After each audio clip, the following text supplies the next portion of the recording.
All right, good morning, everybody. It looks like most of our students are present and accounted for. We've got a couple of former students who are also going to pop in. But I want to welcome our reviewers. Most of you guys should know, if you don't already, Donald Briscoe, who's teaching speculation this semester as well, but she's teaching the third year studio instead of the second. Lauren Jones, who is a graduate of our program, worked for a number of years for Kevin Alter before moving on to open her own practice where they do, as she said, they make things. And as you guys, some of you guys know her because she was one of our deputy tutors this semester. Michael Benedict, the venerable Michael Benedict, director of the Center for American Architecture and Design. And the world. And the world, that's right, and the world. Why be nationalist, right? Michael teaches, well, you guys probably had him do the theory portion of your Design 1 studio or your Design 2 studio. Did you not? Maybe? Okay, nobody's talking. Anyway. Well, they're traumatized by the thought. Welcome, guys. I know that you're all familiar with Marfa, but I'm going to do a very brief overview of our site. So I'm going to share. Let's see. I'm assuming you guys can all see this, right? So Marfa, Texas, small town, population just under 2,000 people. Probably best known until 5 or 6 years ago as the locus of most of Donald Judd's work, home to the Chinati Foundation and to Judd's private holdings, the Judd Foundation. The courthouse, Presidio County Courthouse, is in the sort of upper center of the screen here. The highway that comes in from Austin and Alpine here running east-west, Highland Avenue, the main artery running north-south. Running parallel to the highway coming in east-west, as you can see, are the train tracks, which are important, as you will see in a moment. This is our site. This is the Chamberlain building, part of Chinati's holdings. The new Hotel St. George is here. The flashing red light, the only flashing red light in Austin, marking the primary intersection, is down here sort of to the south. Our site is this lot. Oops, sorry. Anyone else? It's really okay there now. It is. Yeah. It's really what? It wasn't actually showing completely, Judy. When you is it now? Now it is. Now. Okay. All right. So our site is immediately to the south of the Chamberlain building. It's currently owned by the railroad, and it's used to store a lot of their utility equipment. It is across the street from the event center, which is now part of the Hotel St. George. They host a farmer's market there every Saturday. They're in the sort of forecourt of the event center. This image shows the event center when it was still under construction. To the west is the Crowley Theater, a small local venue that often hosts lectures, one-act plays. It's a real community center. So this site sort of spans those two institutions that give the town a lot of its local focus. And the project this semester, if you guys had the opportunity to read my email last night, was the design of an Amtrak stop. So this is actually something that's being discussed. The Amtrak train comes in right now from Alpine on its way between San Antonio and LA, stops in Alpine, and nobody ever gets off because nobody goes to Alpine. All of the tourist interest right now is in Marfa. So there was originally a train stop in Marfa. Marfa was founded as a stop on the rail line. And so Amtrak is considering reintroducing or bringing back in that stop and taking away the stop that's in Alpine. Where is the old one in Marfa? You know, I'm not sure. I've seen images of it. It may have been where we are now. I mean, where our site is now. So can you go to Marfa by train or not? You No. cannot get off the train in Marfa. You'd have to get off the train in Alpine and rent a car. Oh my Yeah. God. Yeah. Judy, But- you're on a real project here, man. Make it So- happen, Judy. Pardon me? Make it happen. I'd love to. Yeah. So originally the program, as I said, was much more elaborate than what we eventually took on after the closing of the university. There were more amenities, more civic, more community-oriented program included in the brief. And after spring break, as I said, in the interest of trying to have a wholly realized project, I simplified it. So right now it is a 300-foot-long platform that's mandated by Amtrak. It's 4 feet above the ground. That's also, I remember from our sound building project a couple of years ago, also mandated by Amtrak. They had to provide public restrooms and a kiosk from which you could buy a train ticket. They had to provide shade. Prior to beginning this part of the project, the students did some light studies. We compiled what we called an encyclopedia of light, where they went out and collected images of light entering spaces in different ways. The students then had I asked them to adopt a number of those images, write a narrative describing the light as it entered that space or the light as it was represented. And then they had to build rooms that captured those same qualities of light. They were not to rebuild the image. They were to put the image away and instead construct a space that allowed light to enter and interact with the space in a way that supported the narrative that was derived from the image. So this became the genesis of their light towers. They had to aggregate 2 or 3 of these rooms and construct a tower, you know, that kind of hosted light in the same ways that their chambers did. That was reinterpreted or repurposed for this part of the project as a museum of deep time. So we have the train that comes here really fast and doesn't stay. People who come in and stay for only a couple of days and don't have a whole lot of understanding about the area, the history of the area, but more importantly about the landscape and the environs. There's a lot of environmental stuff happening here right now, a lot of controversy over the pipeline. And so this was originally going to host the headquarters of the Big Bend Conservation Alliance, which is addressing some of those issues. Like I said, the light tower became a museum of deep time where people could go and begin to sort of understand not the immediate, but you know, things that happened over time a long time ago, how old the mountains are, right?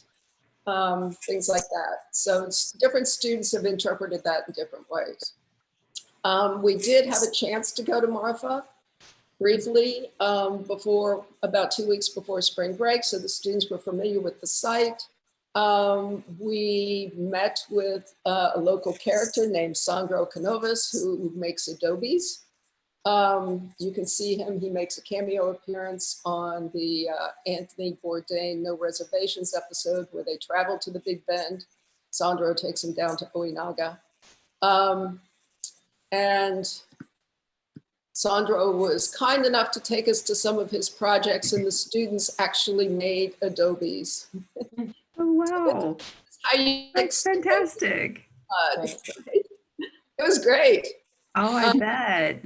Yeah. I saw the pictures of your trip to Marfa that you posted on social media, but I didn't see that you had done this. That's really exciting. I said we did this. I did not do this. But you didn't get your feet dirty, Judy. I didn't get my feet dirty, and I'm actually very sorry that I didn't. You should be.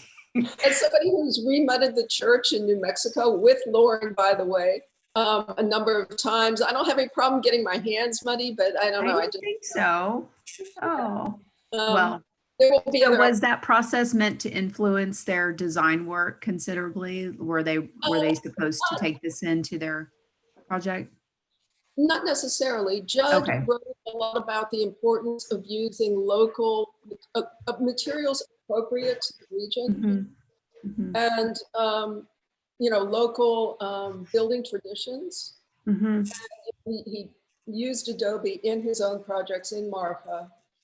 And so it was an introduction to a material that they might not ever have the opportunity to work with, you know, outside of perhaps this project.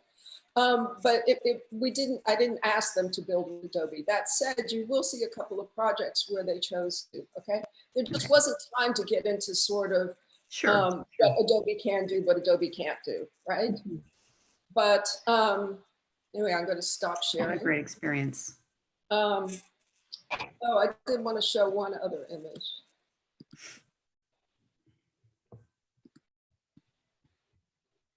So,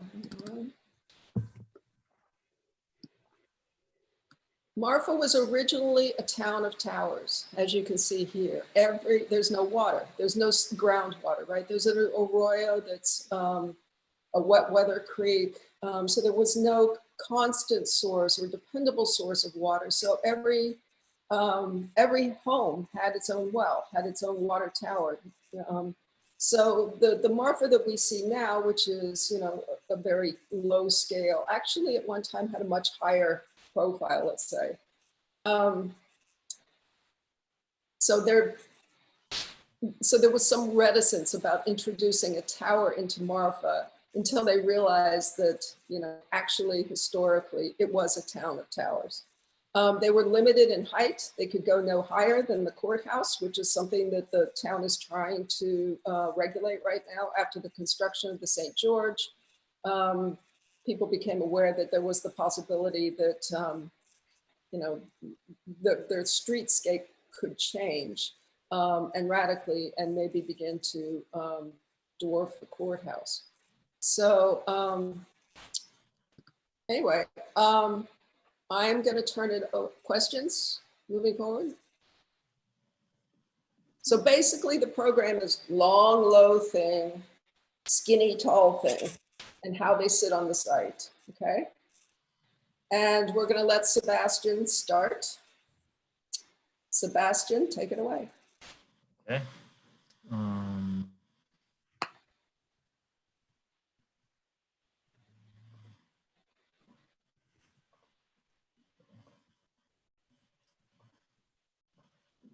Okay. Well, hi, my name's Sebastian. So this is my proposal for the Marfa Amtrak train stop and the Museum of Deep Time. So my project is heavily influenced by the side characteristics of Marfa. I was trying to explore the idea of volume and spaces being created from an underlying grid, as Judd often did with the kind of work he did. He liked to work based off, you know, proportions, ratios, and he would extend lines and just find a grid wherever he could. And through this, it led to a project that is mainly focused on 3 programs in a way.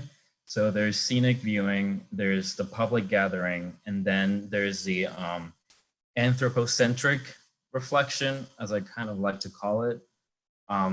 And then, you know, through the monolithic aspect of these structures, it led to a very interesting study on how light and darkness play their own part within the project. So this is the big orthographic view of the project. This is a side plan. You can kind of get, start to get a sense of the actual scale of the project, you know, compared to everything around it. And then, so a lot of the ideas that I started to come up with came from, you know, analyzing the actual light conditions within Marfa.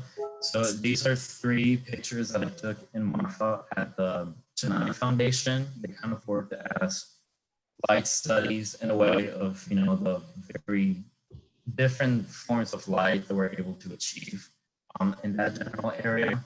So as you can see, it creates a very exaggerated contrast between, what's bright and what's dark. There's a very dramatic play between the light and the shadow.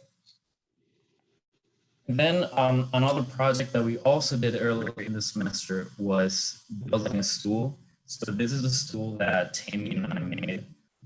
And back then we were also looking a lot into the idea of dividing space and kind of defining what's an interior space and what's an outdoor space. So in the stool, you can see very similar ideas. We decided to kind of point that out with the use of color. So in here, so this is the full stool on the right, and then on the left is one of the individual pieces of the stool. So with the red, we put it inside of this little box section of the stool to represent what would be an interior space. And I feel like when creating my own project, I also looked at the general form of the stool and also the, the idea of dividing the space.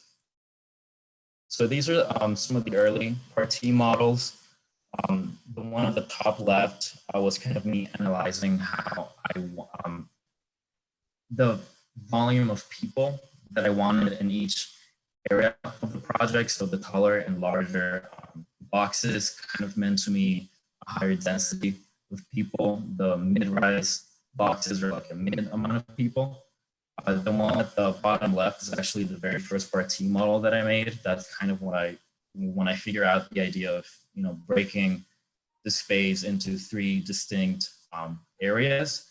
And then the one on the right is kind of the main one that led me to the actual form that I ended up with. So I was taking that idea of having 3 distinct spaces, but then, dividing that space with different planes and different kind of tracks that, define the space.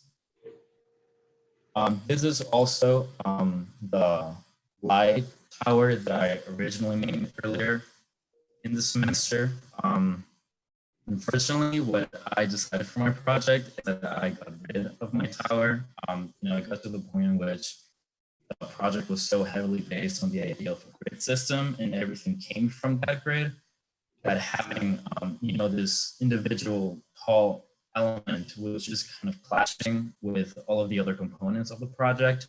So I decided to get rid of it. And then what I did is that I took the same design language that I used for this tower, and I incorporated it into, what I call the chamber of deep time, which is essentially my interpretation of the Tower of Deep Time, but it's not a tower anymore. So it's, kind of this idea of this slits of light and the light not entering the space directly, but kind of peeking into it or reflecting of other surfaces.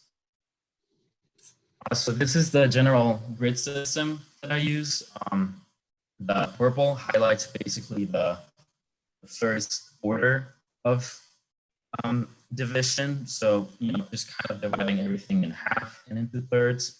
The blue represents the second order of organization, basically. So this is kind of how, where I got most of the alignment for the different structures. And then for the green, that's kind of the third order, which is not as important for the overall form of the project, but a lot of the small details, I based them of, these smaller alignments. For example, measurement 17.5 feet, which is actually 1/24th of the total width.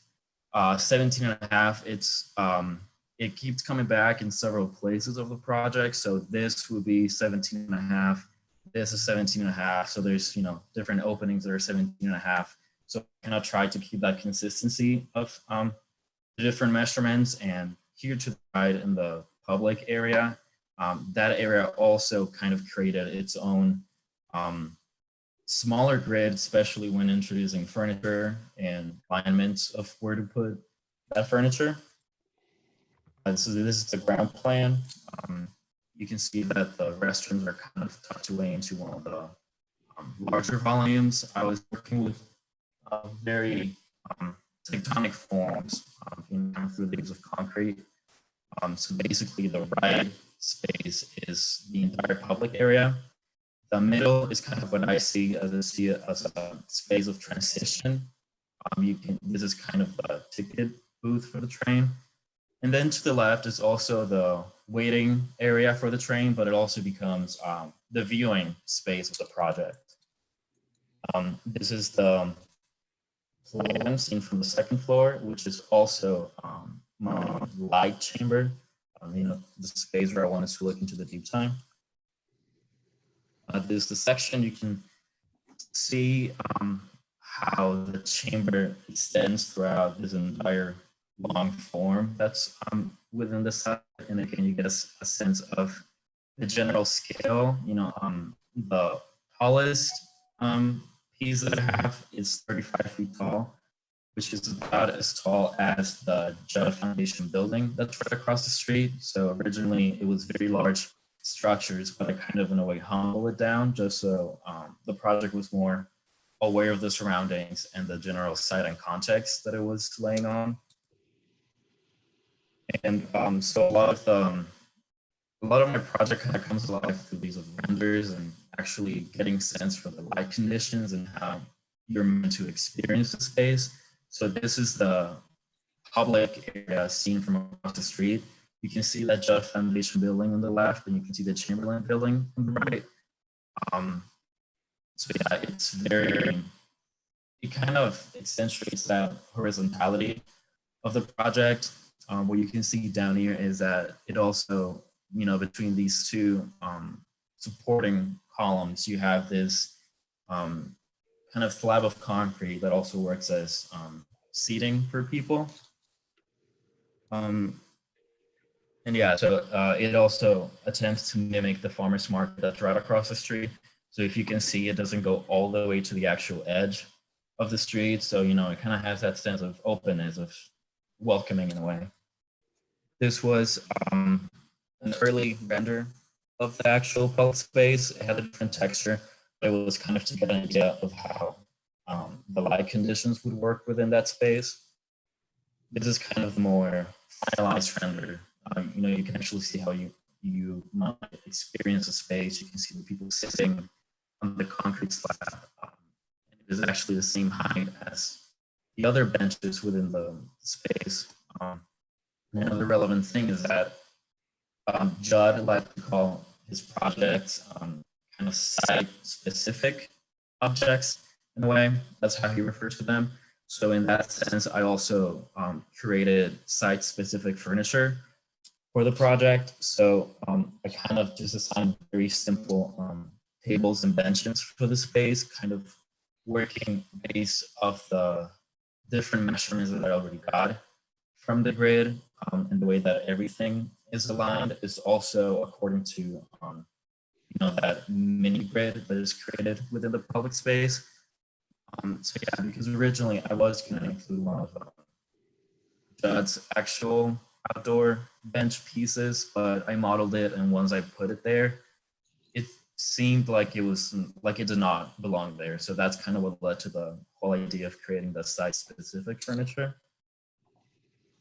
This is the section perspective. You can get a sense of the depth of the platform, and also kind of how it sits within its context. You can get a sense of the materiality as well, kind of these of concrete and all that.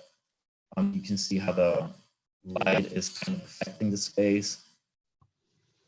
And then this is kind of the main part of the project, which is the deep time chamber.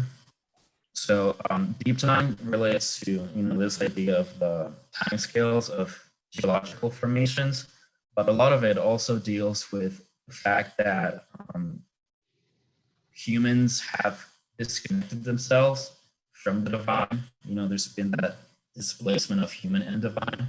So what I've been trying to do with the chamber is basically reconnect humans with the divine. And what I did is that I did it through the idea of the divine light in a way. I'm kind of using light as showing this concept of something being divine, because the way I saw it was that light is still very pure. It's still very virgin. It's something that humans have not been able to affect as much through man-made structures. So the light that we receive is still very it's still very natural in a way. So I kind of did that by creating these slits on the ceiling, and then there's the natural light coming into the space, but you're not actually able to see the source of that light. So it kind of adds to the idea of that divine light being very mysterious, very enigmatic. You don't really get a sense of where it's coming from. And through this, it kind of led to a very isolated experience. It's a very personal way of kind of going through the space. And you might want to wrap it up a little bit because we're running low on time. Okay, yeah. So through that, it kind of created that sense of reflection. This is just one of the waiting areas for the train. You get a sense of the buildings around it as well. And then lastly, this is the top platform, which is meant to be the scenic viewing area. You get kind of like a 360 Marfa. You also get a view of the Trinity mountain range in the back, which is very relevant to the entire area as a whole. And then the most important part of the platform is kind of at night when pretty much it becomes this stargazing platform. This is a more dramatic version of it, but because of the low light pollution of Marfa, it allows for really great stargazing, and if you get lucky, you might be able to see the Marfa lights like here in the back. And that's the last slide.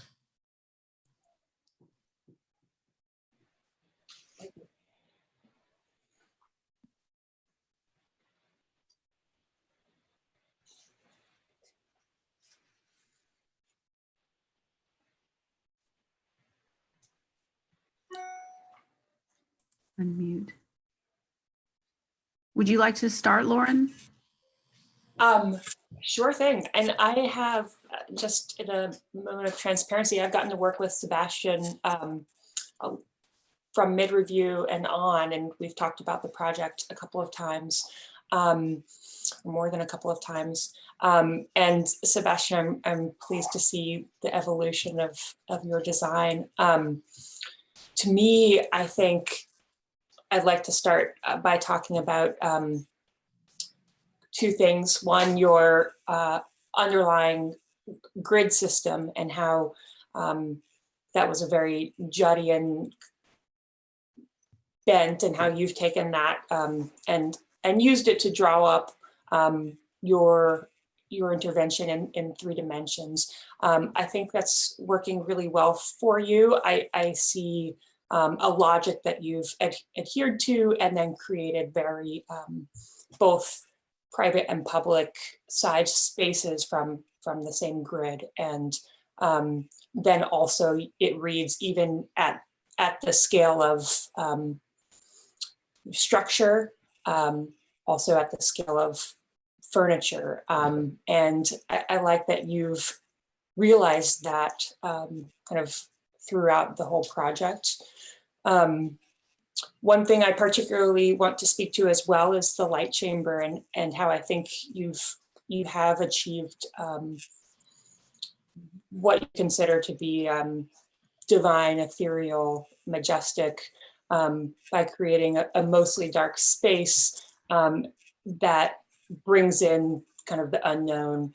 I like in particular the differential between kind of this honed looking kind of smooth concrete that you and I spoke about on the interior of your space, almost this womb-like atmosphere, but then how you can see the rougher kind of marks of workmanship, marks of how the concrete was poured. Maybe you want to show us that image of the light chamber, and how the strata are being worked on by light and by human touch versus the smoother kind of untouched chamber. That's really a powerful moment for me. Did you do any studies as to how light might work along the course of a day in this space?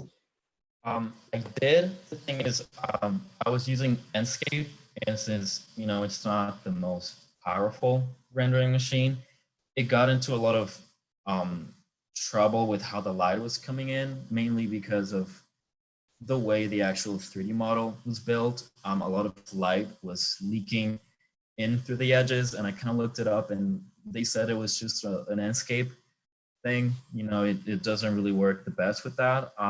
But generally, I mean, this was midday.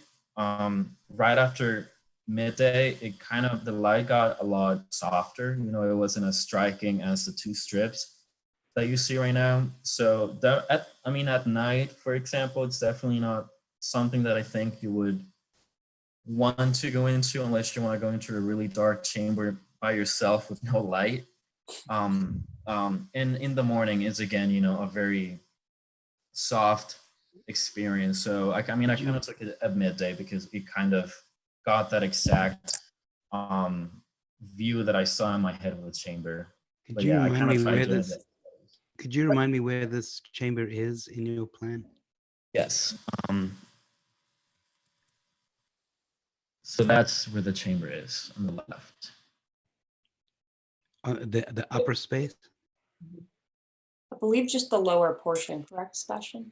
The lower. Wait a minute, are we above the ground when we're in that chamber? Yes, here you're above ground.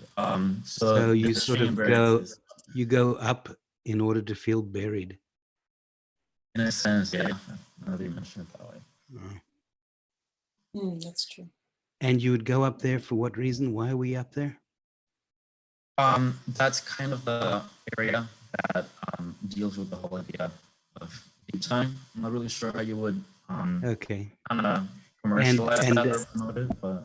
And Judy said we should expect to see a tower. Is this the tower element for you? Yeah, so this is basically a tower element. I spoke to Judy several times during class looking at the project, and we got to the sense that the tower for my project personally was not really working with the rest of the components. It just looked like it didn't belong there. So that's, like I mentioned, I took the language of the tower. It's kind of like it's like a tower lying down. Yeah, tower.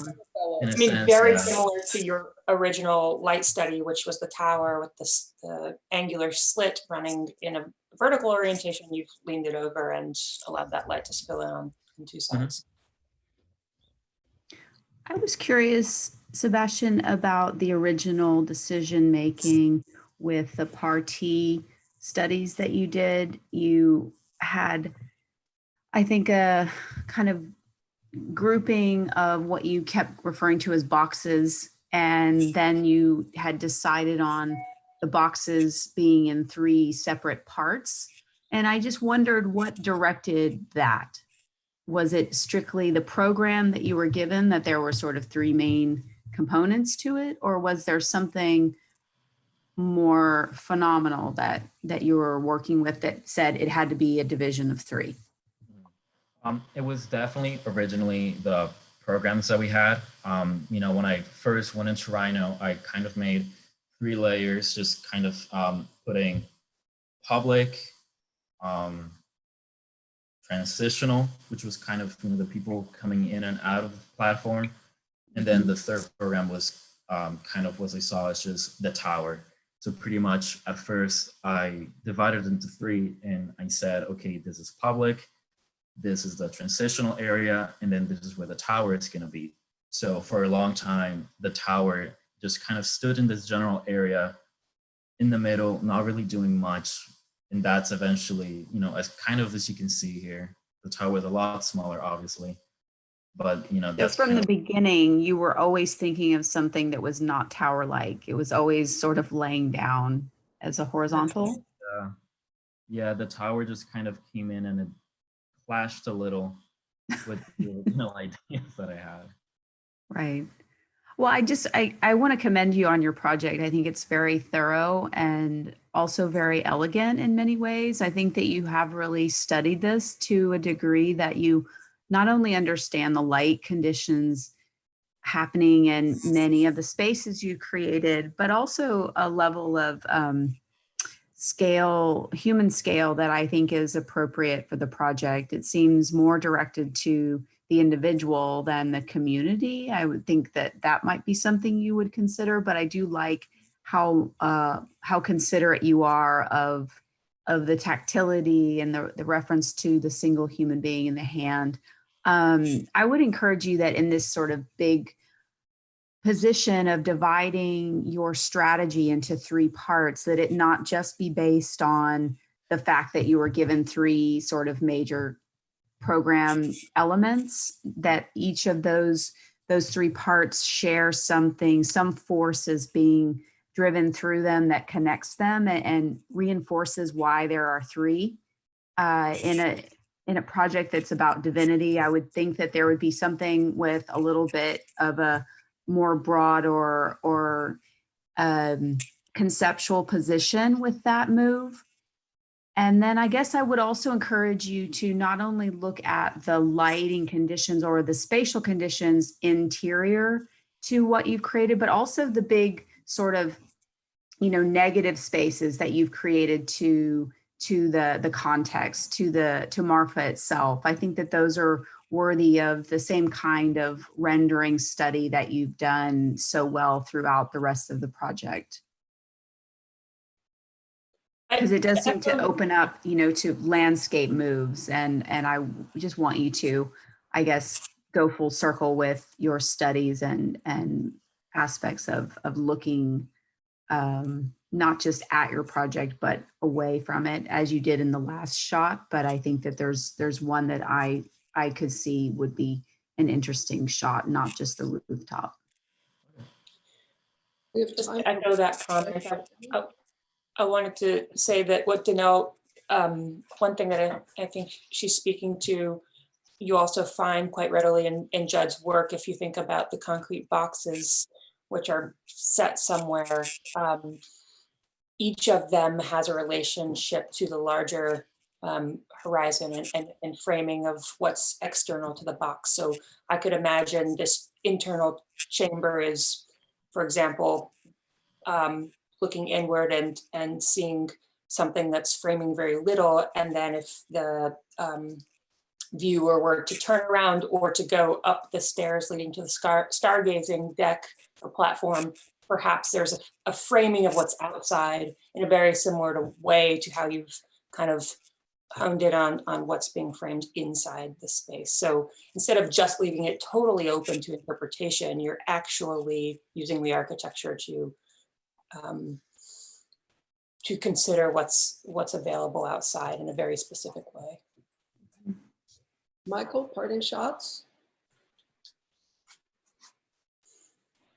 Oh, he's on mute, Michael. Yeah, no, there you go. And I said such great things right there, gosh.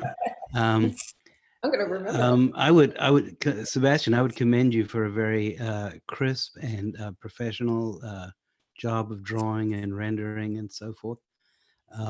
My favorite picture was the one with the benches where we can be next to the train. Not that one. Yeah. Because, I can see how it's providing shade. I can see the context. It seems for Marfa a little bit large, I have to tell you. It seems like a much bigger town. Maybe it's future looking in that way. But given that it's all concrete, it sort of silences all thoughts of, well, how does the structure work? Like, how do you get that long span? You just say, hey, it's concrete. And, it has no ribs. It has no articulation of how it spans.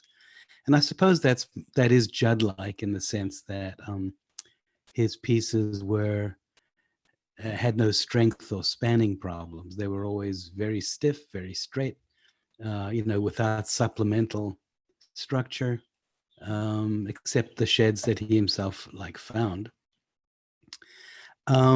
But, you know, if I look back at the sheds, I do wonder whether, like, if you look at the ceiling of the sheds, right? Again, he didn't design those, but we see beams crisscrossing. We see brick as well as concrete. I don't know, your vocabulary here seems so reduced. And I know that that Judd gives you permission in a certain way to be very reductive. But I think when you look at where he put his pieces in buildings, don't you think he counts on the buildings as well to be not as reductive as his pieces? In other words, I don't know whether whether his work doesn't sort of improve when it's around architecture that's really solving its own problems of economy and structure and so forth. But I think you've made a very sort of almost a Miesian version of it. The things I miss in your talk about it, though, is the fact that people are anticipating a train coming, that people waiting for trains like to sit where the tracks are and look up and down the tracks, you know, hoping for a sign, listening for a sound. The perspective of people on the train arriving. I think one of the good things about the tower idea is that they might see the tower before they realize they've come to town, or that Marfa might have a symbol or a sign of some kind, maybe a windmill. It just seems, your design just seems kind of more like a unglazed museum. I do have some questions about its character as a train station. But given all that, I think this is a beautiful picture of the sun and the shade. I was interested in how Judy talked about the sun, the metaphors she applied to the sun, allowing and hosting. So that when you allow the sun, that metaphor tells you that the sun is actually invasive in some way. The sun is like a wolf at the door. You know, the sun wants to come in. You can open the door or open the window or open something and allow it in, right? So that sense of prevention and allowance, whereas projects sort of built maybe in the far north, you don't allow the sun, you draw the sun in, you open yourself to the sun, you know? You're not in a kind of a shielding motion. So I don't know that that is terribly insightful about your project, but I'm looking forward to sort of thinking those thoughts with everyone's. Like, what is it about the sun in Marfa that requires shielding from or permission to enter? We probably need to move on. What Sebastian neglected to mention was that the upper platform, the one that's also used for observing the night sky, is also intended to be a place where you would go and watch for the train while you're waiting. Yeah, nice. Okay. All right. Thanks, Sebastian. But there needs to be shade up there then. Yeah. Wilkie? Yeah. Okay, I'm ready. All right.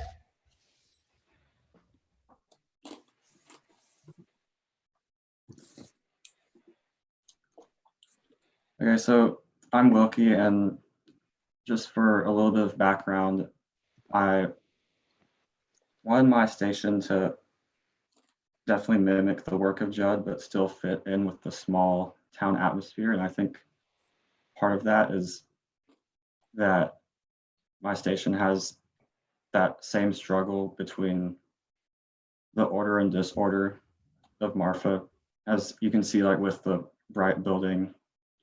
And then also, as soon as you step into a back alley, it looks completely different. So I wanted my station to have those characteristics.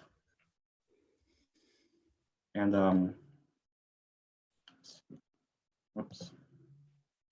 So one other thing that inspired me was just the overall proportions, like many of us are going to be saying that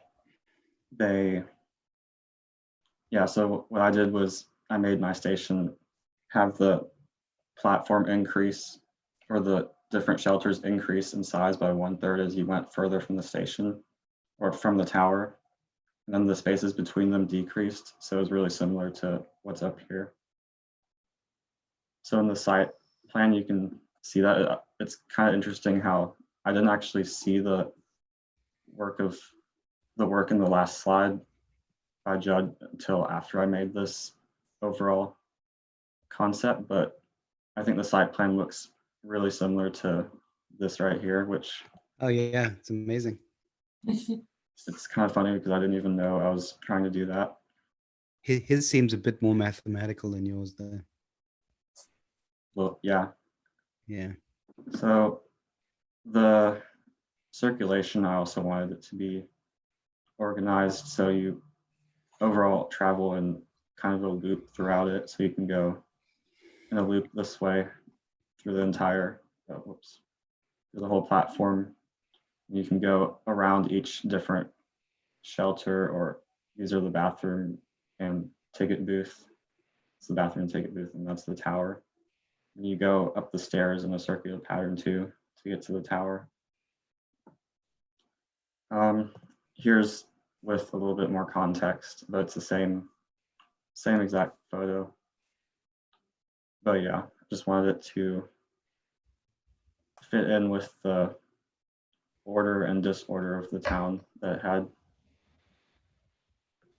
And this is the floor plan. And so here you can see how each platform has a slightly different seating arrangement. So each of these parts that aren't filled in are places where you could sit. It's like below the cut line. And so, yeah, it changes throughout the platform. And here, this is way too big for one seat, but you would just sit on the edges of it. And then this is the base of the tower. And then here's when you get into the top of it, which you'll see in the section, but it has these steps that go up, and then you can look through a window, but it kind of forces you to work for the view in a way when you get to the top. And you can see that in this perspective when it cuts straight through a tower. So you go up these stairs, and then these steps become much larger. So these are each 2 feet tall, so you almost have to climb up to the top part of the tower just so you can get a view of the town. And so I think that made it a little bit easier to appreciate the view once you're up there. And there's also light that comes through really small spots, which you can see better in another photo later. So now these are more general context renders. So this one is from the northeastern side by the Chamberlain building. And so this shows probably my favorite angle of the tower. And you can see the ticket booth here, the bathrooms here, and these are all the platforms. And yeah, I just wanted it to look kind of humble in a way, like with the rest of the town. And then here's another perspective. I think this one shows the most out of all the photos. Yeah, you can see people sitting there just in different fun patterns. And then, this is what I made. This is like the first drawing I made, so I definitely had the most time for it. But yeah, this is how it would look like when a train is coming, and it's like Was the there a shadow. rule? Was there a rule about how close your shelter roof could get to the train? Not that I know of, but I just kind of set it back a little bit because the sun would be coming from, like, this side is the south side, so the sun would always be a little bit behind these platforms, so there'd be a little bit more shade on here. So that part of it worked out, without having to move the roofs all the way up. And then here's the ticket booth. Yeah, it shows how the walkway behind all of the platforms is actually, I want it to be more of a metal sheeting material. So it's attached to the platform, but it's not really, it doesn't read as a part of it as much. And then, yeah, these are the bathrooms, which weren't the most finished, obviously, but I just wanted them to match the same kind of style as the tower, which I actually took the bathroom from the tower. Like, I cut out a piece of it and then adjusted it and changed it to fit the program. Doesn't get to have any signage. Yeah, not yet. This is the one sign. I'm actually proud of this. I stole it from the Alpine Station sign and then just like replaced Alpine with Marfa. And then these are two close-ups of the tower. So this is the bottom half, and you can see how like the ramp comes up to the platform. And then the stairs are also made out of the same metal surface as the ramp. And yeah, the tower has, like, on the bottom half, it's almost like sturdy tree trunk bases, which then turn into more of a solid mass at the top. And then, yeah, for the inside, right here is one narrow slit of light. And then another one is further above, which is lighting up this step right here. So I gave it minimal light, but I think that made it, like I said earlier, it makes you appreciate the light more than if it was just fully lit up. And then for the last one, this is just the view you have of the station from the tower. And it shows a little bit of the rhythm of the station, how the platforms become wider as you go further away, and then there's less in between them. Yeah, I wanted that rhythm to kind of replicate how when a train rolls in and it starts off really fast and then it slows down and stops. Or when it's And is taking this off. all one material? Is it all like stucco covered concrete, or? So the tower and these two buildings are a stucco material. And then the platform and the roof parts are concrete. And then right here is tile, which I actually meant to say this earlier, but the tile comes from the tile on the Palace Theater in Marfa, which that's also the stool that I made. So I included that right there. But these are just tiles that I really liked. And I thought that would be an interesting backdrop for the station platform, which you can see the tiles right here a little bit better. But yeah, that's all I have.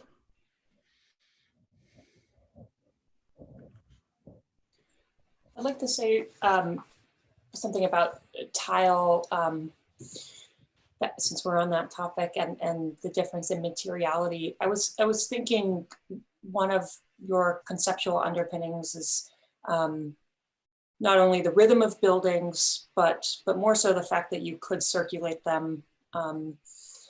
And I'm wishing that either tile or light might have been an element that compelled me to circulate,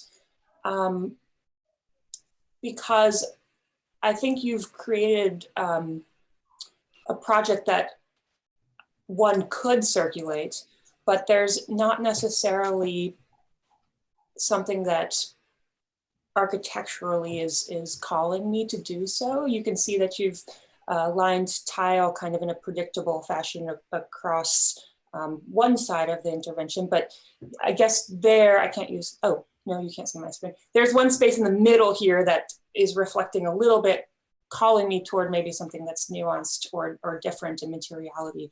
And I think you have done that in the tower by use of light.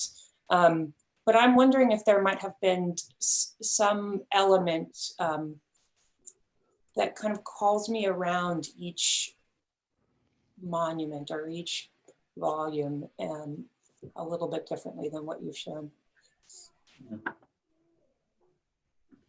Oh, Danelle's Yeah, I like the maybe it's just because of the one we looked at, but I do find this one sort of suitably modest.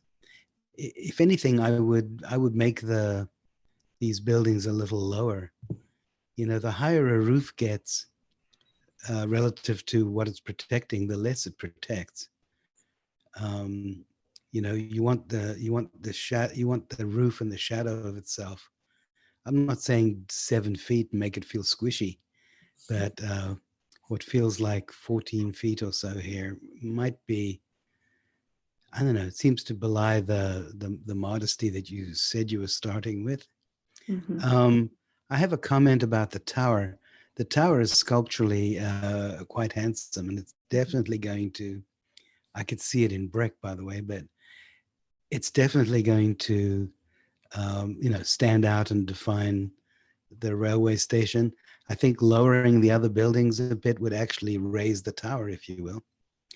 But I have to say, there's one curious thing about its structure that, I don't mean structurally, but experientially, is that when I come up those stairs, which is quite a lot of work, but if I get up those stairs, really getting 90% of the view I'm going to get at the very, very top.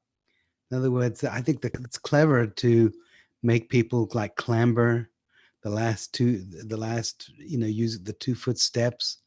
I could see people helping each other up there, feeling somewhat dangerous because you could fall off doing that. And then you get to the top, and what do you get? A rather narrow view, as far as I can tell, to nothing very special. It's a sort of tower that would work. Let's say it was among trees, and the stairs that you took up, you were permanently among tree leaves and couldn't see very well. Then when you got up to this little space, you saw over the trees. That there would be a true reward for that last effort. There would be a true difference. But I think right now, 99% of your people are going to stop on that landing and go, hey, this is it, man. It's good enough. I don't need to go higher. It's not like there's a bell up there or a searchlight up there or a gigantic drum of water, which once all railway stations had, they had water barrels or water tanks to feed the steam locomotives.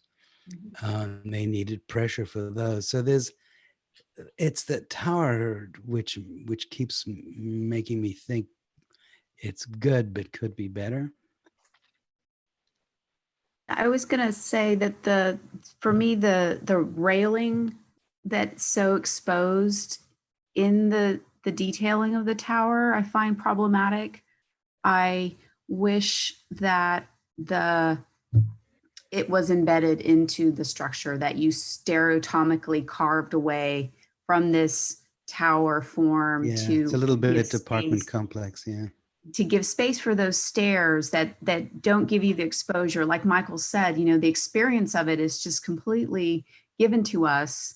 And I want it to be more like the castle tower, where you walk up and you just get a slight sliver of a view as you're walking, and you're counting the steps to get to the top, and then it's all exposed or something is revealed to you. And I just think that the understanding of metric or rhythm that you studied in the horizontal plane, which I find very nicely considered, the breakup of the long stop, could also play into how you organize and order things vertically. I'm not so clear as to what organized your sculptural projections or carving away that did happen in the tower, but I just think that it should include the work of the vertical circulation within and not expose it. And with such a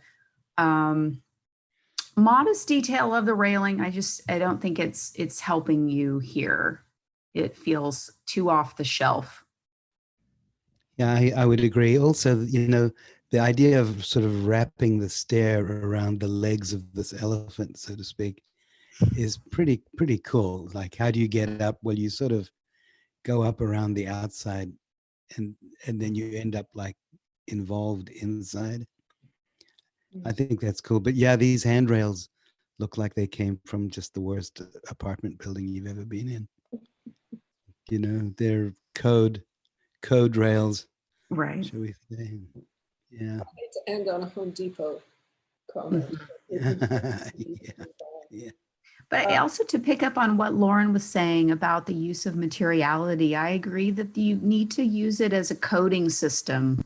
You know, that each of those niches could have a little bit of character, if you will, so that someone waiting there can say, you know, I'm at the red niche, or I'm at the red box, or, you know, I'm at the yellow tiled thing, you know. So I just think that it could give character to, or that would complement your notion of drawing from the materiality of Marfa. Yeah, in fact, think you- if I just continue that a little bit, go back to the first, maybe slide number 3. It was with the picture of the hotel. Yeah, that's good looking, that tower. No, it was the more. Like go back. By the way. Yeah, go back. It was when you were doing the context. It was a picture of a hotel. Oh, like the Yeah, the not very your first- project, but the town. Yeah. yeah. Okay, stop right there. Or actually go to the next slide. Okay, right there. So I love that you sort of did the progressive thing. It's a strong part of your design. And I think if you had to do it over, I would copy Judd quite religiously. I would do exactly his proportions. I wouldn't go, oh, this is Judd-ish. I mean, given that this is the town that Judd built in a way, there's nothing wrong with literally taking one of his pieces and, you know, coding it in exactly into your building. The two other things I wanted to mention was I really loved your choice of typeface. Like when you got to this point and I saw this typewriter face, I thought, my God, of all the fonts one could choose for a presentation, the choice of typewriter. Tell me why you chose that font. I'll make something of it in a minute, but could you tell me? I didn't really think too much about it, but I just liked the way that it fit the old-fashioned feel, I guess, of at least right. like the pictures and on the slide, for example. Yeah, exactly. This is those buildings were built when there were only typewriters. Do you know? That is, there's a kind of a, we're not sure whether this is beautiful or ugly, this Palace Theater, right? I mean, do you think it's beautiful or do you think it's ugly? I mean, it was one of my favorite buildings. Okay. Yeah, favorite because? Yeah, because it was really run down, but it also had really nice things about it, like the tiles. But yeah, it is hard. The tiles, but you can see it's got a sort of an underlying slightly Art Deco flavor to it, right? There's 2 symmetrical windows, one in the middle, the door. I mean, it's actually geometrically quite disciplined. But then there's this overlay, this decorative overlay of tiles with borders. And then these weird little like studded stars at the top and the bottom, right? And it ends up sort of being quite endearing, kind of like an ugly dog with necklaces on it, you know, because it's a dog that you like. It's a building you like because it's a building that shows, it has like terms of endearment all over it, including the curtains, you know? And your own, if I looked at that typeface and I looked at that stuff up there in that building, I was surprised to see how still very severe your architecture is. And if you could do this again, I would tell you to loosen up a bit. As Donnell says, different color tile would be fine. Borders would be fine. I think to capture some of the funkiness and playfulness and sort of musicality of this would be just fine. It's, right. I think you were caught between, you know, Judd's concrete boxes and the theater. Thank you. I mean, I imagine Judd loved this thing too. I just have to. Well, I think if he did, it was probably because he used the tile to call attention to sort of the underlying ordering system, right? Which is interesting, Wilkie, that you could have sort of encoded your building in the same way. You know, we see an underlying order on the Palace Theater because of the way he's introduced the builder, probably not the architect, introduced these strips, right? So we see actually 3 grids because they are yeah. Anyway, all right. Soham. Thanks, Wilkie. Thank you, Wilkie. Yeah, thank you.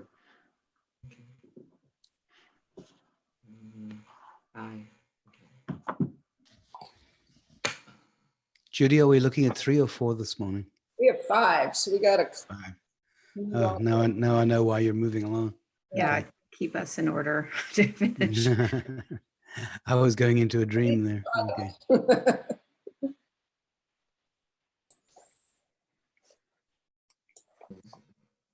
So I'm Soham, and this is my train stop in Museum of Bhutan. Could you speak up a little bit, Soham? Yeah. Sorry. This is my train stop in Museum of Bhutan.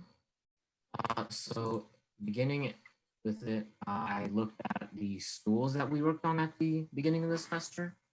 I worked on these actually with Wilkie. And one of the things that I really liked about them and His sound is breaking up terribly, isn't it? I can't really hear anything.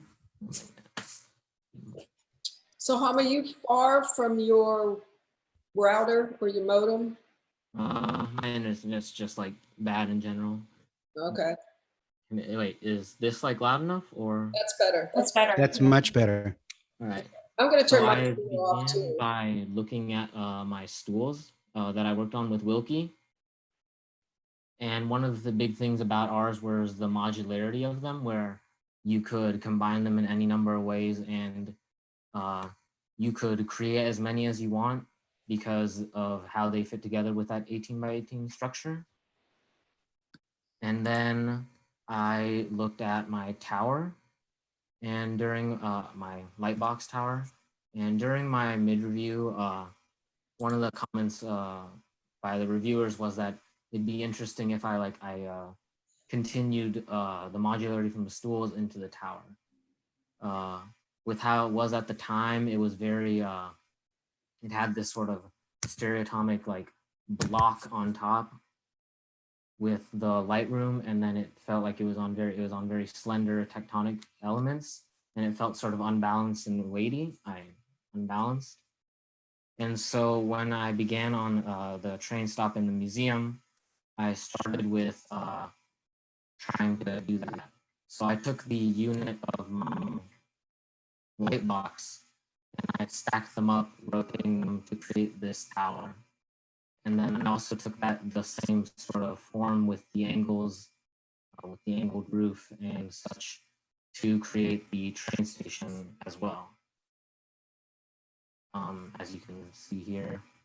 So the tower and the train station use the same sort of geometry and materials, and they both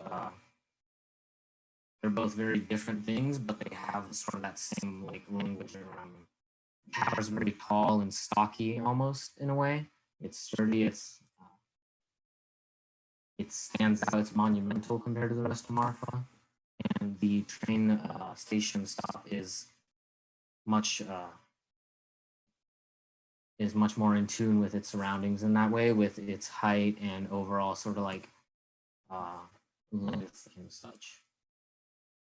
And so when deciding like how I wanted to lay out these like, elements on the site, I wanted the train station to act in a way that introduced you to the immediate like area of Marfa that was right next to it, and the tower would then go beyond and show more. And the site's in a spot where there's a lot of things around it. You know, you have the Judd Foundation offices, the Chamberlain, the event hall, the Crowley Theater, Hotel St. George, and such. And so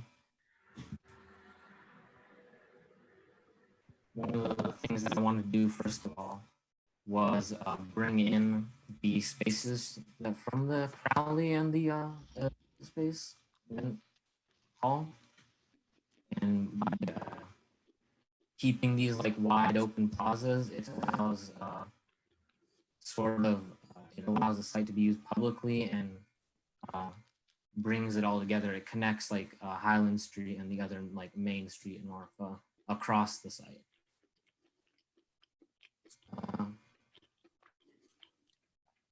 So looking at like the tower section, like the floors, each floor is the same dimension and size. It's just rotated as it goes up, providing a different view to each side. So on the first floor, there's not really much to see on the ground, but you can still like look out to the rest of the plaza. The second floor, you see it's angled towards Hotel St. George. Third floor, you'll look out and see the Marfa Courthouse, which is a landmark. And then in the uppermost chamber you can look out and see the Chinari Mountains as well. And the station is, in contrast, long and thin, and it looks out to the Chamberlain building and the train tracks as well. And so these like exterior renderings kind of show that, show the different views from each part of it. So if you're on Highland Street looking at the site, you see like how massive the tower is compared to its surroundings and how it has like that sort of presence. And then you can also see the plaza where you sort of extend in from the event center, because that area is also used for like the farmers market and such. And so they can also set up here and bring people in and interact with everything here as well. And then from the tower, you see that sort of same view. You look out and you can see the event center across, and even the Chamberlain building as well, and how that all connects.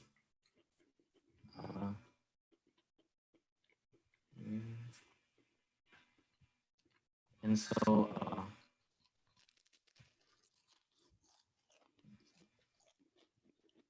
using like the dimensions of the train station and the tower, I also divided the site. So each section of the station is 60 feet long, and for its length, you can see the sections that go down and create the paths across the site. And then lengthwise as well, you have the towers like total width, which creates the connection across the street. Inside the tower,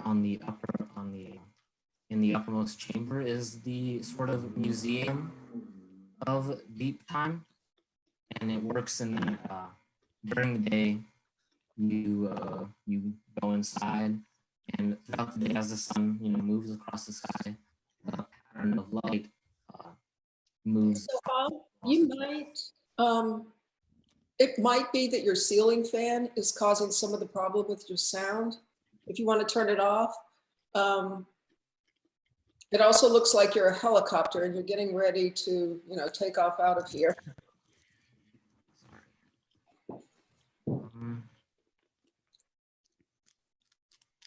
And so throughout the day, you see the light change inside the tower, and at about midday or so, you get this perfect pattern of striation on the wall, which is which only lasts for a couple minutes or so. And the idea is that time is constantly moving with, little regard to human actions or us in general. And so whether or not someone is experiencing the power and whether or not you're experiencing the power, the light continues to move and shift. And then at nighttime as well, you can look out through the oculus and see the stars turn around as well. And so throughout the entire time, there's you feel throughout the entire day, you feel that movement of time throughout this space. And it's amplified a lot because of the light qualities of Marfa, where the shadows are very sharp and the light is very bright normally. So we need to move on pretty quickly. So if you could maybe wrap up your presentation, please. Yep.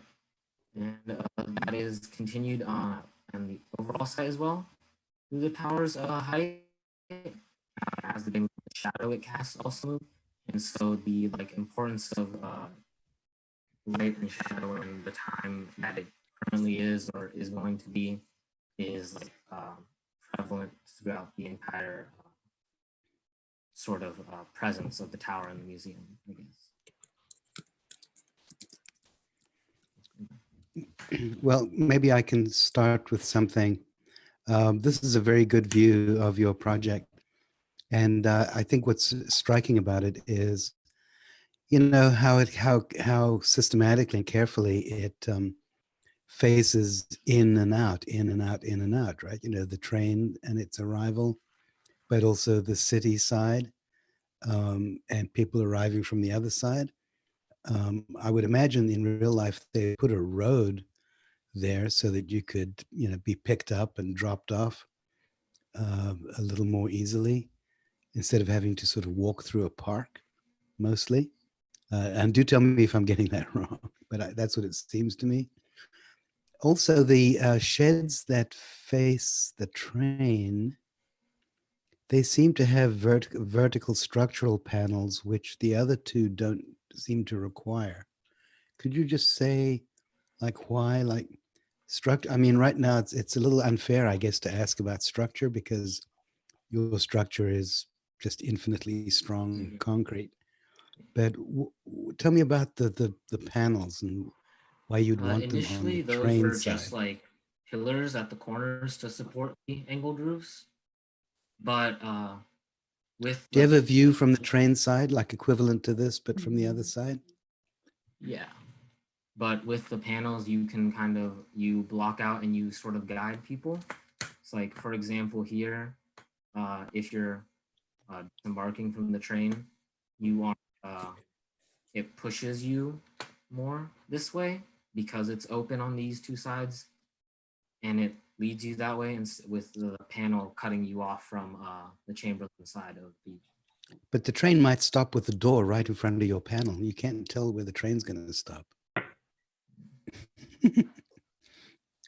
Yeah, I think that's the issue that I was considering as well when you're actually logistically looking for the train, what that might be like on the side where the track is. Do you have that view that Michael had just requested?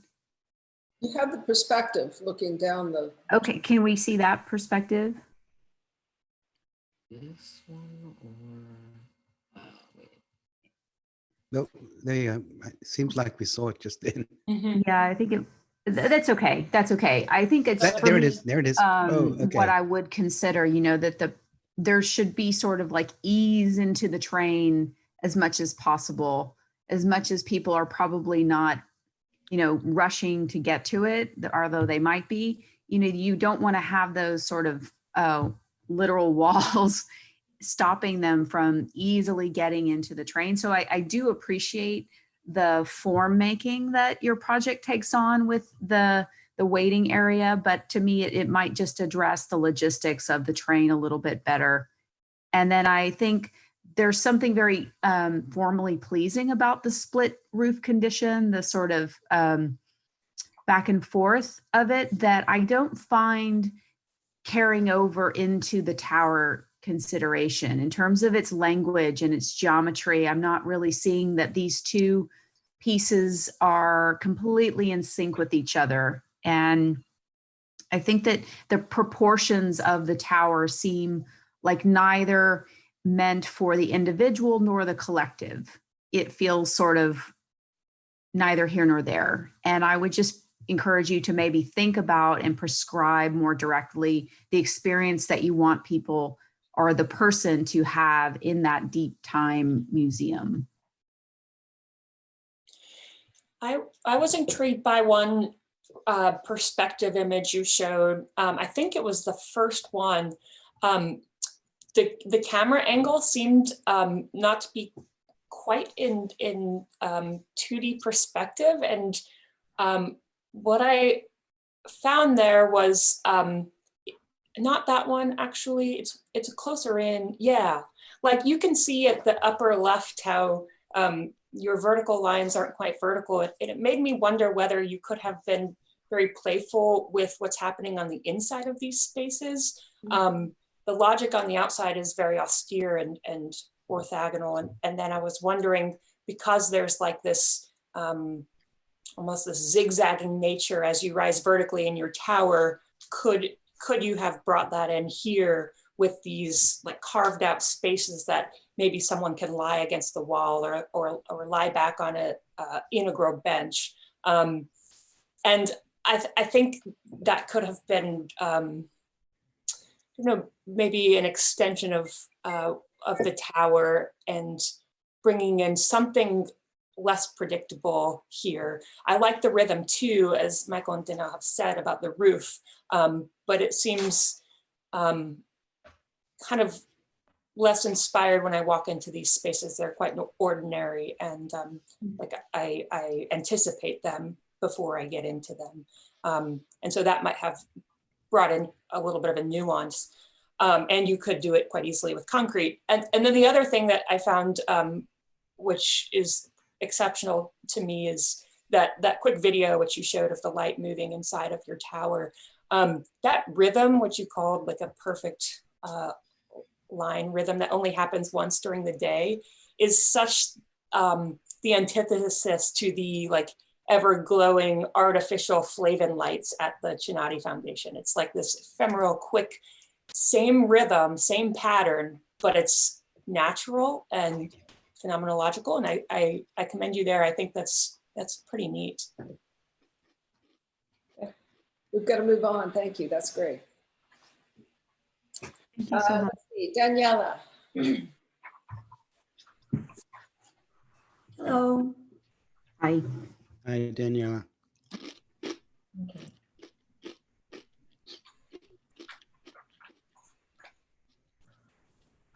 Okay, so as you all know already, the site of our project is Marfa, and I don't think anyone has mentioned this, but the north south coordinates isn't completely like aligned with the town grid. So north here, when you see the plans like that, north will actually be a little bit slanted to the right. So Marfa's atmosphere for me is like really warm, really quiet. It's a really small town. And so I really wanted my project to speak to that. And I didn't want something to come in and disturb sort of that atmosphere that Marfa is very well known for. And so here in this view, you can see how my project sort of blends in with the city, with the town. It doesn't quite disturb, and it opens the town a bit more. So my palette that I decided to use was like earthly tones combined with concrete. And I did this to both recognize the whole deep time concept of Earth being around for way longer than humans have been. And so that's why I added rammed earth and different colored gravels and soil. But I also wanted to recognize Donald Judd and his importance in the city. And that's why I also included concrete in my sort of project. So this is one view of my project. As you can see, it's heavily based on landscape. And I did this again to commend sort of like the city and to speak for the city, for the town. So I used agave plants and cacti and different colors that for me were very Marfa-like. So like many have said, I started that design process with, can y'all see the painting on the right, or is it blocked by? That's good. Okay, so I started my design process out by a grid, and I divided sort of the site into thirds, and I came up with the grid on the left, and it has a certain resemblance to Judd's lithograph painting because of his love sort of for thirds and for proportions and for all that. So that was sort of my inspiration for starting out with the grid. This is the stool that I made alongside with two other friends, and the rule of thirds and of the proportions and grid system we also implemented. And so the idea of the stool was 3 different parts that came together as a whole in different ways. And as you can see here, like color was also implemented in the stools. So here you can see the circulation and program diagram, and you can see how the grid is superimposed, is underlying sort of like the whole circulation and program, and how the station, this is the ticket office, the bathrooms are over here, the station, and that's on this sort of sliver right here, the gathering space on this square-like, and the tower falls in between the 2 rectangles there. Daniela, I have to observe that the circle is not geometrically in that grid. Is that a problem? What circle? I'm sorry, this one? Yeah.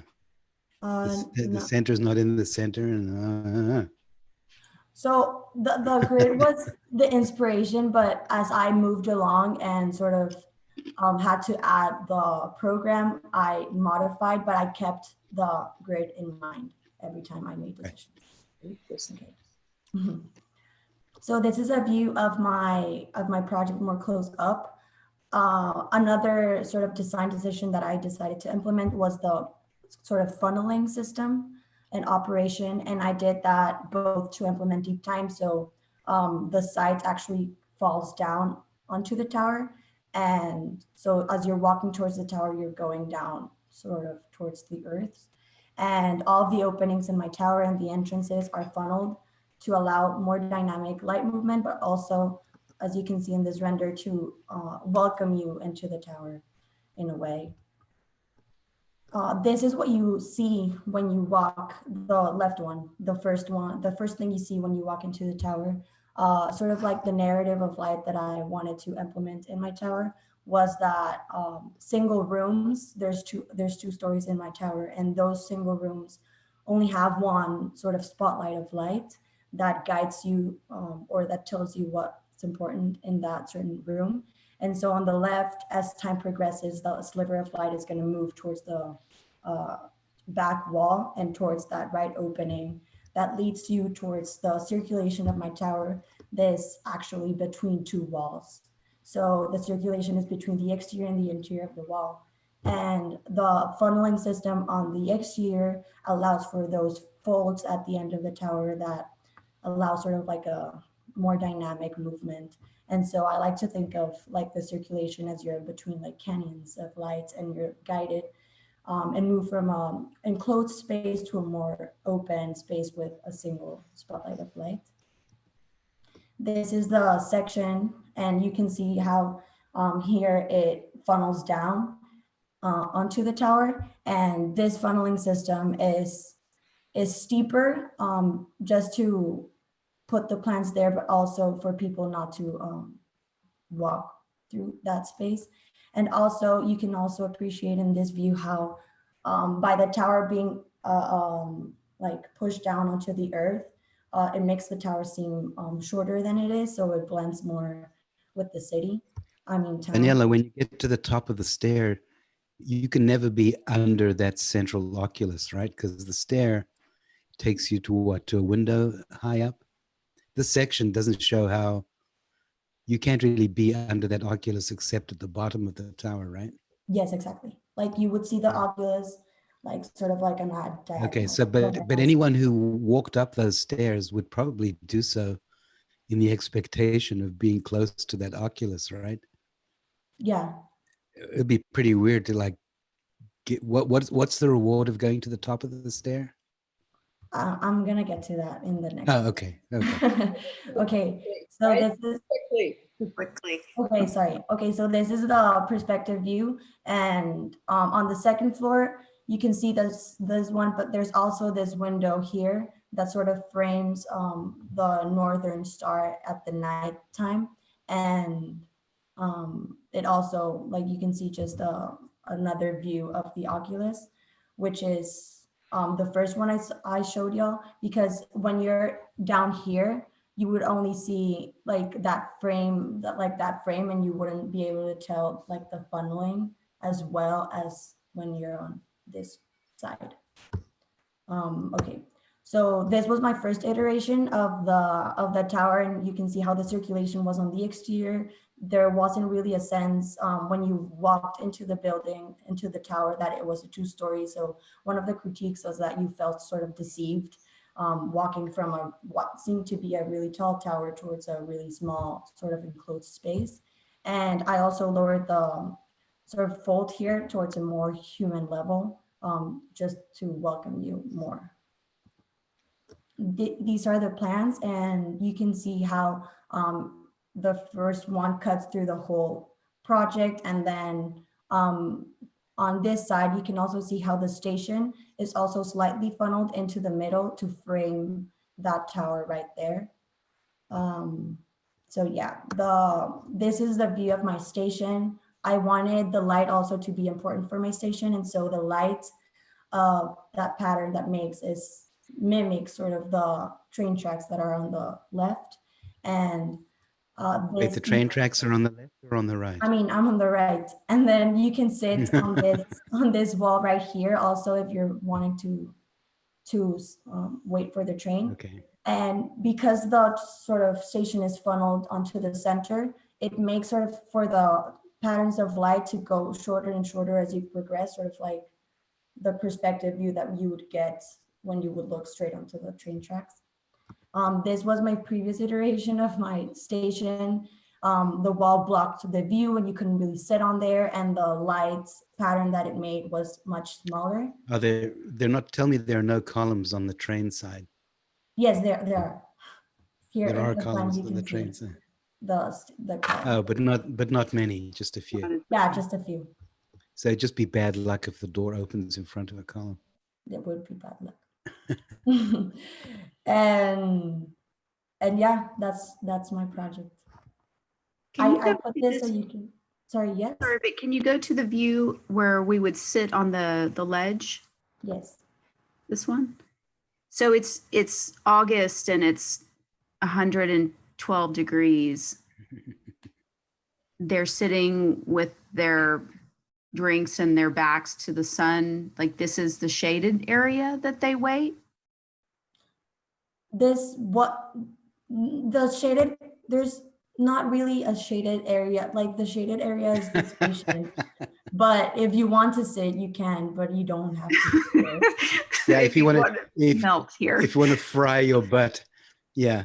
Or if you want to fry some eggs. I think your project focuses so much on the tower, and I'll get to that in a second. But I think that there's just some basic things that were asked of the project, and that I would expect waiting there, waiting for the train in this climate, which you seem to recognize, you know, the type of climate it is, the feel of the place, that you would be addressing just the most basic element of shading for the project and making that a provision, like making that just a, you know, first thing that you cover, that gets done, and that when someone's waiting here with all their stuff to take the train, that they're comfortable in a basic way.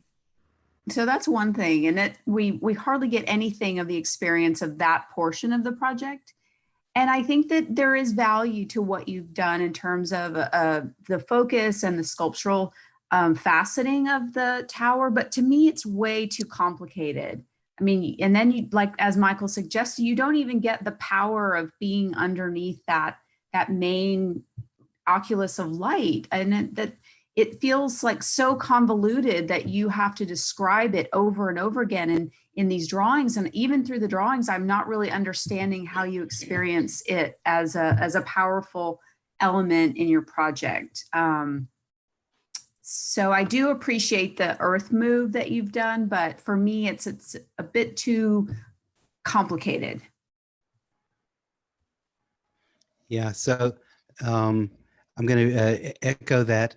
I think that, you know, fixing the seating shading could be easily done just by having another slab that cantilevers to the left, maybe 3 feet down from the top, whose shadow would fall across the seat, and then the sun would hit that and then reflect back up onto the ceiling of yours, and it would still look, I think, pretty cool.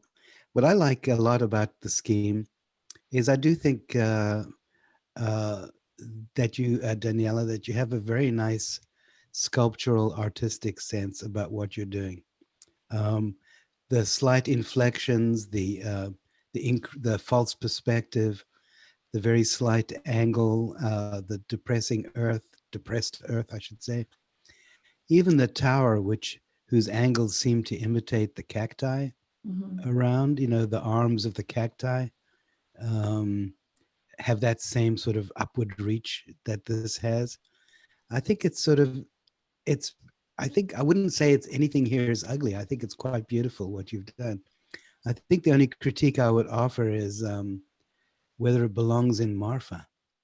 I understand the raw concrete does and so forth, but there seems to be something of it is a memorial, and it does seem to have a slightly like war memorial feeling to it. You know, that thing has is it a tulip? You know, is it a lily? Is it a cactus? There's a lot one wants to sort of read into it, and it does look significant. It does look like a memorial, and maybe that's to your credit. But it doesn't look like it's from Marfa or from Judd. If that's a failing, then that would be a criticism. But I like very much the precision, the geometry, and the sort of just the stylishness of everything you've done in the drawings too. Thank you. I think to provide a little bit more on that note, I think I also like the faceting and the care with which you've organized the experience on the inside, as far as one's walking through kind of these condensed canyon walls. I think absent your intervention, that only happens maybe at the Santa Elena Canyon, and so it's neat. It's not offered anywhere else, and I appreciate that. But perhaps it could have been tempered on the exterior, such that the exterior kind of complies a bit more with the context in Marfa, and then once you get inside, it's this unique experience that's not offered elsewhere, say for in Big Bend. So considering that, what's the difference between the shell and then the interior experience? I think you could do well with just a bit more there. So plain versus faceted. And then also, you know, I don't like quite how this tower is, it's hidden a bit from, because of the columns, I suppose, on the covered waiting area. Maybe there could have been a break in the column rhythm, or or fewer columns, or some missing ones. Mhm. I do think Go it ahead. doesn't rain much in Marfa, but you've made it a perfect rain catchment device in the landscape. And it makes me wonder what if a pool of water, that the monument is in a 6-inch pool of water. And when it rains, it's okay for the water to just hang around there for a while. And you sort of walk across stones to get to it. I mean, it's just, it's very intense. And I'm trying to think of ways to make it more, I guess, intense. But you're right, Lauren. I mean, from this picture, it's like, could you get those columns out of the way, please? Or maybe they facet in an interesting way to allow for views of this monument. Yeah, just a slight memory. Maybe the bottoms just like get shaved inward a little bit. There's a And also break think in the the middle tower, of since you the sunk page. the tower, it could be at least 20 feet higher. There's a break in I the think it's a middle. little bit stubby for a tower. Stubby. Yeah, stubby. Okay. All right, Daniela, thank you. Last up, Aya.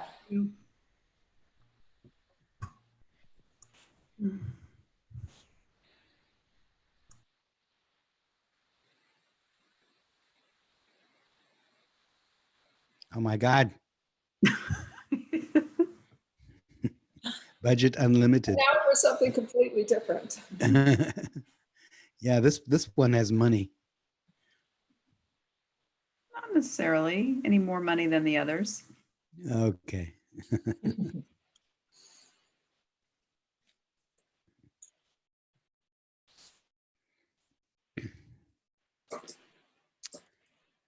Gosh, when I went there, they wouldn't let me photograph the sheds.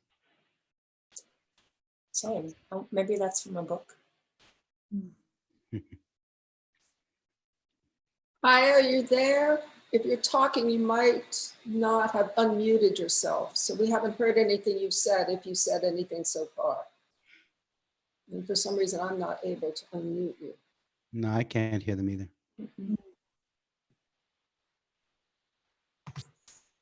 Okay. Sorry, can you hear me now? Can hear you now. Yes. Thank you. Sorry, I forgot to unmute myself. So Aya always has her camera just below her eyes. The other day, I like that. behind her, and all I can see is the cat's tail, like an octopus tentacle coming out of When tilt your, is that a laptop? Just tilt it. Yeah. Tilt the There we top. go. That's it. I think she likes it down there. Even more. Your top of your head should be at the top of the frame. Okay. I think my chair is just way too low for the video camera. Anyway, Yeah, okay. We studied this artillery sheds before we went to Marfa. I studied it, and then I found out that he uses grid system for many of his work. And then when we visit the artillery sheds, and then I was really inspired by the potential of metal as a material, of how they reflect the lights, how it blends into the environment. And then I just thought maybe I can use such a material, even though it's not a low material like Adobe or like earthy material. But I thought maybe I will be able to incorporate the material into my project. And then for our design course, we started to first make our light tower.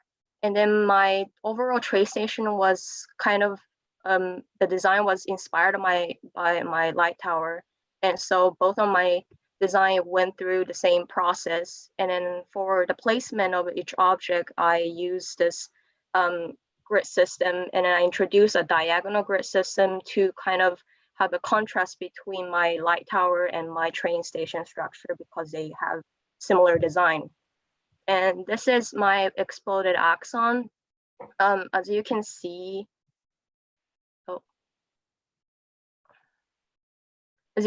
this is my like light tower structure, and that's like my train station structure, they shared a similar structure.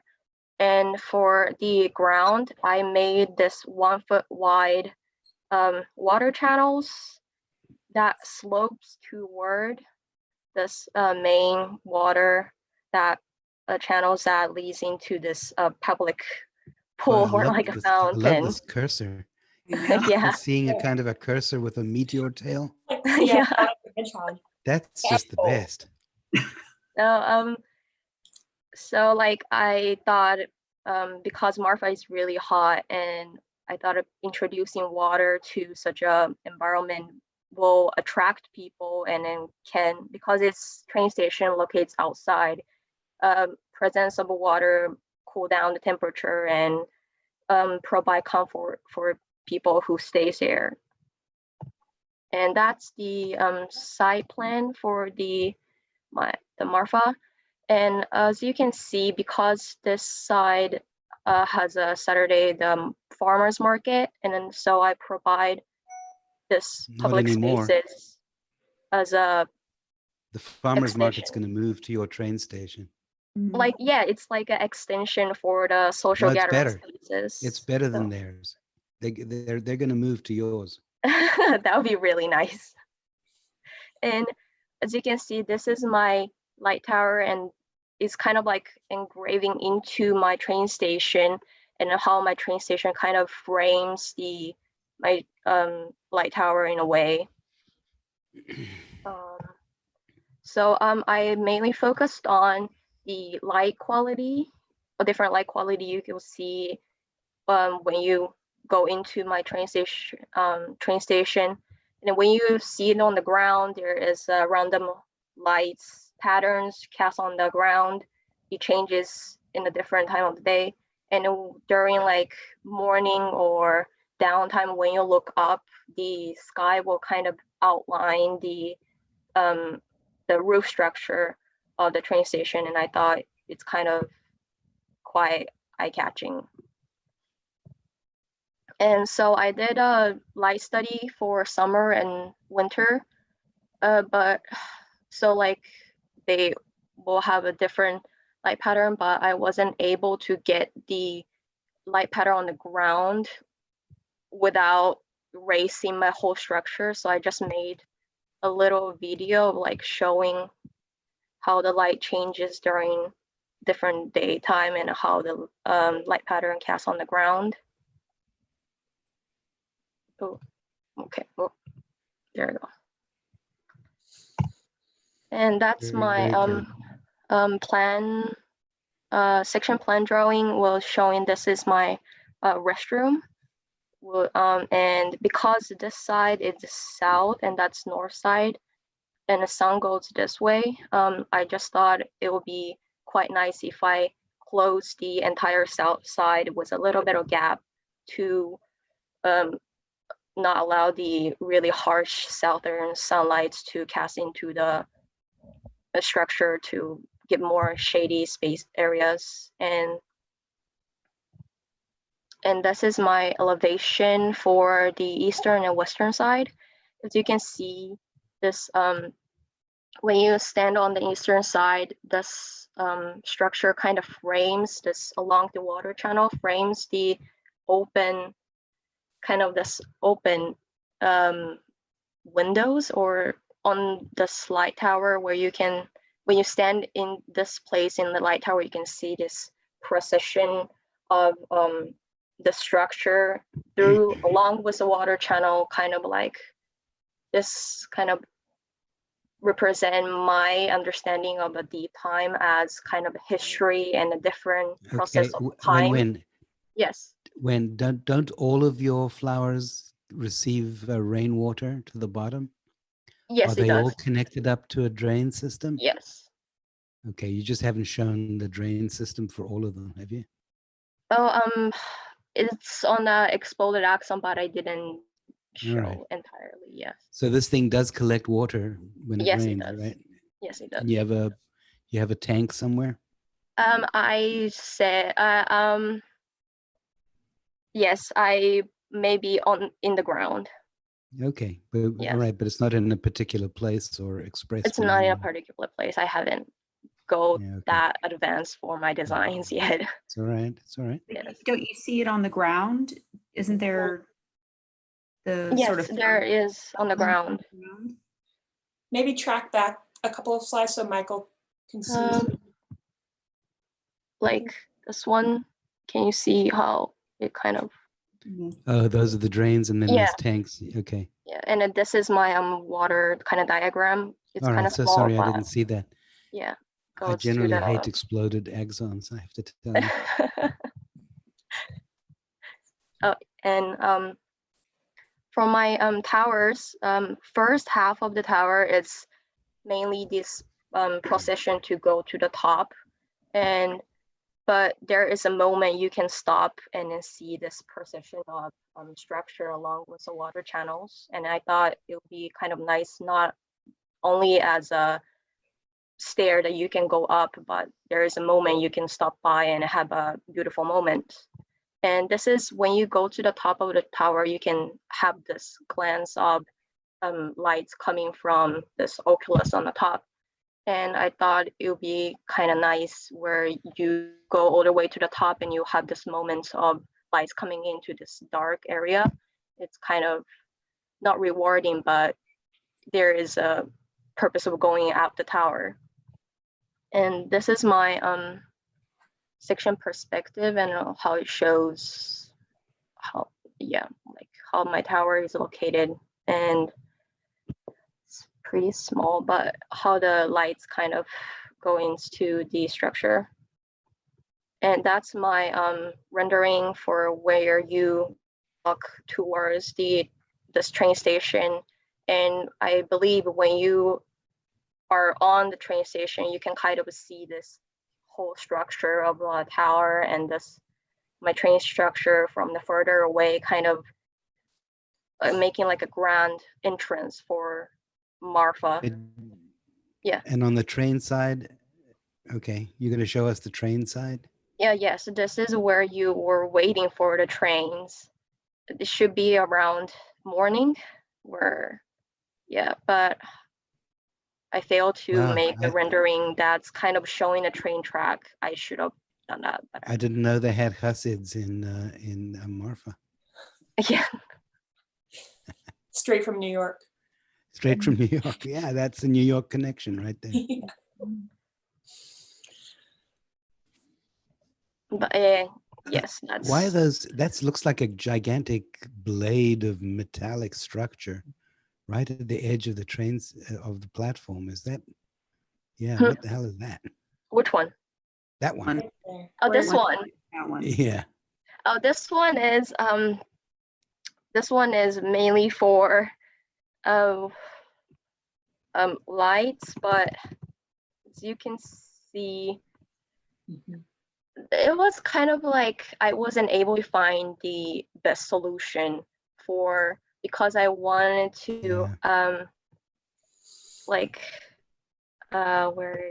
I wanted to kind of close down the southern side without allowing too much of lights. And when I do so, I wasn't able to find a way to kind of make it symmetrical without putting this side too. Yeah. I think, can we start responding? When? Yes. Let's have you, are there many, many more pictures you want to show? No, that's it. Okay. Yeah. So I think this is really a beautiful project, just beautiful. And peculiar to my point of view, like it could be a train station with one important addition, which I'll talk about in a second, but it could also be for the farmers market. I love how much shade it makes. I love the forest that it makes inside. But there are two things I think would improve it a lot.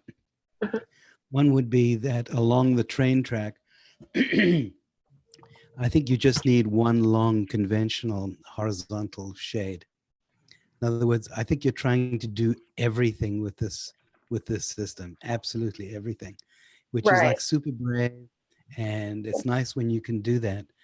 but I would pull the whole thing maybe 15 feet away from the train tracks and provide a simple horizontal surface, maybe in another material that serves the train tracks, so that this little sort of, forest of flowers or whatever you want to call it, is its own thing. I think making the train come right up to it, and you get out of the train and you're just launched into this. I think it's not necessary. I think there's a third element or a second element should go in there. The other thing I want to say is, I thought that your shadow video actually showed something not so good. Oh, And that has to do with the fact that because all your, can I call them flowers? yes, yes. All your flowers in a very disciplined way are exactly the same height. Yeah. That means that the sun enters through a kind of pattern, a kind of a grid pattern. And because they're all coplanar, the shadow on the ground will repeat that pattern. That pattern will just move across the ground without any surprises. Yeah. But if you had taken your flowers and made them two heights, I'm not saying random heights, because then it gets too picturesque, but up, down, up, down, up, down, up, down, like a checkerboard, or up, medium, down, or some kind of rhythm. Then when the sun moves across those, the pattern on the ground will change because of the way they shadow each other. Does that make sense? Yeah. When you cast shadows, it's not like just doing a pattern like on and just projecting that pattern on the ground.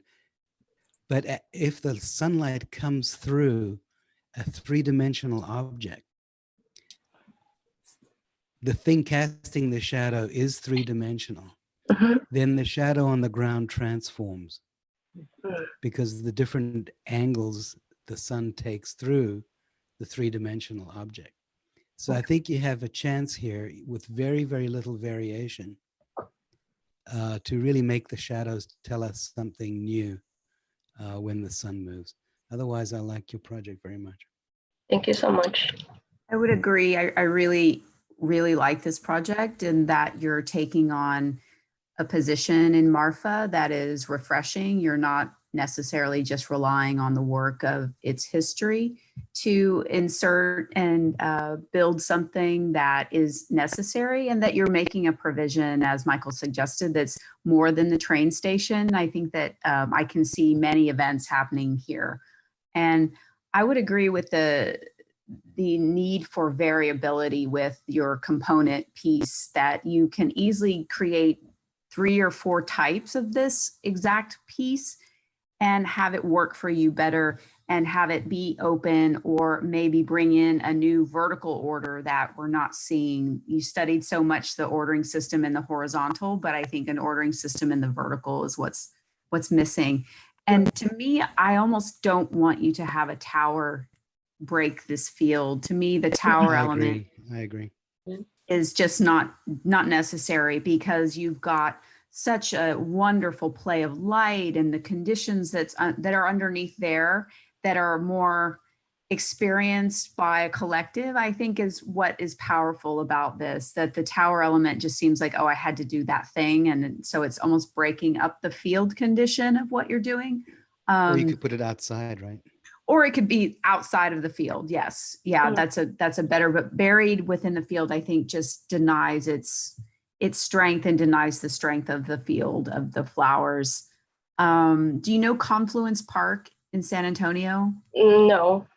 You should look it up. It's a newer project by Matsis, and they did it in conjunction with Lake Flato, but really it's Matsis whose work is really amazing. And you'll see that it's done in concrete, but does a lot of the things that you're projecting to do with water and the petals. So I think it's something that you should have a look at. But otherwise, I think, like Michael said, opening it up more to the train just logistically is necessary, and to make the component work for you. And an exploded axonometric of the component itself, not of the whole field condition, because that's too small for us to understand its logistics, or break it out a bit so that we understand the singularity of the component, I think, a bit more would be better. But otherwise, really well done. I really enjoyed this project. Okay, thank you. I did too.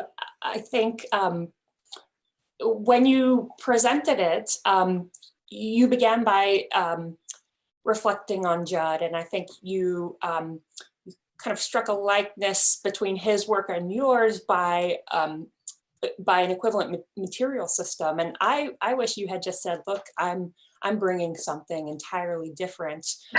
It is not meant to fit. You know, it's too angular for Judd. It's too perfect and organized for Chamberlain. So even zeroing in on his metal work wouldn't have been the right thing. This is your intervention, and it's new and great. I likewise, I think that the tower might have been relocated, or else, you know, it's just one of the largest flowers. Maybe it's taller. Maybe it's a bit more robust in its trunk, but it sits as part of the system. I do like that your water collection element is on axis with the tower, and so thinking about you know, how that maybe that taller tower, or maybe it's a taller tower that houses the ticket booth in the bathroom or something that gives it importance and makes it distinct from the rest of the field, could have been one way to treat it. And then the last comment I'll make is I think the pool of water at the end might be a bit ambitious for Marfa. I would have rather seen like just more consideration for that long axis of water and making it almost understated that, hey, I'm trying to do something beneficial to the ecosystem. Okay. Thank you so much. I think that's a good one to end with. Nice job. Thank you, morning reviewers. Go eat something. Thank you, Judy. You took the thought right out of my mind. Don't we all have Really reviews nice at work, Judy. 12:30? I know I do. Yeah. Judy, Yeah. good Good job, job. everyone. Thank you. Yeah, really Thank well you, done. class. It's a Really pleasure. nice Yeah. work. Makes you want to take a trip, doesn't it? It does, Oh, actually. God, I made If me I miss hadn't Marfa. already, yeah, if I hadn't already wanted Yeah. to, this is the impetus. Yeah, now I really need to go to Marfa. Judy, are you going to head out there just as soon as you can? Or what? You know, everything's shut down. They closed the hotels. Mm. Oh, that's Yeah, right. They closed I mean, the hotel. I do have the trailer out there, but the bathroom's not operational. So Oh. Yeah. Well, you Might can have just posted I don't think. squat with Laura. Yeah. Just, Nature style. Okay. yes, go visit Laura. Thank Yeah. you guys so much. Bye. All right, guys. Bye-bye. you. Bye, class. Welcome to stick around if you want. All right, everybody. We will pick back up at 12:30. Okay.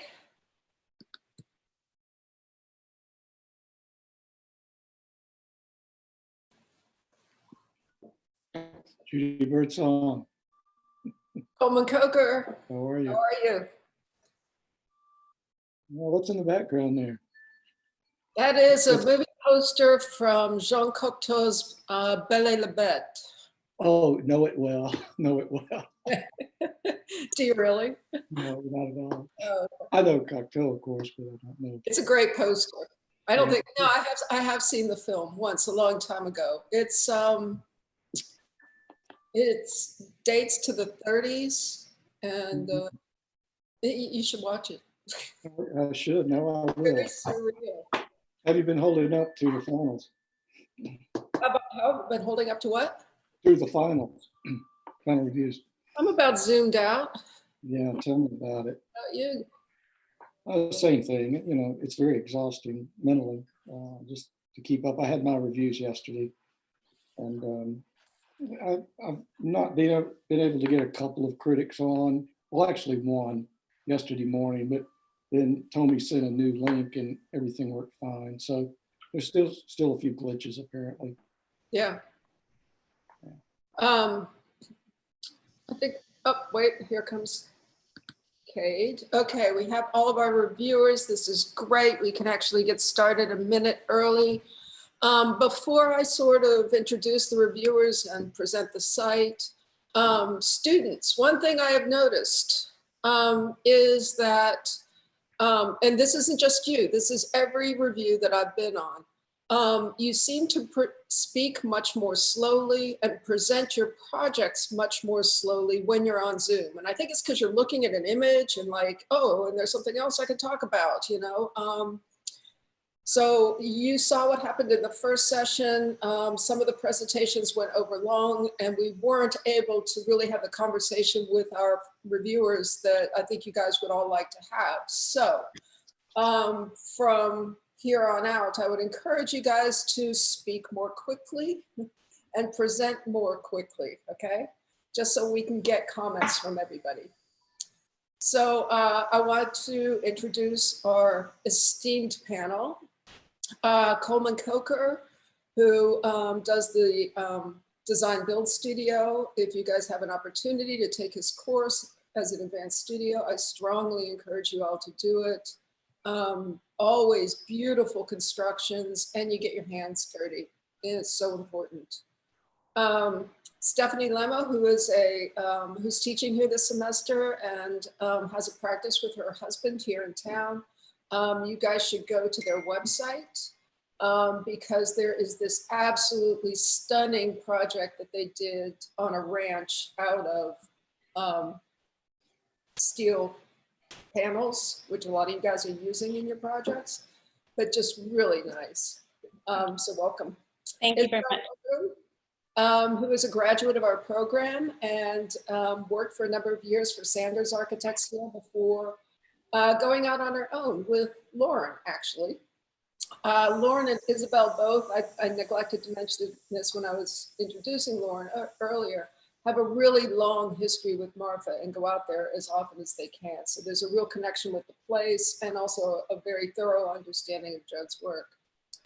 Last but not least, beaming in from Tucson, Arizona, Cade Hayes. He's a principal in the design build firm of Dust Architects in Tucson.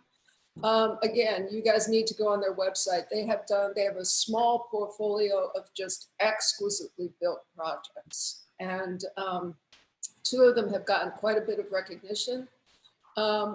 Actually very small, very modest house, almost at the border with Mexico, and then a much larger house in Tucson. It's in Tucson, right? Okay. Let me unmute you. Okay, now you can talk. There you go. Cade also has done a lot of work with, it's not true rammed earth, it's a sort of modified product, but knows a lot how to build with dirt. So I put the projects, that we have several projects who, where they were looking at using rammed earth in their construction. So, all right, so I'm going to present the site real briefly. Let's see. Okay. I'm assuming you guys can all see this? Yes, we can. Okay. Marfa probably doesn't need an introduction for most of you. Stephanie, I don't know if you've been there. Coleman, you've been to Marfa, right? Oh, in another century, I used to take students there and then across the border. So yeah, I've been there a lot of times. Yeah. Can't do it anymore, however. Aerial view of Marfa, small town, population under 2,000, home of course to Judd's large scale installations. This is the highway running east and west that brings you in from Alpine and usually from Austin. Highland Avenue running north and south, terminated by the Presidio County Courthouse. The train tracks parallel the highway.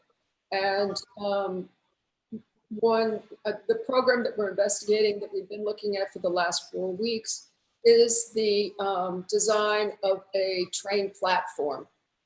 Amtrak actually stops in Alpine en route from San Antonio to LA. It used to stop in Marfa. Marfa was actually founded as what they call a tank town, where the trains would stop to get water. The steam engines required water every roughly 30 miles or so. And so Marfa was founded to provide that water to the trains.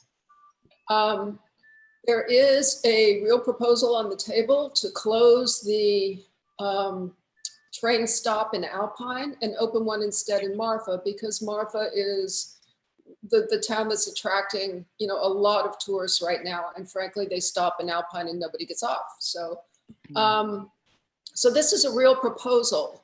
Prior to the closing of the university, the program brief was much more ambitious. It wasn't just a train stop, it was more of a train station. There were more amenities.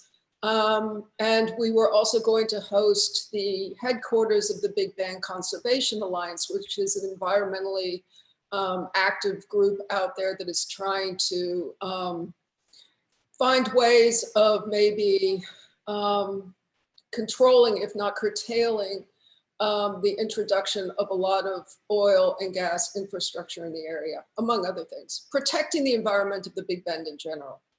So that was removed after spring break. And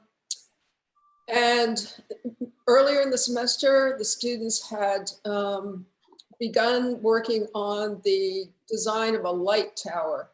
And the light tower grew out of some light studies that they had done earlier in the semester. Just real briefly, they collected an encyclopedia of images, selected a few images that they were interested in. They had to write a narrative of the light coming in as they saw it in the image. And then put the image aside and build a room that would allow light to enter the space and activate it in the same way that they saw in the image. So those studies were the genesis of the light tower that you will see. The light tower since spring break has been repurposed as the Museum of Deep Time. There's a lot of geologic formations out here. It's actually an ancient landscape. It's home to the McDonald Observatory to the north in Fort Davis. So there's the idea that, you know, you're connected to the night sky and the deep time of the stars. So we're sort of playing off these two sort of temporal opposites in a way, the immediacy and impermanence of the train, and then the hopefully long-lasting presence of the landscape and the night sky. So this is our site. Here are the train tracks. This is the Chamberlain building, hosting the works of John Chamberlain. It's part of the Chinati Foundation. This is the new 4-story St. George Hotel, which, interesting conversation that we don't have time for right now, has done so much to change the sort of personality of the town. And this is our site, which is actually owned by the railroad. I believe it's owned by the Union Pacific. They use it to store stuff, maintenance mostly. To the east of our site it was under construction here. This is the event center for the Hotel St. George. The front, the forecourt here, which they use as a parking lot most of the time, is co-opted for the farmers market on Saturdays. So the town does come in and use this space periodically. To the west is the Crowley Theater, which was an old warehouse for offloading stuff from the train. It's been repurposed as the Crowley Theater. It's a venue where there are often lectures, one-act plays. They host town hall meetings there when there's not enough space in the city offices. So both of these, I mean, those two, those two blocks bookend our site in a way that sort of puts our site front and center of these public, maybe more public activities. It bridges between them. The students did have a chance to go to Marfa before spring break, and we toured Judd's sites, his work. They were also treated to a tour of projects that are under construction right now by a guy named Sandro Canovas. He's an Adobe maker, and this is the students making Adobe. So again, this, a lot of students got really interested in the potential of this building material after after seeing that demonstration. So I'm going to stop sharing.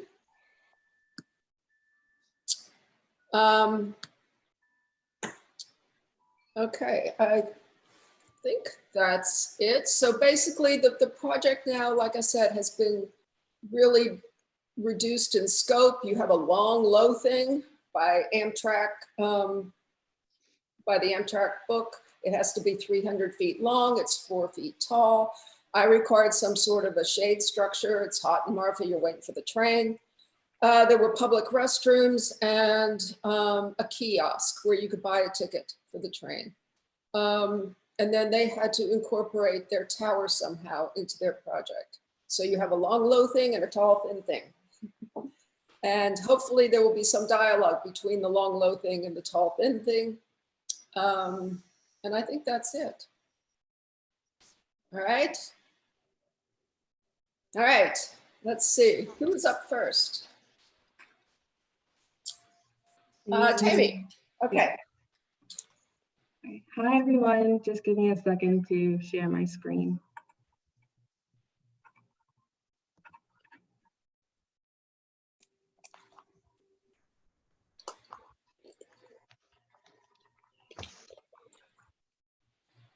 All right. Okay, so hi, my name is Tammy, and today I will be presenting what I'm calling the timeline, which is an architectural proposal for a train station and deep time museum set in Marfa. Earlier this semester, our studio took a trip to the small West Texas town of Marfa. During this town, we were exposed to the works of Donald Judd, a prominent artist who could be credited with transforming the town into a major tourist attraction and center of minimalist art. It was not only the minimal works that we studied, but the overall architectural language of the town. Most prominent to me was the use of material and the relationship between buildings and street. I thought it would be important for any design to be accepted into the context, since the aesthetic of the town was part of what attracted tourists. The edge condition of many of the structures caught my attention. Many structures seem to relate to the street behind a barrier of some kind, detaching the interior program away from the street. It might also serve as a relation to the landscape, as one would seek shelter behind topography, since flat land leaves one unprotected. These are some examples. On the left, a resident home behind a cement wall, and on the right, the Chamberlain building, whose entrance features a side stair behind a front barrier of its own. During our trip, we were educated about the cultural significance of adobe as a construction material. Making adobe is a cultural act, a learned technique that is in decline. Many Marfa residents of the middle to low economic class live in multi-generational homes constructed from adobe. Some of these homes are being bought from these families and covered in plaster or cement, covering the deep cultural history and value of the adobe. After getting some hands-on experience and knowledge into how adobe is made and what it represents, it was clear the material would play a part in my later design in order to serve as a place in which all the people of Marfa would feel fit in. With those considerations in mind, my design began to take shape. My design is confined to the northern edge and corner of the lot, leaving much of the site untouched. Sorry, there's some construction. Leaving much of the site untouched and fully usable for the variety of public programs such as the weekly farmers market. As I said earlier, I wanted to acknowledge the general trend of many structures to meet the street with a flat barrier, enclosing the interior program. This decision is also successful in obscuring the view of the town itself from people standing on the platform. This outer enclosure would be constructed from adobe, connecting it to the town and the West Texas landscape, since adobe can be made from the dirt of the area. The adobe texture would blend well with the next door Chamberlain building in both color and texture. But to add contrast, the platform and tower would be constructed from corten steel, symbolizing the more industrial function of the train. This floor plan shows the length of the platform as well as the relationship between the tower itself and the adobe enclosure. Here you can also see the location of bathrooms, which utilize the poche space of the adobe and are accessible to the general public from the town side. With the overall form of my design, I wanted to tell a story. This story is tightly linked to the concept of deep time, our Earth's origin story. As train passengers disembark from the train, they step onto a timeline, marking the time since the Earth's formation through its geological evolution, learning about this transformation and how it created the dynamic landscape that surrounds the town. Since the platform is made from steel, it would also fluctuate in temperature from hot under the midday sun to cooling during the night, reflecting a connection to the changes in nature. The platform ends with the entrance of humanity into the Earth's timeline, beginning the visitor's spiral descent through the tower. The tower serves to symbolize human activity on Earth. It tells the story of how we as humans detach ourselves from the Earth and its processes in order to advance our own innovations. How we have set ourselves on a path that seems only to travel deeper and deeper into darkness, searching for the light at the end of the tunnel, creating and innovating at the expense of our Earth, only to reach the end and look at an image of our past Earth, metaphorically represented by a sharp reflection of the sky, wishing we could just look up and see it right above our heads. Here, submerged in the Earth, the steel construction would maintain a relatively constant temperature, similar to the controlled, unnatural state of being we are now accustomed to in modern times. My design takes the two programs of platform and museum and creates a singular experience. Visitors are asked to admire the history of our Earth and all of the way it has taken billions of years to create the landscape that captivates so many en route to Marfa, only to then be faced with the reality that humans are currently on a path to destroy it. The overall intention is to create architecture that is a call to action, hoping to incite a responsibility to preserve our planet and its beautifully crafted landscape. Thank you.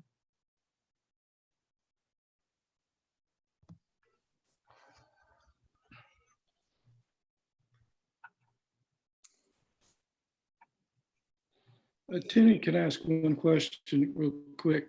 Yeah. The program for the tower, and this is true for everyone, is it open-ended? It just has to be about long time. It's not informational, but experiential. Is that correct? Yeah, so it wasn't really particularly, like you said, part of the prompt of the project to create a very informational concept for deep time. She kind of left it up for us in our own interpretation of how we wanted to make that museum experience. And I want it to be more of an experiential process for visitors. Yeah, okay. But the timeline that you walk down when you get off the train, how is that marked? Is that literally marked or? Yeah, so I envisioned it to be something that was kind of engraved into the metal. So you would have the time marked in kind of lines down the metal, and then probably short descriptions and facts about kind of the geological processes that were happening during that time. Okay, thank you.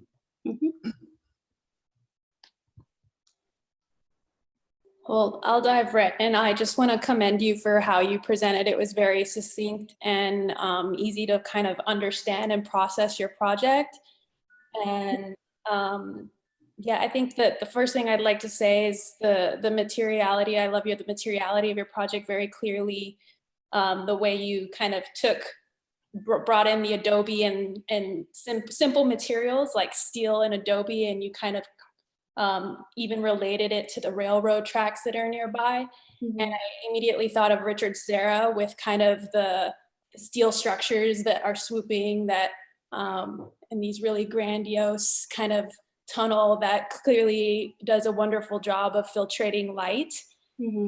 And yeah, and of course, definitely also how you spoke about the project and how it creates this barrier and edge condition. And I think you succeeded in those aspects of the project.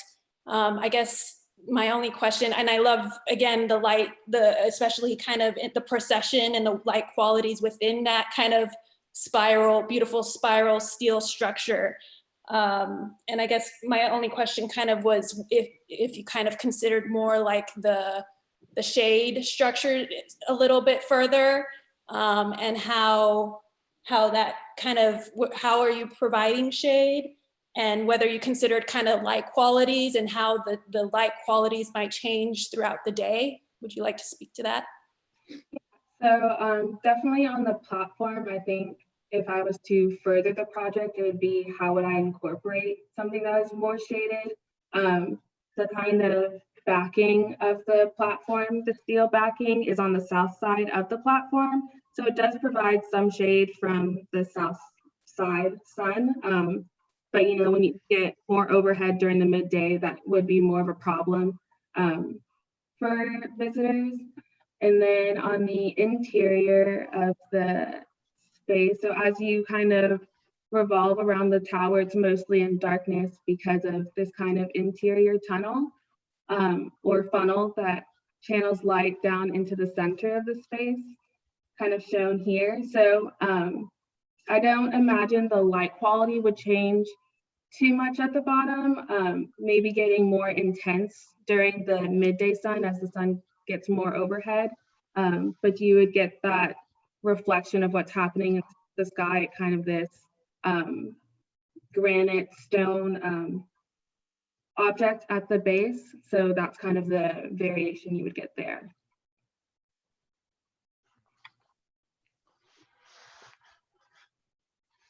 Hey, Timmy, I want to commend you again on your conciseness and your presentation. It was good. You unpacked a lot of information, and I see you took your own path. You know, there's language that's developed in that place that is inspired by, and I think you are inspired by, but in different ways. I see the resemblance in Sarah, and you know, I can connect, and I wonder where you're finding your voice. And I would say I appreciate it as an art piece. And then I'm wondering about, you mentioned this experience with Adobe, and you actually mentioned that it was political and then it's covered up with certain materials. And I think, knowing Sandro, I've heard that presentation, but I also just see you covered it up. And so, you know, I don't know if what you're thinking about as that cladding material, but I'm wondering if there's a thinking about that texture, because it is in and around Marfa. And, you know, this is very, I mean, one could say this could be, you know, derivative of like Mexican architecture, 70s to 80s, inspired by places, you know, with the color and the plaster. And it's not a bad thing. I'm just wondering, you know, about that materiality, your experience and what you say and what that means. And then the space, you know, the space that you get down into the darkness, I think it needs some more iteration on the sculpture part. It's dominated by a stair, and you know, that just takes more study. What's the light? You know, I question, is the solid wall good as an experience, and is it good in that place? And I don't have any answers. I'm just sort of, you know, saying what I see. Yeah. You know, as a train stop, I would like to be on there. You know, I wonder if there can be more access. You dictate the experience so precisely. It's an art piece, you know. So if I come from the other side of town, how do I have to go, you know, to this spot to get on? So I get it. It's a ticket booth. It's there, but you know, it could be more relaxed. And then the last thing I wrote was, where's the darkness, you know, because you mentioned it, I kind of would like to get all the way in there. Like, no light, why not? Yeah. You know? So I don't know if you want to say anything about any of those, you know, maybe the brick, the material. Yeah, so were you, let me go back a little bit, referring to kind of this structure?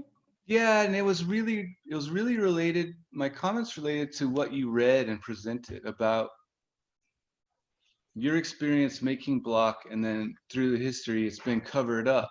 Yet there was a statement in there that alluded to the thing that you cover it up with is important, and concrete was not. So what is the material? Yeah, so it's this kind of the lighter structure that I envisioned would be constructed from Adobe. Does that kind of answer? I get that. So what is it? What is the Adobe? Is it Adobe plaster? Oh, so you mean like in general in Marfa? No, yeah. in your project, in your projects. Only in your project. What is your project? Is that, if that's Adobe and it's not plastered, then you would see the brick. I'm asking, what are you plastering it with? Oh, so I guess it's kind of just an error visual representation in my thing. So I would want it to be constructed from the Adobe brick and not covered. Got it. Okay. Let me jump in there a second. So much of Adobe traditionally was covered with plaster to protect it, kind of a stucco. So right. Yeah. So the intention of making it stucco is perhaps hidden. But Kate, I don't want to interrupt you, but no, if you had some other thoughts, but no, if not, I'll jump in. I'm done. Yeah. Oh, okay. All right. I admire your project a lot in its simplicity. It is very sculptural. It's more, in some ways, art than architecture, I guess, in the way that Judd's architecture would be art as well. I do really like the metaphorical content that you're trying to describe. There's a timeless quality to your project, but as well a contemporary sense to it, just by the simplicity of form. The primal quality there, I think, is strong. Trying to put a roof over it is going to compromise that unless you're really, really able to figure that out. I was trying in my mind go over how you might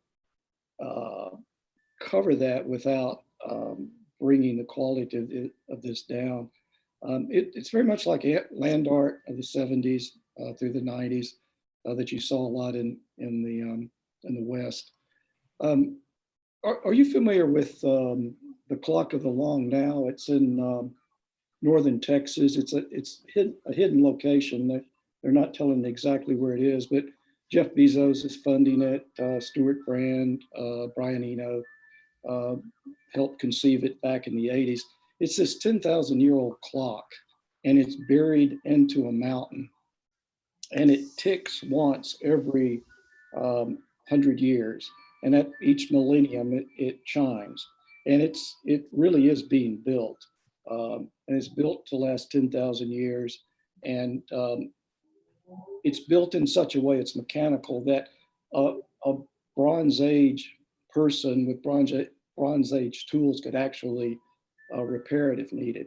Your project reminds me a lot of this. It has this quality that really exceeds this contemporary moment that we're in, taking you down into the earth, down into the dark, the way the Clock of the Long Now is. But when you get to the bottom,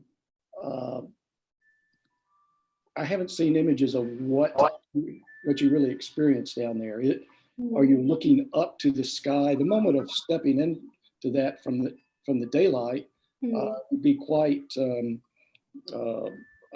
disorienting, but that's not necessarily a bad thing, and your eyes would adjust as you get down towards the bottom. So I wonder what you think about the experience. Kate, I agree completely with Kate about going down the steps. It's not very very described, but perhaps you have in your mind. What are you thinking when you make that experience of descending and then ascending? What happens? What's your intention there? Yeah. So kind of like I was saying, kind of being contrasted from the bright sunlight of outside and being kind of descending into this progressively dark space, trying to show that in these pictures. So this would be on the interior, and you kind of get a little bit of light that kind of leaks in from the upper floors, but then you go down, it just gets darker and darker as you ascend. But then you kind of reach the bottom where the funnel, this would be like if you had an outer ring of the steel and then an inner ring that makes that funnel that brings in the light from above down to the bottom. So the bottom of the space is fairly lit up, like it's not a completely dark space, but you wouldn't be able to look up and see the sky. You only see the kind of source of light from the reflection on the this middle piece here, middle object. Is that water? Is the middle piece water? What is that? I wanted it to be like a dark stone that's, you know, really reflective. I talked about it with Professor Birdsong. We kind of talked about black granite, like highly polished stone, but, you know, in other iterations, it could be something else. Yeah. That's just the way I envisioned it, kind of having a very dark outer reflection so that the actual reflection is really contrasted and really sharp. I see. Yeah, reminds me of Maya Lin's work in DC. Also, Road and Crater, if you're not familiar with that, James Turrell's project has these moments of light and dark, and all this hoodoo about lining up with solar and lunar and sort of things. But I guess what I would love to see is something a little more once you descend down there, not informational, but experiential. To me, the weakest part of your project is actually having text along that line. If you had more time, I would urge you to find a way to make that sense happen, but not have text that tells you that it's happening. Let it be experiential. That's the informational aspect that I would love to see go away and have the power that going down into the earth does for you here. It's much more art, you know, in a Turrell way than say, you know, what we see as contemporary architecture. And I like the opposition of the timelessness of this planted in the earth here with the movement of the train that comes back. We've not really talked about the train, but the train's just there for an instance, so to speak, and then it's gone. But this is here, and I like this quality of permanence that you've done.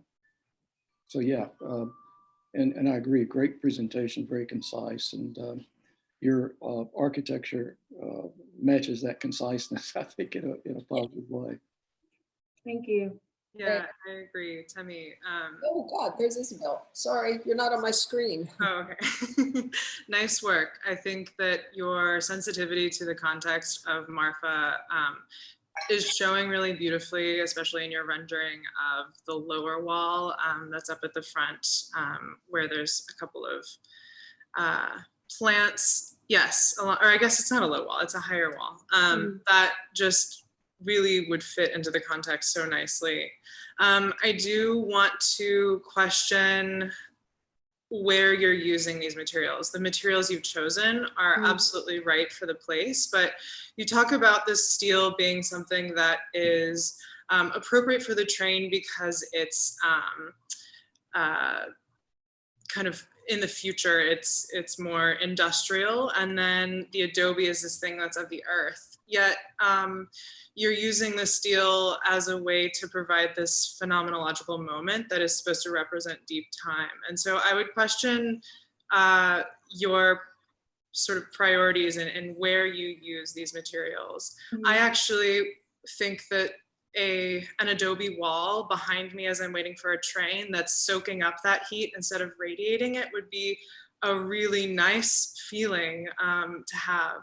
And so I don't have to be afraid of like resting my back against a wall as I'm sitting in the heat of the Marfa sun. And then I wanted to ask really quickly, can you show the aerial view? Are you walking when you're in the stairs between two steel walls, or is it adobe on one side and then steel on the other? Two steel walls, so it'd be, this is steel and this is steel.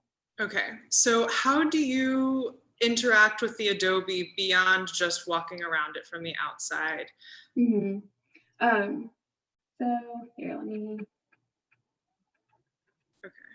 So I guess this would kind of be the best drawing I have. So you have the adobe enclosure on the outside, and then the kind of tower element on this interior. But this would be what would be considered the Deep Time Museum, and I didn't want to make that something that every single person has to, you know, circulate through all the way just to get in and out of the station. So there is opportunities to circulate around the tower, but still inside this Adobe enclosure.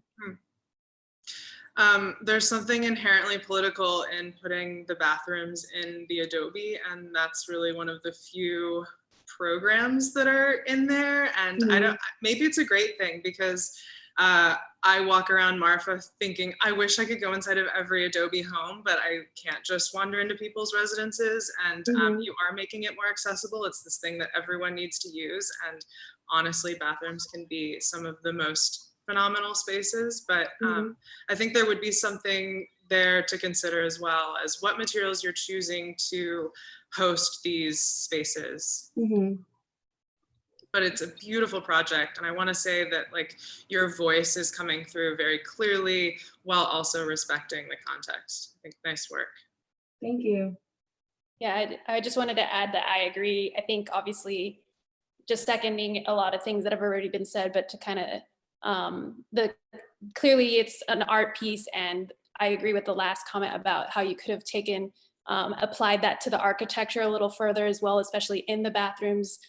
There's many examples of bathrooms that are beautiful, like there's the Lou Mel Lawrence bathrooms here in Austin, Texas that are just absolutely phenomenal. They use steel, however, not Adobe, but again, you can just, you know, there's some amazing examples of making sure you don't kind of, you think about the project holistically and you apply that kind of artistic perspective and apply it holistically.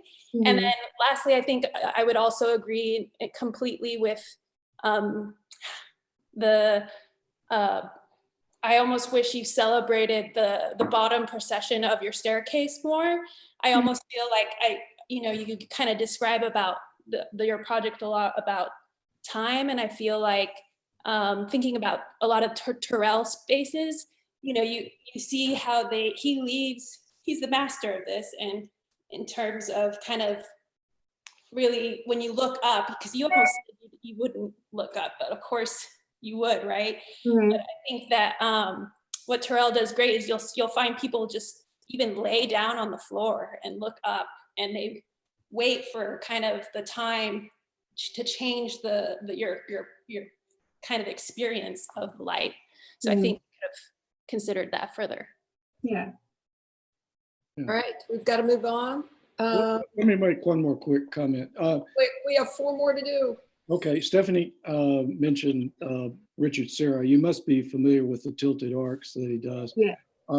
There's a tension in that sometimes you have to lean, sometimes you're in a tight space, you might feel a little claustrophobic. I would push that idea too in this and make it 100 feet deeper. Yeah. Yeah. Agreed. Yeah. Go way down. Yeah. Thank you all so much. All right, Kaylee. All right, just give me a second to screen share. All right. Okay. So, hi, my name is Kaylee, and this is my final project. The Deep Time Museum and Training Platform in my project focus on the primary ideas of circulation around a centerpiece, as well as using different slots to create different striated lighting qualities throughout the day. So kind of taking a few steps back, I would like to spend a little bit of time explaining my process. And on the right is a stool model Christine and I made towards the beginning of the semester. And on the left are process models of previous light chambers that we were developing for mid-review. And while different, both projects are based on a system of alignments and proportions, which was done to imitate the way Donald Judd thinks about his designing. And going forward, I wanted these same proportions to be really present in my train station.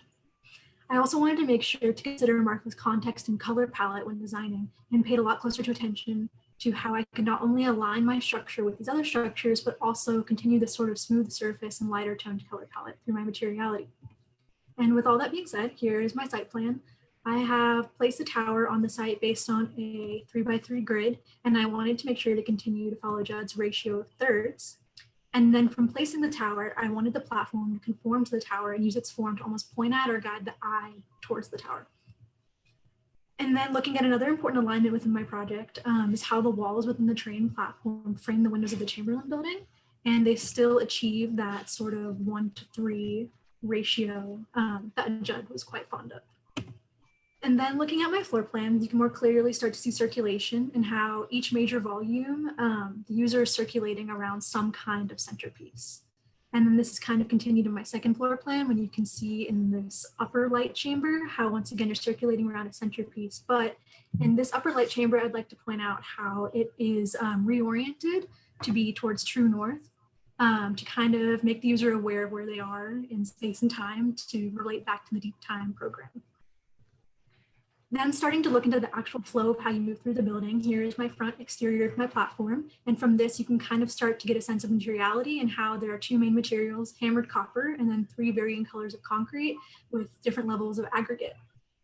Then moving through the space, the user can access the train platform, which contains striated light through different parts of the day that comes from this side and will come through each of these different slots at different times of the day. Then in the middle of the platform, there is the hammered copper centerpiece. And this is there to not only indicate to the user this is something important that they should continue to explore and go up in, but also to reflect a copper tinted glow onto the walls and ceiling whenever sunlight hits the object. And from this view, we can also start to see the striated light coming through the different wall segments throughout the day onto the platform. And then I have a quick little time-lapse video, kind of how you can see these striated lighting qualities shifting throughout the day. And then, then from the platform, the user can move into the bottom light chamber, which is meant for daytime use and creates a more intense and direct slot of light at different times of day, also creating this kind of copper glow within the space.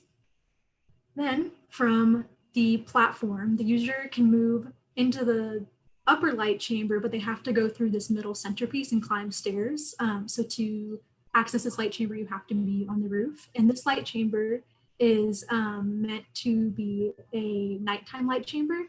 And then this part of the roof is the connection to deep time, as you can start to see the context of Marfa and the Chinati Mountains and connect to nature a little bit more. And then moving into the nighttime chamber, you get a direct view of the North Star, which, as I pointed out, is relating back to this deep time program. Looking at all this together in my section perspective, you can more clearly see how these more important volumes, I don't know if my Zoom is blocking now, how these more important volumes are extruding upwards in the space to kind of signal to the user that they are something that you should circulate around. And then overall, the atmosphere of my project is a lot more dimly lit, but changes to an intense light throughout different times of the day through these different kind of striated light qualities that come as the sun moves throughout the project. And that's my project. Thank you.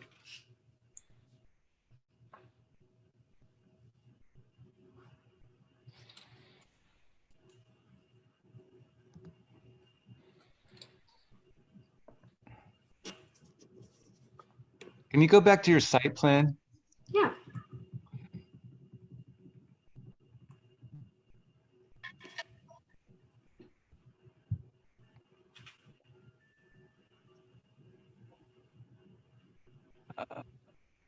Yeah. I guess I have two thoughts right now. Is when I saw this, I thought another art piece, and not in a bad way. You know, it makes sense. And it's strong. It's a striking image. It caught my attention. And then as you move through the project, I think it just needs a ton of development. I think that this could be elegant and beautiful. The only other really thing that's wondering why copper? Can you explain that? Yeah, I was kind of initially looking at different hammered textures of some kind when we were making these models when coronavirus was not a thing. When we were making models in studio, people were using aluminum foil in their models, and you were starting to see these lighting effects of how it looks kind of like you're underwater or like this sparkling type effect. So I was looking at hammered metal to try to, because I knew that it would reflect onto the walls as sort of a glow, and then also ideally in real life would create this kind of like sparkling lighting effect. That's something that's hard to capture in these renders just because of the software that I used. But in real life, ideally, that's what I would imagine it would create.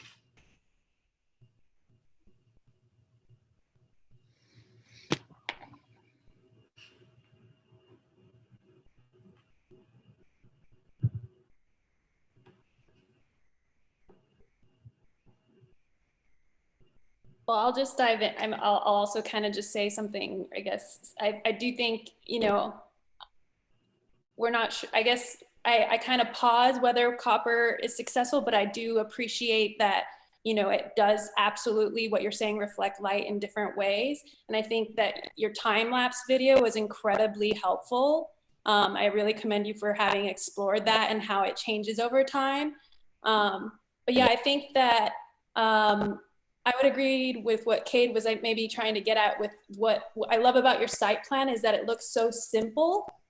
And then as you kind of started talking about it, like there's a lot of processions about it that kind of, you know, I think it could, as if it was executed correctly, I think would be, you know, could be great, but I think that it could also consider some editing. So that what's beautiful about Donald Judd's work is that there's beauty and simplicity. And I think that, yeah, I think that as you were describing it, it was hard to kind of always, there's just so many ways you could experience it, I guess, but sometimes you kind of just want to be simplified. And so I guess that's kind of what the only thing that kind of came to mind about your project while you were just talking about it. Yeah, I completely understand that. I think especially kind of working with Professor Birdsong over the past few weeks, I have been kind of trying to simplify or remove elements that weren't necessary, or to make sure that all elements that were there were elements that I thought served some kind of purpose. But I definitely agree, if I had more time, there was things I could edit and I think make a little more simpler and simplify how you kind of circulate through the program.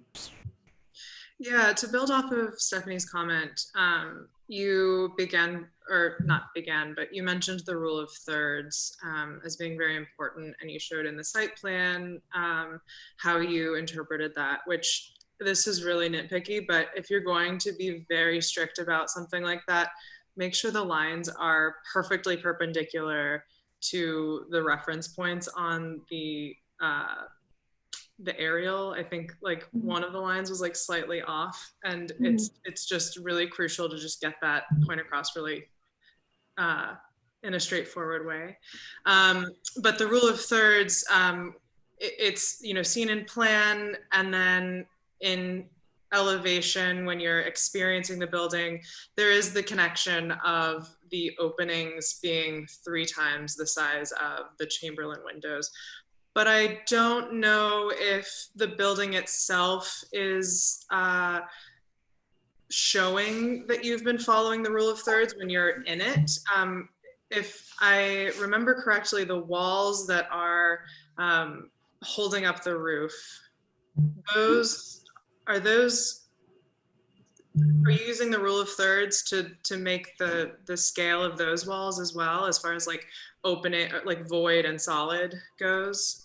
Because I think that there's like it's a classical rule of composition, the rule of thirds, but I don't know if your building is using that in all facets, and I think that it might actually improve the composition of it if you were to be just like super strict with yourself about always following the rule of thirds in as many ways as you can. And then from that point on, you can edit and like diverge from that when you need to and when you want to make it special. But one thing about Donald Judd was that he gave himself this volume in which he had to fill with 100 different aluminum boxes. And then he found ways within that to play with it, and he often used the rule of thirds. And so I think sort of taking that really like relentless obsession with the rule of thirds to your project would help a lot. Yeah, I agree. I think a lot of the more like subtle details, like for example, I believe this line is on a third, like there were a lot, when I was unsure of where to make a lighting point or an opening, I would always try to find some kind of third, which I realized since that's a more subtle way of doing it, that's more apparent to me when I'm making my Rhino model, but it's something that's less apparent visually over the overall building, which I agree with. Back to these platforms, I believe these are 3 times this void, or these walls are 3 times this measurement. So that was kind of supposed to relate, but I agree that it definitely, if it was more apparent, I feel it could help the reading of my project. And I feel like, I agree. I understand. understand what you were saying. To second what Isabel said, I don't want to beat a dead horse, but I almost wish you hadn't brought up the rule of thirds in the beginning, because now I'm looking for it everywhere, and it's just not something that's followed through with a precision that, say, Donald Judd would. The iterations that he went through to achieve the purity of form. You haven't obviously had that opportunity in the short time, but there's great qualities about your project. I really like the use of copper. Copper's not going to stay copper unless it's treated with something, and that adds an artificiality to it. Once it oxidizes, it begins to change, darkens or greens, or depending on what part of the world it's in. But I like the tactile quality of it. So you're playing with these large masses, undefined masses, but then you have this tactile quality. If I were walking past that, I would be rubbing my hand along it. And then I imagine other people would too. And after a while, you would start to see that imprint of people moving along it because of the oil in their hands and so forth. And it's a lot like I.M. Pei's National Gallery of Art, that point out there. I don't know if you've ever seen that, but, and I don't know whether they clean it from time to time, but when I was there, you could see where people were just touching that sharp edge of that angle, which you have a similar angle in yours. I could see that happening in the copper, and I would play that up to tactile quality. It doesn't have a human scale right now, as maybe the other project didn't either, although with the steps it did. With this one, I think the human scale would come in touching that material in such a tactile way. And so I'd like to see you think about that more. I wouldn't bring more into it. That's not what I'm suggesting. But the fact that you are relating to potentially something that would show human imprint, I think brings it back into the realm of architecture and just not abstract sculpture. Okay, thank you. Yeah. Hey, Kaylee, can you go to another perspective real quick? I don't know.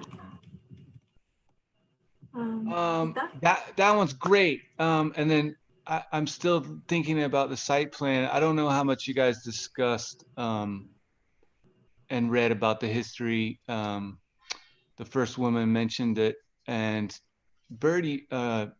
Judith mentioned it, and it's the public space in Marfa. And you went there, and it's one of the pleasures of Marfa is walking around, taking your bike, hanging out, strolling. It's a slow pace, and I think that we get focused on our buildings so often that we forget about the space around us. And I think that moving forward, I would recommend that this whole experience that you carved out, that is going to end up being donuts and big 4-wheel drive trucks parking and hanging out. That you think about that as architecture too, or a design opportunity at the very least. Because I can imagine this as Marfa's new living room, if designed well. And a lot of that's landscape. And study the work of Christy Ten Eyck in your hometown. If you don't know it, you should, and you should see as much of her work as you can, because it's important. Yeah, especially in Marfa, Christy Ten Eyck's space is beautiful. I don't know if you guys had a chance to go there at the Capri. It's closed. Oh, yeah. Yeah, no, I agree. I agree that landscaping, I think, would have helped too.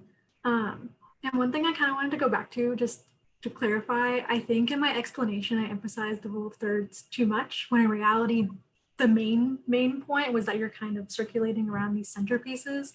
Yeah, I just wanted to apologize for that. I think that was just in part the way I explained it. But yeah, going back to your point, I do agree that landscaping could help. And I feel like it could help kind of explain my program a little bit better, or explain my concepts a little bit better too. I don't think you should apologize. I think it was a great starting point. Okay. It kicked you off. Thank you. Great, thank you. Marcia?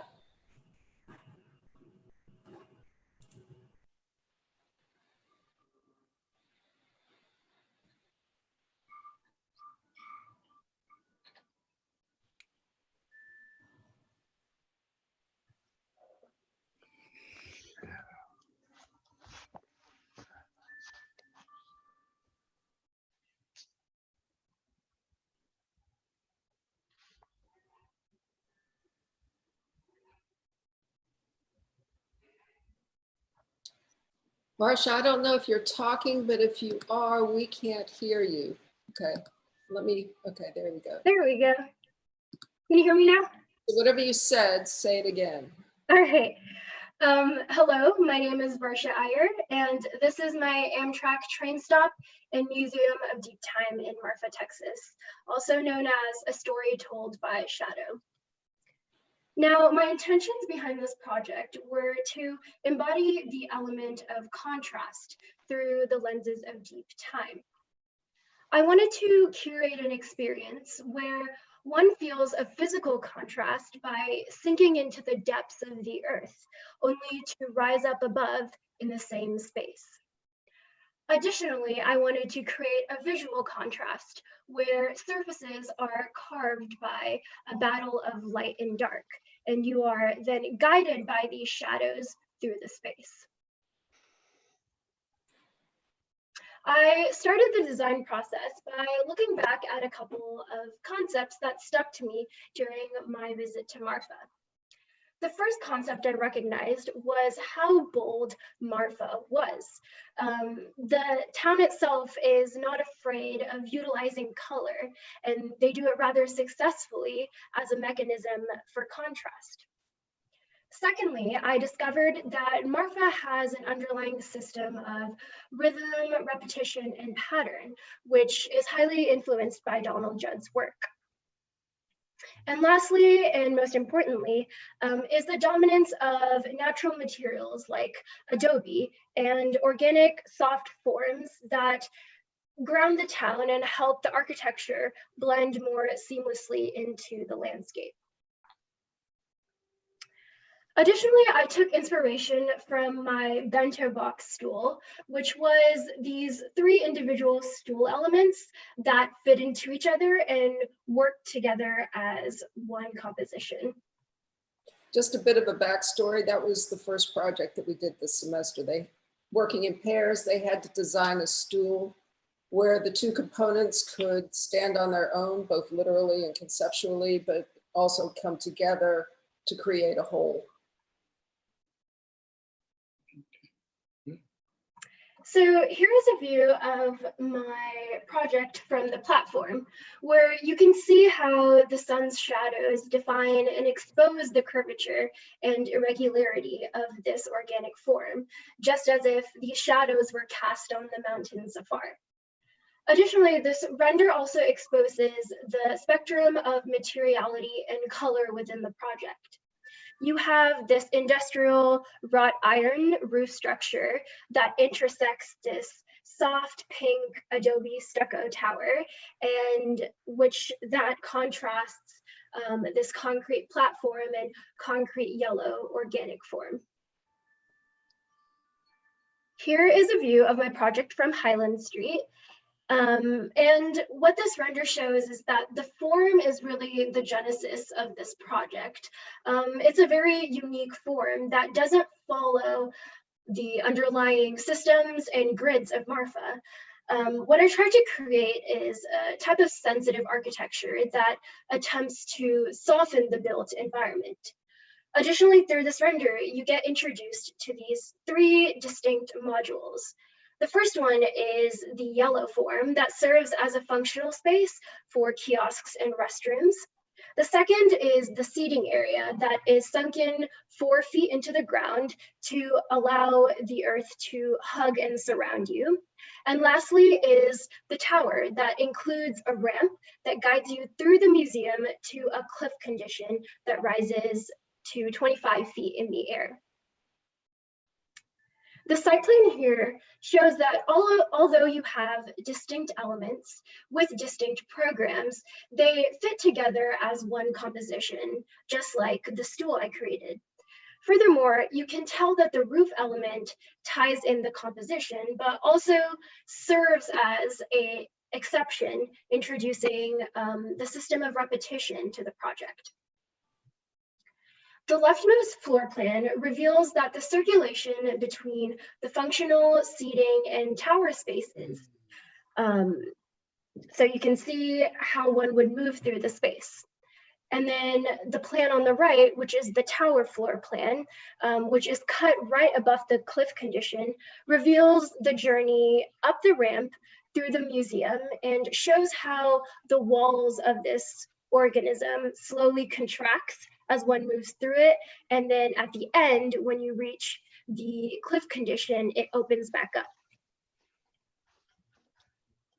Here is a section perspective that shows the depth of the seating space and the gradual incline of the ramp.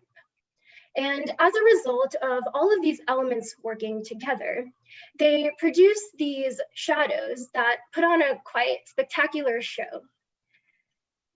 And furthermore, these shadows guide you through the project, and more specifically through the tower. And all of this is so that you eventually reach the highest point. And this is the point right here. It's the view from the platform to the cliff condition. And this right here allows you to look at the scenery that is Marfa. I have a quick video of what that would look like. Uh-oh.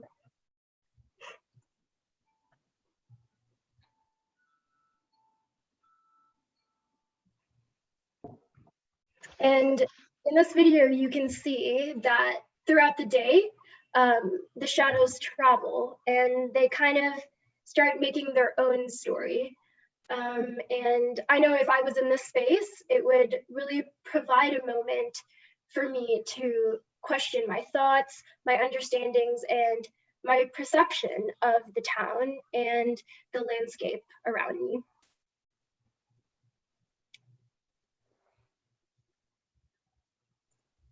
Thank you.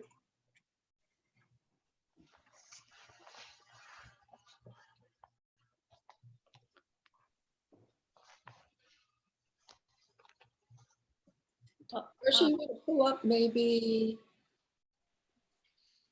whatever image you want, whatever image you think you should have on the screen to kind of synopsize your project, maybe. Okay. So I'll dive in a little bit here. So I think that, again, kind of my comments to the last project, thinking about, again, good job on presenting. I think, you did a great job. You clearly considered, it's a very considered presentation. But in addition to that, I think just thinking about simplifying a lot of things and kind of being a little bit more rigorous with your decisions. I'll start with kind of the materiality. And I think I got kind of by the Mexican architect Barragan, a feeling about your kind of a strategy with the adobe walls.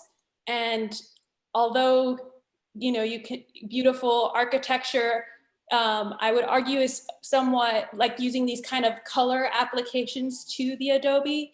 I feel in my opinion, might be kind of out of place with Marfa. With Marfa, when I think of Marfa, I think of texture and kind of more of a natural palette. And I'm not sure if, you kind of saw these as more subtle colors. Of course, Barragan kind of uses these like really vibrant colors. So that was just kind of one of my first comments. And then I was also thinking about kind of the canopy structure. I don't know if you can go to one of your other drawings where you're actually on the platform. I think I like that you were considering shade and kind of reflections and how you spoke about that, kind of how it changes over time. And I think you started kind of developing this, but this definitely could have been developed a lot further in sort of the structural nature, thinking about how the structure can be done in a more considered and beautiful way. But I do applaud you for thinking about shadows and how the light reflects with the shadows over time throughout your project. Okay. I Actually, I'm going to disagree with Stephanie. I think that the colored adobe is a beautiful take on what's existing. There's the stark white adobe, and then there are also those vibrant pops of color that you mentioned earlier. And I think this is a really beautiful combination of the two. And you're totally right. The presence of textures and rhythms is so important in this town. I do think that the two, the form of the walls and then the steel roof are a bit at odds with each other. And I want to know a little bit more about your thoughts as to how one experiences this roof overhead. Is it something that really is providing a shelter, or is it purely just to see the light patterns across the walls and the floors? Yeah, so actually the spacing between each slat on the roof structure is 6 feet. So it's less of a shading and more of an experiential kind of form. But also I was thinking about doing this, maybe another render with this, but also having it as a trellis element where you can have more of nature be incorporated into something that is above the ground. Yeah. Interesting.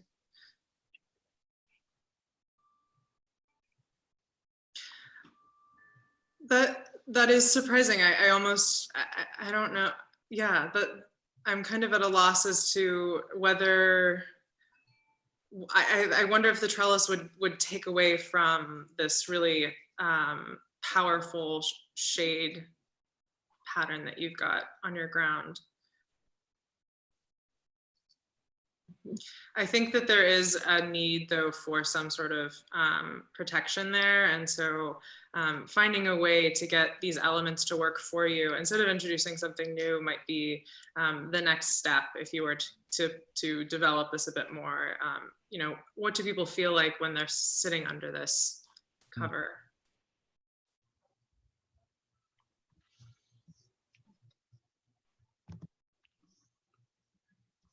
I can agree with you guys. I think that you could spend another 4 weeks designing that, if not another 12 months designing that shade structure, and understanding realness of material.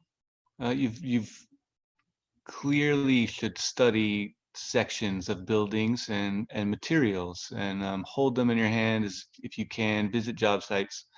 You render this as a thinness, and that could be achieved, but there will always be some thickness if it's got these spans, and that's getting a little technical. I wonder about the museum, and maybe you guys can, maybe I missed it. Is it for one person at a time? Yeah, let me go to the floor plan real quick. Yeah, so it starts out with a large space and it slowly contracts to where that edge condition becomes 4 feet. So it's maybe 1 to 2 people at most looking at Marfa at the same time. But was that a requirement, or was that your decision? No, that was my decision. Yeah. It was left to the individual students to determine, to decide how the museum was defined and occupied.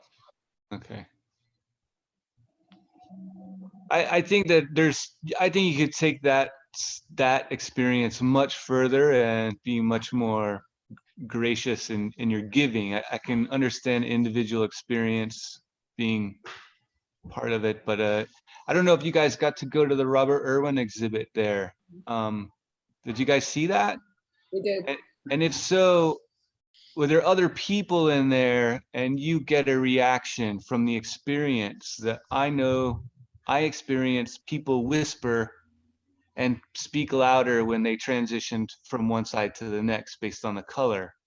And the people are as much of the experience as the art, because that it affects us, right? And so you're limiting that experience to one person, and it has its place, but I guess I wonder here is this the place for that isolated experience? And I've the whole time you're presenting, I want to see this project from the north, from the tower side. I don't know if you didn't show it to us because why? Why didn't I didn't see it. And I think that's it's an opportunity that I think you should have focused on as well. Yeah, I agree. It's hard to know what it's actually doing. Looking at your floor plan, I'm drawn to the plan. I see a lot of energy there. It's almost if you take that area in the center, centrifugal force, it's pushing out, and then it extends down to your shade structure. I think there's a lot of strength in that. When I get to the elevations, it doesn't hold together for me. Can you go to the elevation, your main elevation where you're looking? Oh, that one's fine. Or I was thinking of the other one where you were looking.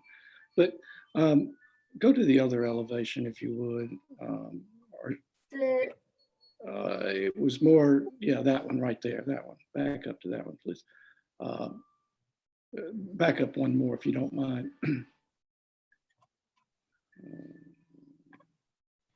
Yeah, right there. I think so, this one, okay. You can, so, okay, there you go. Thanks. I don't see that there. It's almost if you designed it fully in plan and then elevated it. Maybe you didn't, maybe not. You know, in art, if you're doing sculpture, there's fundamentally two ways to approach it. One is additive. You take a lot of sticks and you put them together and voila, you've got a sculpture. Or you have a huge cube of something and you carve away at it. And finally, you know, that beautiful form manifests itself. In this, I'm having difficulty. I see it clearly in the plan, but it's muddled when you get to the elevations. I don't know if it's this black thing that's overpowering your rendering here. I'm kind of torn between that. That if you had more time, I would really ask you to work on that and try to refine it so you got the level of sophistication that you have in your plan. I don't see that right now here. Maybe it just takes some time. And the thinness that you're showing, let's say in your screens, I think that takes away from it too. Some sense of the materiality of it a bit more would have helped, at least me, understand your project a little more. It's a beautiful project, but I think it could take some more work on the sculptural aspect of it and bringing it around in a way that I think could do it justice. Don't get me wrong, I love the project. I just think you could make one more big pass at it and improve on it. Yep, that definitely makes sense. Thank you. Judith, remind you, they had 4 weeks? 4 weeks. I mean, yeah. I just want to comment. Done some work on the light tower prior to spring break, but when we repurposed it, you know, a lot of them went back and redesigned it. But yeah, it's 4 weeks. With that project. So, you know, when we're making comments, you know, take it with a grain of salt. We commend you for having developed them in a matter of 4 weeks. In our office, you know, some projects can take many, many years. So just. Yeah. I second that completely. I see these projects as oftentimes somewhere in a process that if you had more time, it would develop. Yeah, I totally agree. What a beautiful beginning for, a beautiful composition too. These forms are so gorgeous in their scale. I think like reading the curve of the Judd building just on the other side of the corner, you clearly are being sensitive to the surrounding buildings. It's nice. Okay, Gabby. Hi. I'm going to share my screen really quick. Can you see that?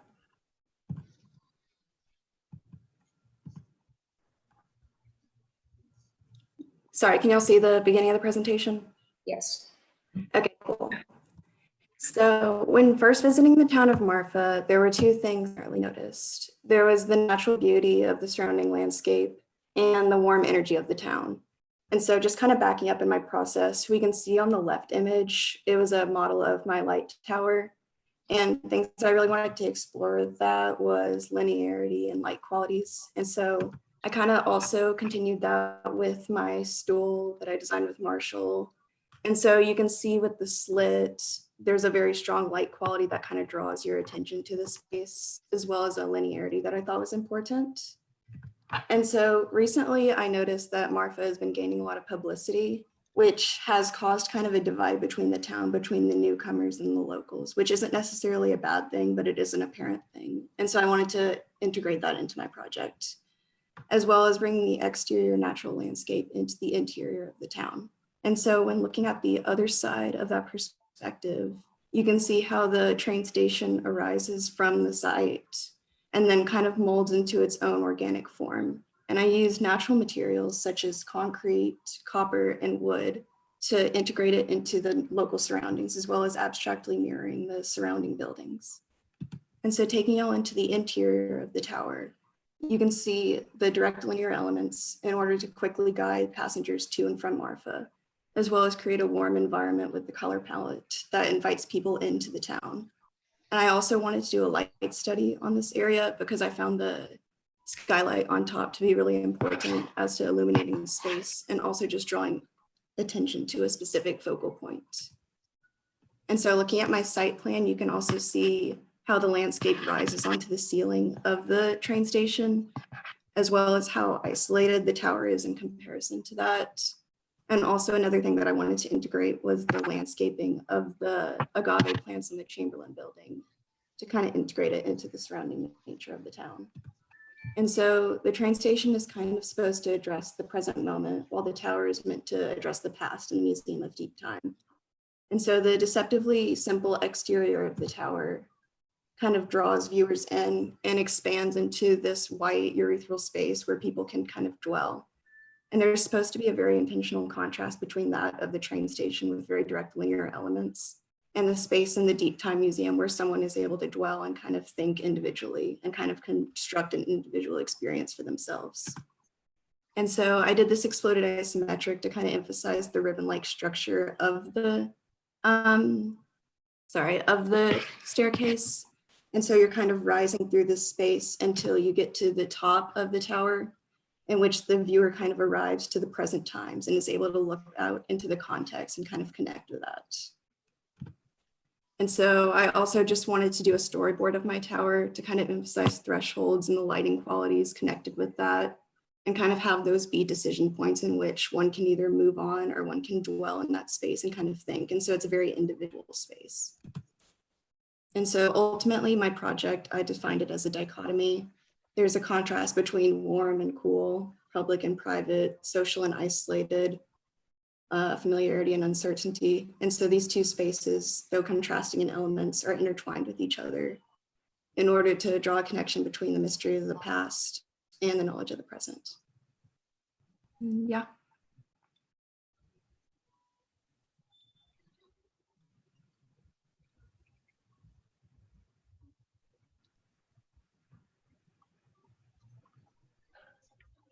I was wondering when someone was going to mention the disparity. I'm grateful that you brought that into your project and are highlighting it in the different spaces. You mentioned that the tower is meant to be a space for one person to be alone. Somewhat. I wanted it to be very isolated from the train station because I saw that as a very public space. And so kind of as you're moving away from that public space, you can kind of begin to have a more individual experience with it. And so I wanted each person to be able to like move through the space as they wanted. Oh, I'm so sorry. You're good. And then I also wanted to say thank you for including the landscape as part of your design. It's really crucial that you think about the entire site that you're given, and I'm glad that you've done that. Yeah, I was gonna second that. I applaud you 100% for this is the first project that I think actively engages the landscape. I think I love the fact that you considered the agaves at the entry, because that's something that's quintessential Marfa. And I think that I love the idea of, if you go back to kind of your roof plan where the roof slopes up and kind of brings that plane with the green roof kind of being up, and that's an exciting part of your project. And I think as Cade says, you know, there's that kind of Christy Tenike landscape idea that I think potential here that I really, really loved about your project. Again, you know, there's like development, I think, in terms of there's a few times where you kind of show some of the elevations where I think if you enhance this, that would have really been driven home even more so. So yeah, I just want to applaud you for that aspect of your project. Thank you. Hey, Gabby, I love the landscaping too. What I really like about it is it's a continuation of Chamberlain's across the railroad tracks. I almost get the sense that you're trying to take the facade of the Chamberlain building and continue it into your project somehow, maybe reading that into it, but so that would really tie the two together, where it's more of an industrial building, but that facade seems to have some relationship to what you're doing there. I'm curious though about what has driven the sculptural quality of your project. What's the inspiration for it? Is it just a willful study of form? And then I also wonder why that's not translated into the tower itself. It seems very cubic, where the train station has a real sculptural quality. They almost seem disengaged in that regard, just particularly from this elevation. So I'm curious, I'd like to hear you comment on that. Right, so originally the sculpture aspect was kind of supposed to be a modern interpretation of the surrounding mountains, just because, again, that surrounding landscape was so beautiful to me that I kind of wanted to integrate that rock-like structure. But for the Museum of Deep Time, I wanted it to be a more simple facade on the exterior to kind of draw people in, because with deep time, it's not entirely known. It inspires deep thought. And so on the interior of the tower, there's a lot more subtle angles that kind of guides people. But I wanted the exterior to be kind of simple just because I didn't want people to quite know what would open up on the inside. Okay. Okay, I hear what you're saying. I don't know that it's necessarily as successful as I would hope, but if I were inside, I may get a different sense altogether of it. So yeah, I don't know about the mountains being inspiration. It seems very sculptural for sculptural's sake, if that's a way of saying it. Not that I would want you to try to imitate the mountains on the other hand, but I'm just trying to find a rationale behind it. Can you scroll through a couple of your other images, maybe the platform and so forth? I think those are more successful. Yes, definitely. So this is the interior of the platform. Yeah. With the different lighting It's quality. just, you have another perspective from the other side. Maybe one more. Keep going. One more. This one? That one. Yeah. And then, yeah. I would say when my first thought, even when I saw your site plan, is that I wish the tower wasn't there. And it's going back to Coleman's point. It seems like two architects designed it, which, you know, that happens all the time. It doesn't have to match. But I kind of wish there was a continuous in your project. And yeah, I heard your description. I guess I'll just further that. I wonder on the other side, if you go one forward, that one's so much more compelling to me as a building or even this, you know, urban intervention than the other side. And I know this is a quick project. I think the other side, I think it's like, I understand the minimalist, the attempt to, you know, have this simplicity, it just seems a little inhuman right now. And I think about that place because I know it, I know how hot it can get. And I know that even if that's Adobe, it's still going to radiate heat back to me. And so I think there's a lot of moves you can go. You can take it a lot further in a lot of directions. One's architecture. You could introduce shade somehow on that side. I think it's just another opportunity to explore. My other thought was, man, I would love to have 12 weeks or 12 months to develop these projects with you guys, like on all of them, you know? How fun would that be? So it's about time. You guys have done a lot of work fast. Those would be my immediate, like, that's my first read on it is, you know. Right, and I totally get that. And I think if I did have more time, I could perhaps figure out ways to connect the tower and the station as well, because I definitely see what y'all are saying. Like with me focusing on the contrasting elements, maybe I could focus a little bit more on the other element of that. And so I see what y'all are saying. Maybe if the tower were, you know, some deep color and this were lighter, that might have even given it some contrast. But I agree with Kate. I really like this side. To me, the sculpture relates more to the train, the dynamic of the train, the movement of the train, and not the mountains. But I think we're all agreeing that if you had more time, you would develop this further. I really love this elevation and the way it ties back to the Chamberlain. It's quite sophisticated, and then carries on across the street to the storefronts that are there. So I find this having a very positive urban quality about it. If you can call downtown Marfa urban, I guess it is. Yeah, it is. It is interesting, this instinct when you're drawing inspiration from some, I'm not muted, okay. When you're drawing inspiration from something like the mountains, for instance, if you're creating a space to then view the mountains, you don't want it to necessarily have inspiration in there that will take away from that experience, if that makes any sense. Like, I actually understand the simplicity of the form of the tower as this space for you to look at this pretty dramatic landscape. I love that contrast. And it's in the same way a gallery needs to not be a place that's going to distract you from the art inside of it. In the same way, I think looking towards creating a space that would be simple enough to then soak up this really complex landscape. And then the contrast of that with the train station, where you're standing in one place, you're looking at one thing that is a little more regular, you know, the train, it comes and goes at a specific time, that's a little more chaotic, that space is.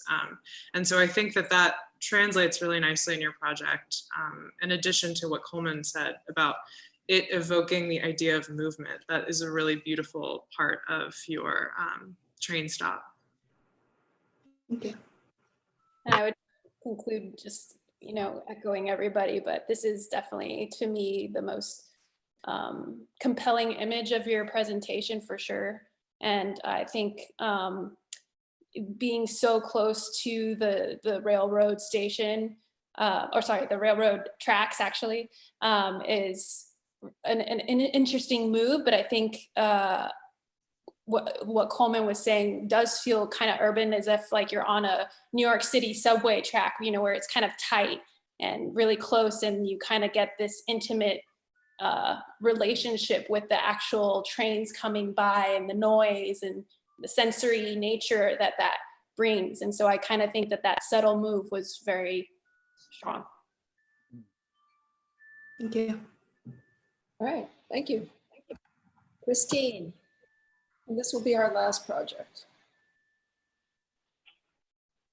Okay, can you guys hear me okay? Mm-hmm. Okay. Christine, you might turn the ceiling fan off.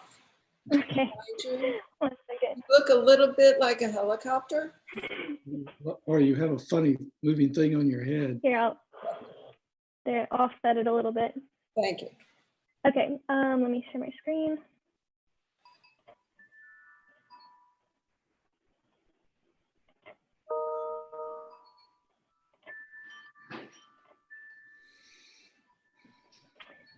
Okay, 1 second.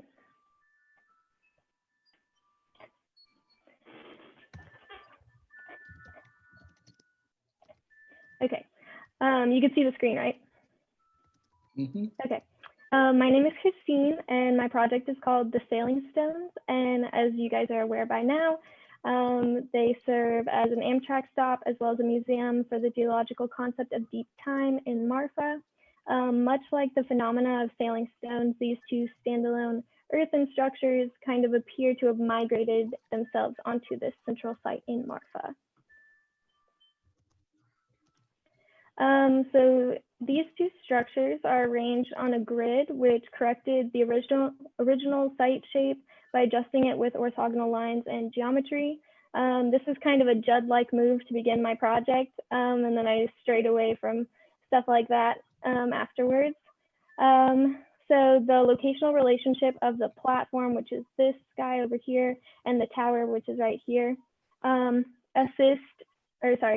create two distinct built spaces, and they also endorse this adjacent community area, and these are just two sitting walls to kind of facilitate use in that space rather than just leaving it barren. And they also highlight that grid that I mentioned. And this will kind of give the town a larger public event space to enable more community events, like the already established farmers market, maybe things like movies in the park, and just to continue events as tourism increases. These buildings are designed using a logic that fluidly manipulates the outer walls to allow for light entry as well as physical entry. And this type of move essentially pulls the walls outwards and creates these exterior folds that mimic each other in the way they capture the intense Marfa sunlight. So yeah, the one on the left is from within the tower, and the one on the right is from the inside of the platform. And a large focus of my project was its materiality. So as someone mentioned earlier, when we were in Marfa, we met with Sandro, the Adobe craftsman, and this house on the top left is a project of his that he was working on, where he was sampling different compositions of Adobe clay, kind of for his own exploration, but also for a client to decide what color they wanted. But that left me thinking about how this region has an incredibly special and colorful geology that's even evident from within your car on the drive out there, because the landscape just kind of changes its entire palette. And so in a sense, I wanted to kind of exploit this. That sounds like a bad connotation. So I wanted to show it off with my architecture. And at first it didn't seem very feasible that it would be able to be made with any earthen material. So I was trying to think of other things, but then I happened to find this project, which is the Cave House by Hypercity Architects. It's located in China. And there is little documentation on its structure, but it is rammed earth and it does have curved panels. And so from this single existence of a building with curved rammed earth panels, and from the research that I could do, I decided that this project would be an experimental design with rammed earth and would have reinforcement of metal structure, rebar, and an addition of cement to its composition. Maybe Cade can tell me that this would never work, but that is the project.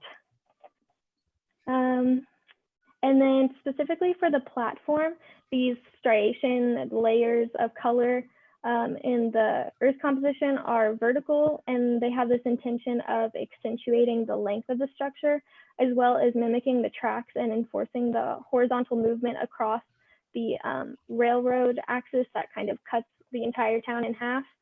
The three entryways into the platform are directed eastward to shade from the intense heat of the afternoon sun, as well as visually close off the platform from any community events that would take place in this adjacent space, and kind of provides like a backdrop for them. And then there are also like the 3 restrooms and the other amenities like seating and a ticket machine within it. And then for the tower, this is an experiential museum of deep time. So here's the section cut through it. And as one climbs up the central spiral stair of the light chamber, they read succinct inscriptions on the wall about the billions of years of geologic processes over West Texas. And these blips of light are let in by those outward fold movements that I talked about earlier. But they don't allow for any views of anything except for the sky. And the ascension is a really long process. So once the viewer arrives at the top of this restrictive tower, they have this perspective of deep time through the experience of darkness and depth with a sudden emergence into the bright sunlight. And then once they're on the roof, they are 40 feet above Marfa. And so this makes the town and human existence essentially seem minute in contrast to the expansive views out into the distance of plains, basins, and the blockades of mountains around the town. And then it's a pretty simple floor plan. Like I said, spiral staircase in the center, and you can see those folds kind of rotate around the exterior. And then this is a short video just kind of showing the inhabitable quality and direction of movement throughout this really large space. The model's a little bit rough, but it's more about the concept for this video. And so for this project, it was just really important to acknowledge Marfa's present state of social transformation. These built experiences in the heart of the town respect and pay homage to the special history of West Texas in its material, the experience of deep time, and those intense light qualities, while also striving to create something new by standing out in color, pattern, and curvature of form.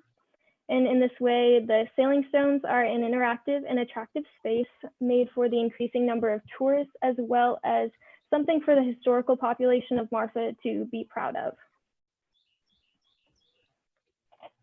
And that's that.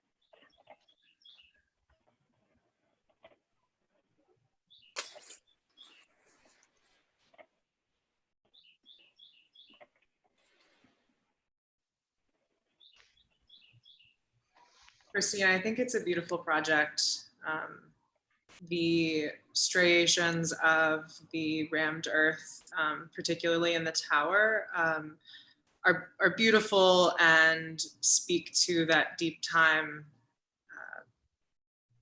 program as well. Can you explain why the stair is in the center of the tower rather than wrapped by the walls? Mm-hmm. So let me go to. Also, hey, it's been a while. Hi, yeah. Isabel was my mentor 3 years ago for the ACE program. So reconnecting.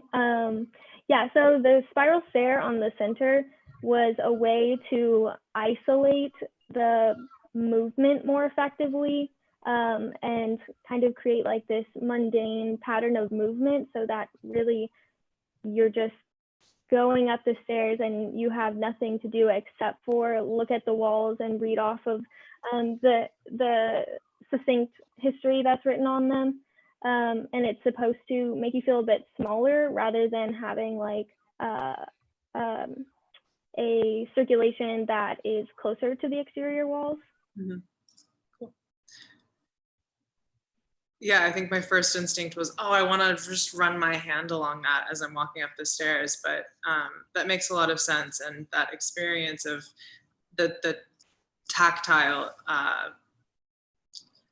part of your building can be part of the train stop. Thank you. Mm-hmm.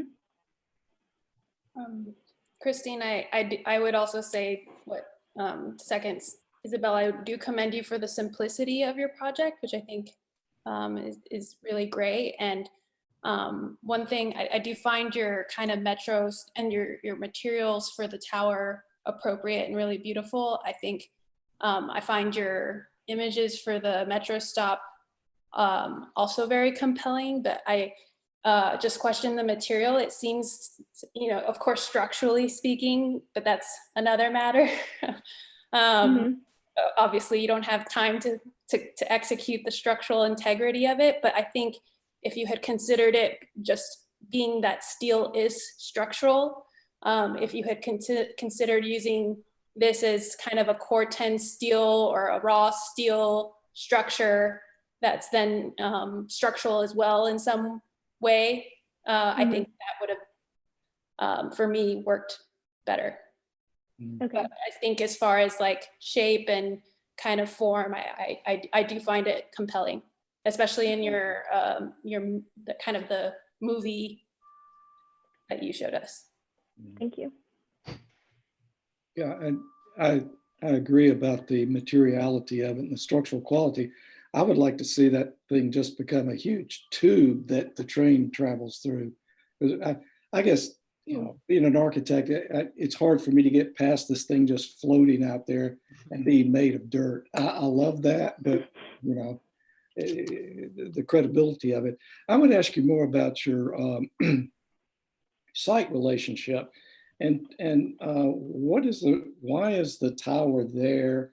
Why is the tube, partial tube, pushed back away from the street? I'm having difficulty finding a rationale there. So can you help me out there? So my intention for the two structures was that they were kind of designed as if they were their own independent beings, and they're kind of like two objects in a field, but they do relate to each other. So then I did have some trouble with locating them, and there's always the possibility that there's a better location for both of these together. But I wanted to explore this one, mostly just because the scale of them, I didn't want to push them much closer together. So I kept them kind of far apart that you could appreciate them for each other's unique qualities, but also, visualize them together. So that's why they're kind of spaced far apart like that. And then for pulling them off of this main street, my intention is that I didn't want to push everything up really close to it, just so that it was more receptive towards people coming off of the main street and funneling into this site. It felt too crowded to have them really far forward.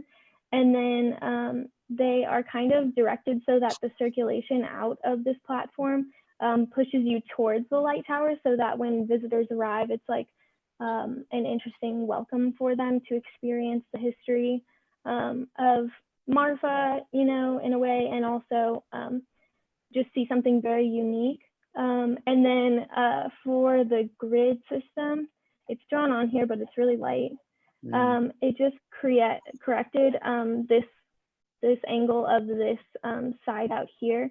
And so I made it more of a linear box and use like proportions, because this takes up like roughly 3/4 of the site. And so then this becomes its own piece out here. And then I drew a grid line through the middle of this corrected box. And then the tower sits on the intersection of the halfway points of this box, as well as the smaller box created by the midline. Okay, maybe if the grids were expressed, it would help me read it in a different way. But it's like the daddy bear, it's too hot. The mama bear, it's too cold. Baby bear, I'm still looking for it where it's just right, and maybe trying to make those as two distinct objects, literally with the space you have. I don't know that you can do that when the materials are so alike and so forth. So if you had more time, develop the site so that there is a rationale behind that. If there's a grid there, I just can't read it. I read a grid in the planning across at the Chamberlain. That's very, but I don't see that in your schedule. So I would play with that some. And I would make that a tube. I would just make that a tube. I love it. I think it would be very powerful. I like the way you separate them and enter into them too. I think that's very strong. Thank you. I do want to say though, I was playing with the arrangement of the two structures up until I think last week, and I decided I just needed to cut an endpoint to it so that I could work on the production of the renders and everything. So that is something I would like to explore more, is the relationship on the site, and see if I can maybe adjust it to be better. You all summer inside to work on it. I respect that. You mentioned something about the buildings feeling like they were found in the space, or did I just project that onto the project? I did call them the sailing stones, because it looks kind of like they migrated themselves here, and like that they're kind of their own beings, and that they wanted to be where they are. Yeah, I remember being struck, like walking through the Roman Forum, or like, you know, these places where there are just these ruins of beautiful classical architecture, where like part of a column is still standing, and then you see like the rest of it has just fallen on the ground next to it. And I'm getting this idea that, or like this plan really evokes that for me. And I actually really like the space that you've given the tower. It is also making me think of a time-telling device almost. And I'm curious if maybe there was a way for you to use the site in a way that would allow for people to maybe tell the time and read where the sun is in the sky in relation to your tower. I want to believe that you can do that with rammed earth. I don't know, we haven't heard from Kays yet. Yeah, I'm just waiting to hear it. But the idea that like steel is involved, I wonder if there is this sort of substructure that allows for this rammed earth still, but like it too makes it seem like maybe the rammed earth is sort of in a decay, and the steel is there to be there forever, but the rammed earth is just this thing that's temporal. Yeah, my intention, or I mean, obviously I don't have that much expertise on rammed earth, but the intention was that there was kind of like a formwork to hold up these individual panels and keep them held together. But obviously I don't know exactly how plausible that is, and maybe I'll find out in a second. I'm not going to say I'm an expert in anything. I have an opinion on it. I think it's romantic. I mean, rammed earth is a beautiful material, and it speaks to geology. I mean, you cut a big slice on the earth through excavation, and you see striations. It makes sense, and it's alluring. I don't know. I think we can figure out a lot of things as human beings. So if one wanted to ram earth horizontally, maybe they can do that. I would encourage you, my notes to myself were to encourage you to look up the work of an indigenous adobe architecture of Africa. They built some domes, towers, but then to also look up Hilario Dieste, Peter Rich Architects in South Africa, and Gabinete de Arquitectura. And all of those people are using, you know, to some degree or another, whether it's a brick or a clay brick or a, you know, a hard fired brick, but they're using pretty normal materials to make pretty amazing structures. And I think if you're, you know, I'm with Coleman right now, it needs to be a tube. But if you want to explore certain shapes, I see elements of those people in your work. I would say it's worth investigating, cracking open some books and reading about those people and what they're thinking about. Yeah. Okay. Yeah, those are great suggestions of designers. Kate, if you know Rick, you probably know Marlon Blackwell. Marlon used to take his students to Yemen, and he would come back and just wowed about these 5-story structures that were made of mud and Yeah. they've been there for hundreds of years. But those walls at the base were 3 feet thick. You know, Sure. and they were Yeah. getting more narrow. I think, and that might plant it the way you said, plant it in the earth more if there were that thickness applied to this. Christine, you're just starting out in your career as an architect, but that material begs, cries, screams for a weight applied to it in some way. And I think looking at some of those architects Kay just mentioned might help you with that. Okay. All right, we're actually wrapping up a little bit early. Does anybody have any closing comments? I think I have a comment just in general that I appreciate where you guys are and that you're thinking about material already in some way of realism. And I would say as you move through your career, continue to think about that, but go stand next to an adobe wall when there's no shade. Like go feel it, because it radiates heat. And I live in a place where there's not a lot of shade, and standing next to a metal wall or being in a courtyard of metal, and how that feels, like go experience that, and make your opinion, because it's going to inform your architecture. And I know you all live in Austin, but you travel, right? You see things. So go stand next to the missions in San Antonio on a hot day or a cold day. Like, think about those things in general. I appreciate where you guys are, but you know, that investigation never ends, even now, you know, for the rest of our lives. And go touch the materials like Coleman was saying. Go see those remnants on buildings that show the accumulation of time and weathering, and I think all of that will start to inform your decision making, and you'll be better architects for it. Yeah, I think, Cade, to add on to that, there's this feeling sometimes in school where maybe reality can get in the way of a project, but I have thought in each of your projects, actually thinking about the reality of a material would work to improve the concept. And I think considering all aspects is really important. And yeah, imagining what it feels like to stand next to a steel wall in the middle of a desert, or any of the other materials we've talked about today.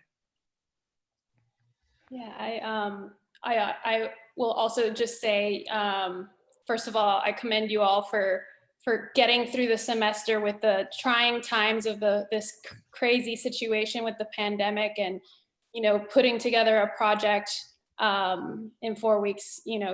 Good job. It's incredibly difficult with the situation at hand.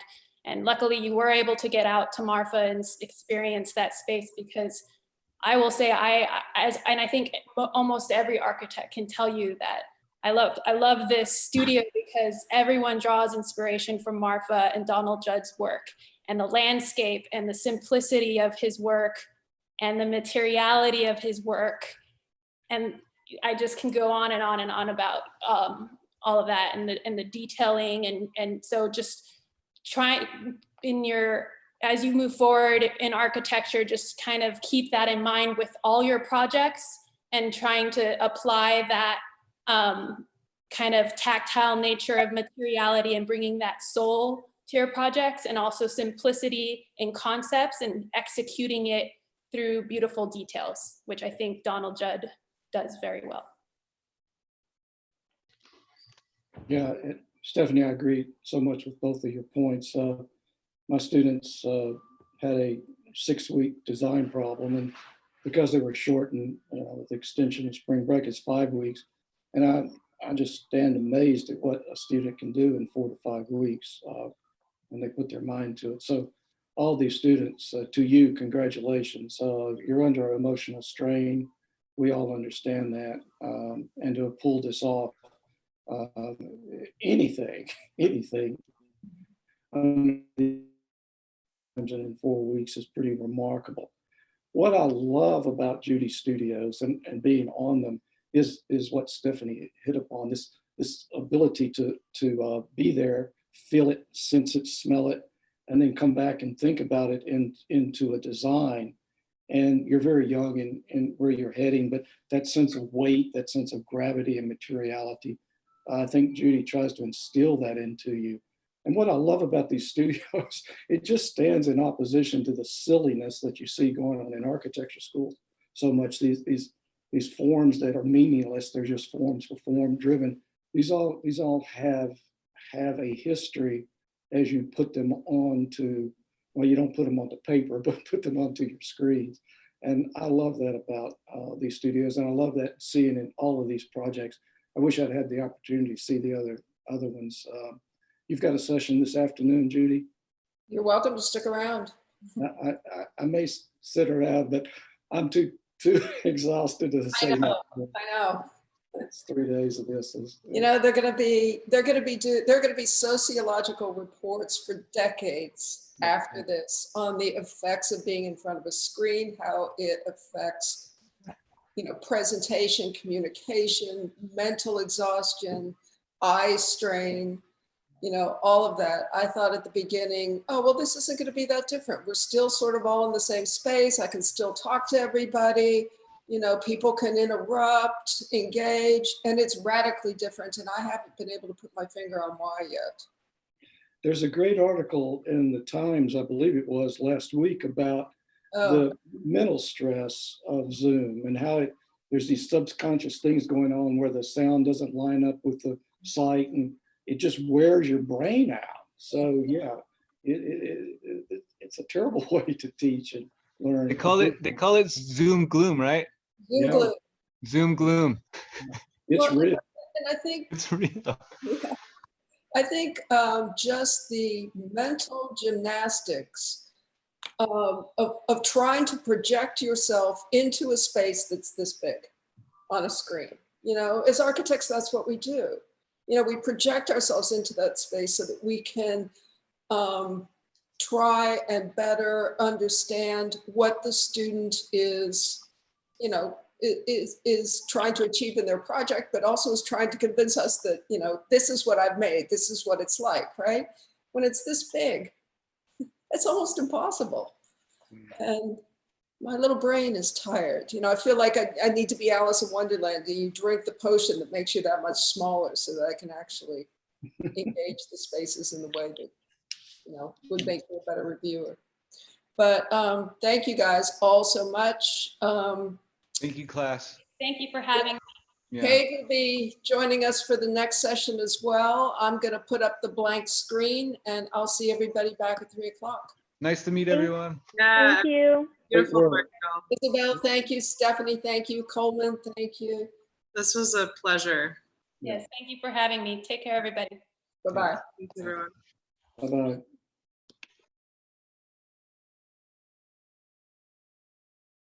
Right. Well, look, I don't know where Professor Garrison is, but we're going to go ahead and get started. Kate, you already heard the intro to the project. And Nicole is more or less familiar with it. The only thing I'm going to do real quickly, Nicole, is pull up the screen, my screen, so you can see where it is. The site is, here's the Chamberlain building. Okay, our site is immediately to the south. So this is the St. George Event Center where they host the farmers market every Saturday. This is the Crowley Theater where they host lectures, plays, gatherings, movies occasionally. And so our site sort of spans those two civic, community-oriented kind of programs. Obviously, the train tracks immediately to the north. Just briefly, the specifics of the program brief. They had to introduce a platform for the Amtrak train to stop at. It's 300 feet long, it's 4 feet tall. It should provide some kind of shade. And then they had a tower that they had been working on prior to spring break that introduced light into the chambers of the tower in very intentional and designed ways. So it was a pairing of these two potentially antithetical elements on the site. And I will stop sharing. One thing I neglected to mention, Kate, earlier, since we were using the renders to design the project, they were designing in perspective. I outlawed the use of color. I said they had to work exclusively in black and white until color had to come in for some reason, right? So the ones you saw earlier were actually much more colorful than I think most of the ones you're going to see this afternoon, with the exception of one project, the last project. The last project will be presented by a student who right now is in South Korea. So he's 14 hours ahead. So I think by the time we get to him, it's going to be almost midnight his time. Oh, wow. We have one student Okay. in Mexico, we have one student in Korea, and the rest are sort of scattered around Texas. Wow. Yeah. All right, we're going to get going. We have 5 students to look at. And Isabel, if you're still with us, you're more than welcome to be Michael Garrison. We're gonna start with Maya.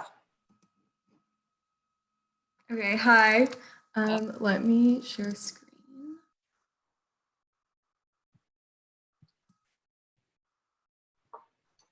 Okay. So we started the semester. Okay. Hi, I'm Maya. This is my train stop and Museum of Deep Time. So we started the semester with analysis of Donald Judd's work, which kind of culminated in making stools. So you can see like we use the principles of a grid and subdivision. And then the light tower, I designed a light tower that had tubes sticking in that brought in light. And when we went to Marfa, I was really inspired by obviously Judd's work and how it was very site specific and like simple but really powerful. And then I really liked this house in Marfa in terms of its use of materials. And then I also looked at the landscape of Marfa and the use of enclosures. Maya, you've got a big gray swath on the right-hand side of your screen. Is that better? Now you have a little gray swath, but it's much better. Yeah. That's I don't know what Zoom. How do I I get rid of it? Okay. That's not that bad, but the other one was blocking a good part of your presentation. Gotcha. Okay.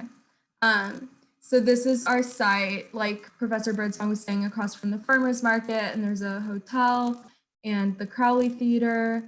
And this was my atmospheric render. So I have my tower, which is the Museum of Deep Time. So it connects you to, there's a cut in the ground to expose the earth. And then there's a view to the Chinati Mountains. And at the top, there's like a circular skylight. And then the train stop is like a much more regular open experience. My materials were wood, concrete, and then the site is gravel, which over time would like show circulation that people have taken. And then I also used like cacti, which are local plants. So these are my floor plans. In the train stop, there are bathrooms, a ticket kiosk, and then benches. And then the roof of the train stop is kind of echoing the railroad tracks, and it creates like light that moves around throughout the day. So I have a time lapse of that, like light changing. And it's like a very regular rhythmic experience. This is the view from Highland as you're approaching it. So a lot of the site is left open in order to invite people to use it as a public space. And then the tower is cut into the earth and it's enclosed, and you step down and then you go up to it, you reach a viewpoint to the mountains, and then finally there's the skylight. Those are sections of that. And then that's the different experiences within the tower. So I'll leave it on the first render.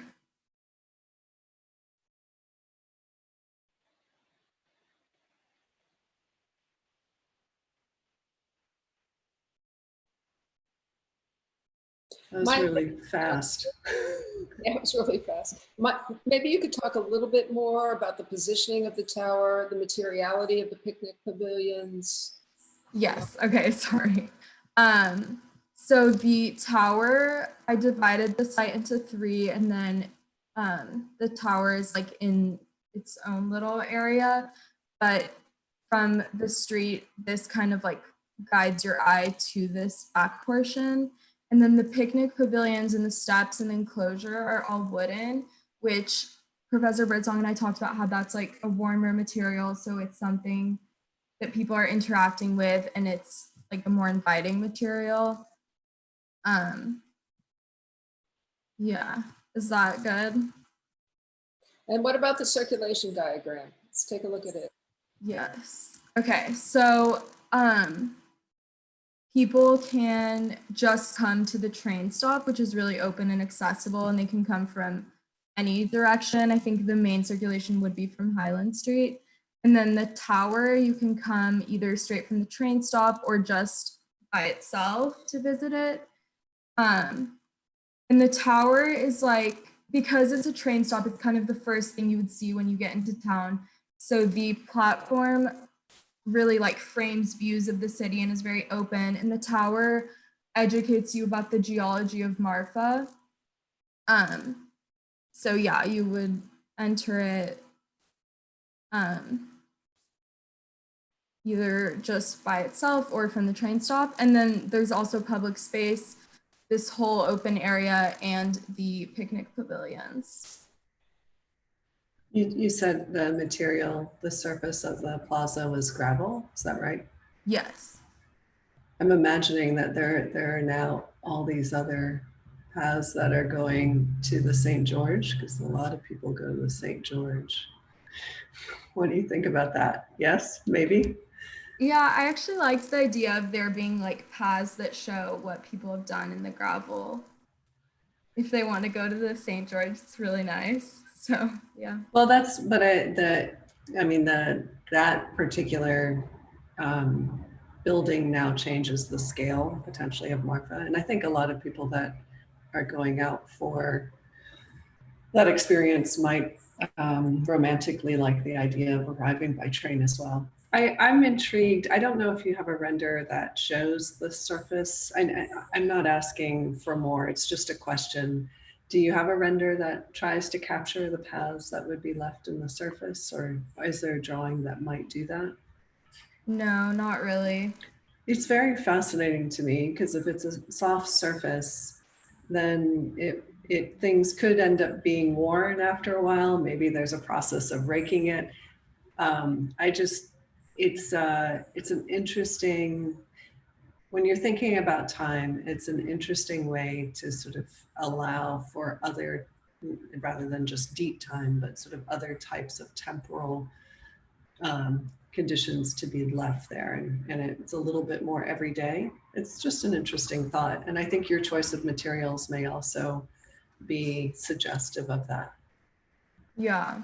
I think there's a Richard Long piece that's like that, and all you see is it's basically about the paths people have taken, and I think it's like very powerful over time.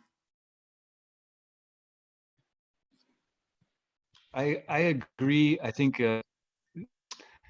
and this may be just lack of your time, your physical time in Marfa, or what you experienced, but the St. George, for better or worse, taken over as Marfa's living room. And I have my opinion. I see Judy shaking her head. You know, that thing that Nicole's touching on is really when we start to think about sighting and arrival. And I think that path, in addition to showing the traces of time and human use, it could be really interesting because over time you could have another intervention where then you do something else with that path. I've seen it done on the campus here where students walk in grass, and next year it's a gravel path. 5 years later, it's a concrete path. You know, they don't want to maintain it. But I would say, you know, just the thinking on your on your site plan, it doesn't seem to address the reality of what we'd say urban context and the people's living room, because I think that's a huge point on what Nicole was talking about. I think that the other question I had would be, what part of the project did you have more fun designing? I like the train stop. You did? It's I think that I think that you would practice your presentation to clarify thoughts a lot more, and I think it'll help you talk about your architecture. And I couldn't write it more. I want to tell you, still do that. I would practice presentation for 6 hours because I'm nervous, and it never hurts. It seemed that you were having a hard time explaining things, and we had to ask for a little more. And that's just a growth thing. It never stopped. And the reason I asked about fun, it seemed to me that there were more experiential moments in the tower, and I think that's probably the program. But I guess I wonder, why can it not also happen at the train station, where you're thinking about the same experiential qualities? I think your train stop could function quite well, but one could also inject some poetry in there also. Did you think about the relationship between the two, one vertical and one horizontal? Yeah, I did like that in terms of the different program of each, because I think the train stop is something a lot more like day to day, and like trains are the reason that time was standardized. So it's a very different understanding. So it's kind of like you move horizontally versus the tower, which like forces you to move vertically. So I think that that works in terms of the program of each. Mm-hmm. And maybe I think it could be interesting, the complement and program, but also thinking about the complement and experience. And not that the tower doesn't need to be, or the train station doesn't need to be a horizontal tower, right? It doesn't have to be one-to-one in that way. But one seems to rely on the subtraction within walls for experience. And the other, which is the tower, it has very clear punctures. And the other one, although the walls are bearing and heavy, it still has more of a tectonic or an additive sense. And so thinking about how those two things go together could be interesting. And I would be curious in how it could be developed where the wall then meets the roof. And what is the role of the roof? Does it want to seem monochromatic, or does it same material, or does it want to actually take on a different character as it meets the sky, or it adds a different type of measure, perhaps? Like you can imagine if it were wood construction, it might have more grain. I don't mean literally the grain in the wood, but more grain in terms of the measure, more frequency, whereas the concrete doesn't really have that character. And then they could begin to play off of each other. I like the views quite a lot. And for me, and the material quality, sort of the coolness of things, especially in the walls, I really do like that. I like the shadow. I think that's very effective. And I've just sort of, I begin to think about, well, what is the wood doesn't show as warmly in this view. I mean, if you want to go through the other views, by all means, if you want to take me somewhere else, but I don't see the dialogue as much between the materials in the views yet. But there may be a view where you think it's more effective. Right now, I'm just going through your Zoom presentation. So, yeah, I can go to the material side. I think we did work in black and white also. So in my head, there's more warmth with the wood, but well, maybe it's less more about tone. Color and more warmth. Warmth in the wood also is a sense, right? I mean, it sort of has a quality in its grain, and it just has a different sense. And so I don't think it necessarily has to be color, warmth, I was thinking about more as a bodily response, like if I'm near the wood versus near the concrete. Okay, gotcha.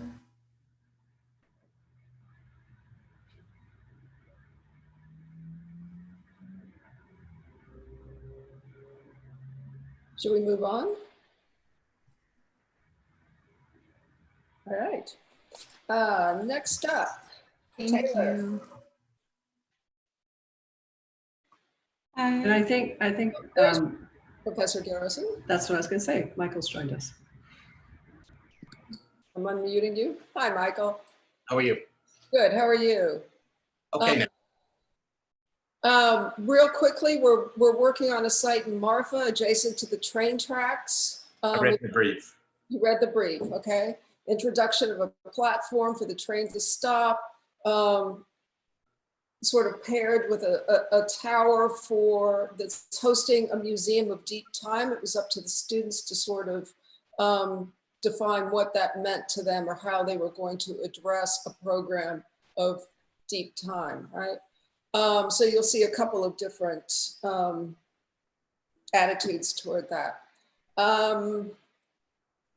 We'll go from there. Taylor. Hi, I'm gonna share my screen.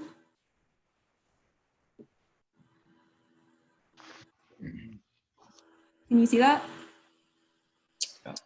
Yep. Okay.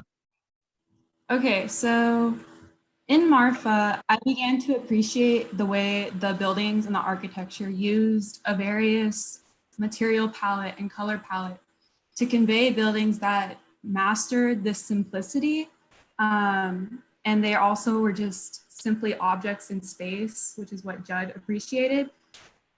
Yet they're still accepted by those that visit Marfa, and they make up the Marfa experience and the Marfa aesthetic.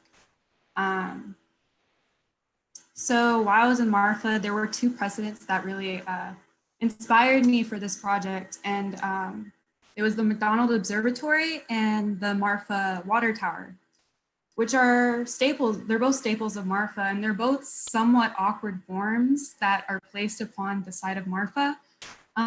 Yet they fit in, and yet they coincide with the other buildings in Marfa and Judd structures, despite the alternative forms. And so the Marfa Observatory at the Star Party, I took notes and I appreciated their presentation. And for my mid-review, I used inspiration from the orientation of constellations in the stars to orient my light tower. And I took inspiration from these vast openings on these metal domes up at the top of the mountain. And so these are just early partie models of this railroad station and museum. And so this is my original midterm review model. And I wanted this idea of two intersecting tubes like I did in my midterm, which was the idea of these tubes of light, and just orient them in a horizontal and vertical way. So there's still that relationship between the two programs, but they have that interesting form. And then I took that horizontal tube and cut it at this corner to fit in with this intersection here and open up to Highland Street and make this a space, the platform a space, not only for the people exiting the train and entering the train, but as a community space for the town of Marfa, and have this as a new staple of the town. And so my building consists of two main parts, the platform and the tower, and this wide, elongated, curved concrete structure encases the platform. And to me, this represents a present time and this idea of a moment in Marfa and this idea of movement of people on Earth, and which contrasts my idea for the tower. So this is just a view of Highland Street and a basic understanding of how this could be used by the community and how this vast pavilion shades the platform. And one can have a big view of the trains coming, and then vice versa of the town itself. And so people from the train and from the town can experience this. And I lifted it a bit so it could be, I kept it level with the platform. So it was almost like a stage presence.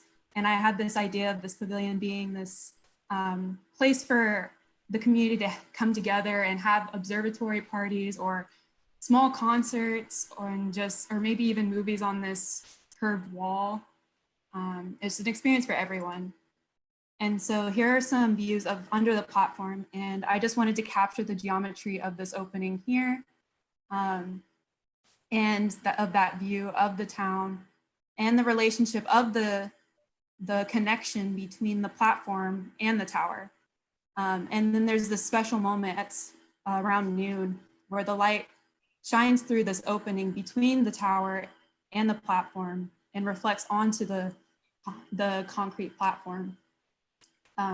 In contrast, that deep shadow of the platform above.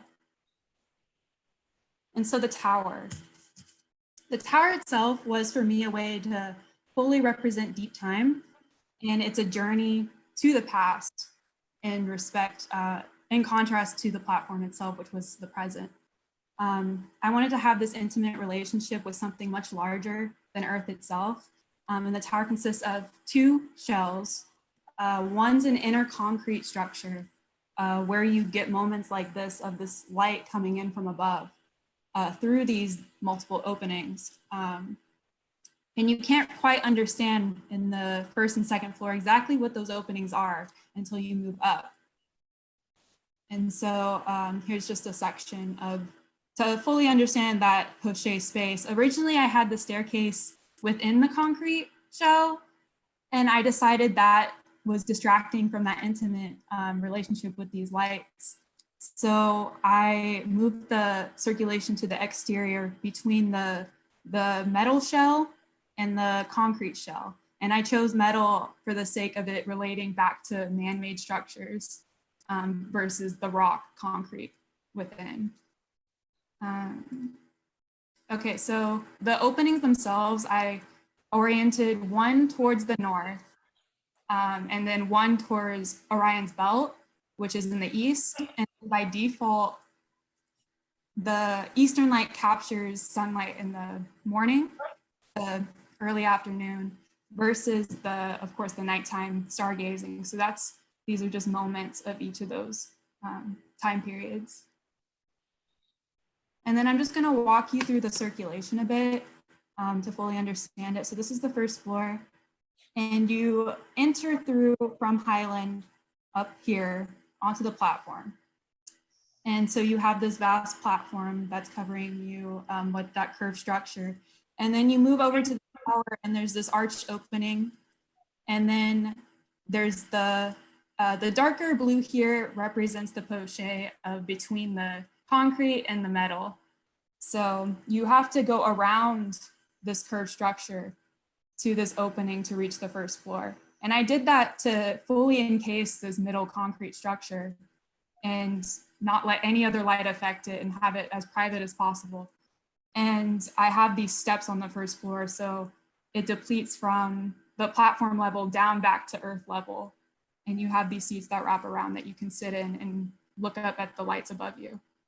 And then you have to come back out to move back up to the second floor. And then the second floor is the gallery space.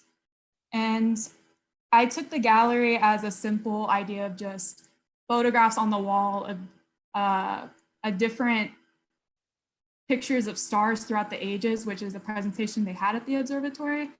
And I would just picture them chronologically arranged around this space. And so you can walk around this ring and the beams of light are getting stronger as you go up. And it just brings you upwards towards that top floor. And so you move around to this other side and go up to the third floor. And that's your moment of confirmation. That's where you enter from the west side and you see these two large openings that are fully vast and open to the sky, and you see where those lights are coming from. And you can fully walk around this opening and look down beneath you as well. And these are just simple atmospheric drawings of what that's like in that upper space. And you see it in the morning, it's those vast lights that go down to the bottom of the tower versus at night, you see a full view of the sky. And that's what I got. I'll go back to this one.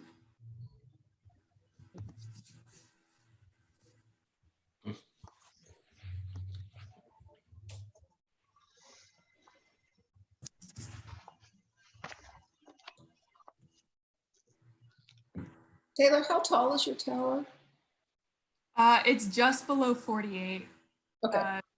Yeah, I had to shrink it down. But here, it's probably a bit taller here.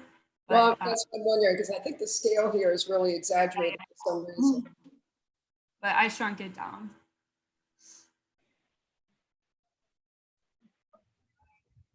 Taylor, I appreciate the fact that this tower it's one of the few that is for multiple people at a time. Still not a lot of people, but I feel like large enough that it can house some of the crowds of Marfa.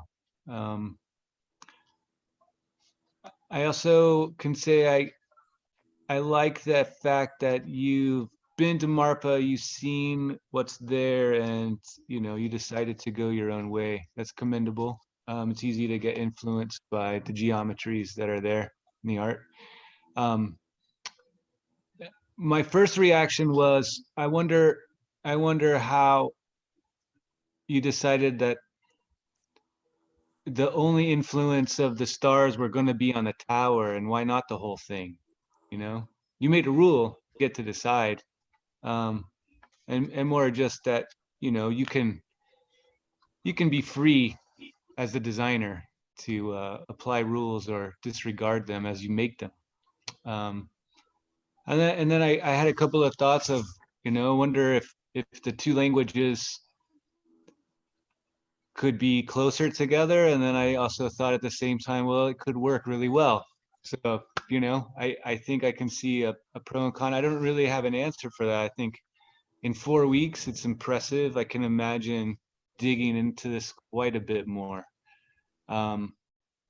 Especially with the spaces that you're creating for the public on the ground level, that will be occupied and used for other reasons.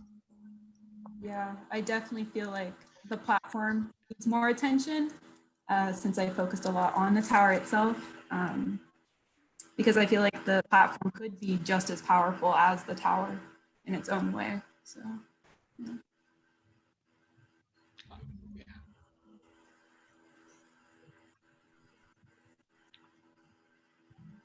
Well, I must say, if